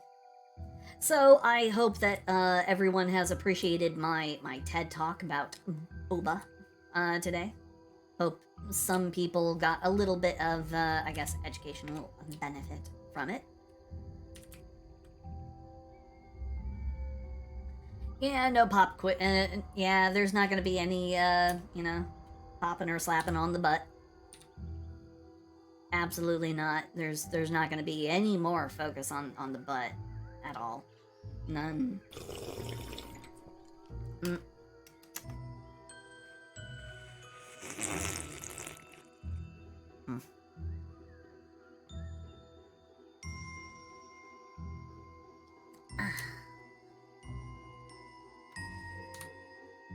That's still something I need to do. I just remembered. I still need to find a... I still need to do like a merch thing. That's something I want to do. I want to try and get some merch rolled out at some point before my birthday. My big goal was to get like one merch item at least rolled out before my birthday. And the thing I finally settled on that I should make into my first bit of merch was actually the cup.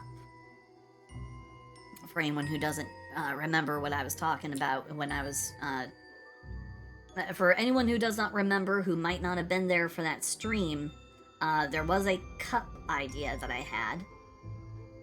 And I eventually came to the conclusion this is the first bit of merch I want to release. And it's a delightful piece. It's a delightful bit of art featuring yours truly. Oh goodness, let me go ahead and bring it up. I'm all scattered. Here's merch ideas. Oh yeah! Poison Sack Mode, hoodie sweater. That's right, that's something that we did. Words on the mug? Did I? I might have. Here's the cup. I came up with a couple of different ideas for the mug, but the big idea that I decided on for the mug, I eventually decided that I really liked this one. So then, you know, make a right-handed and a left-handed version. So then, whenever you're taking a sip from the cup, you know, you gotta put your mouth somewhere, right? So that was the basic idea. That's basically what I came up with for the cup idea. And I've got the other cup ideas, you know, this one using my redeem, my strawberry. You know, the other ones are wholesome. my little affirmation, moving ever forward. That's the thing I like to say quite often. And then this one was Ink Fang's idea. He was quite insistent on it. I put it down. No Bumblebee. No, that's a whole different item. That's a whole different item. Oh boy, I don't even know if I could. I don't think I could put that on a cup. But yeah, I've decided that for my first bit of merch, I want to make a coffee cup, and I want this to be the picture on it. And I'll make a right and left compatible version. So then left-handed people do not feel left out. So I want to make this into a thing, but I also need to find a merch maker that will do the make on order, so that I don't get inundated with 100 bajillion mugs that I then struggle to try and sell. I have to try and be pragmatic about it. I have to be somewhat, I have to think a little bit about it. I could put a bee in a cup. No.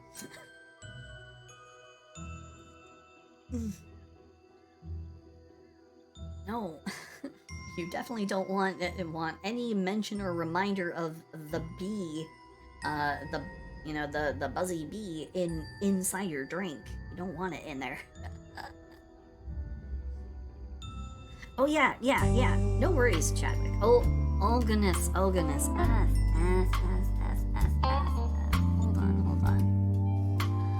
Oh, you're gonna go to sleep. Okay. Well then, I will go ahead and I will bid you a good night. I hope you sleep well. Have good saucy dreams. And here.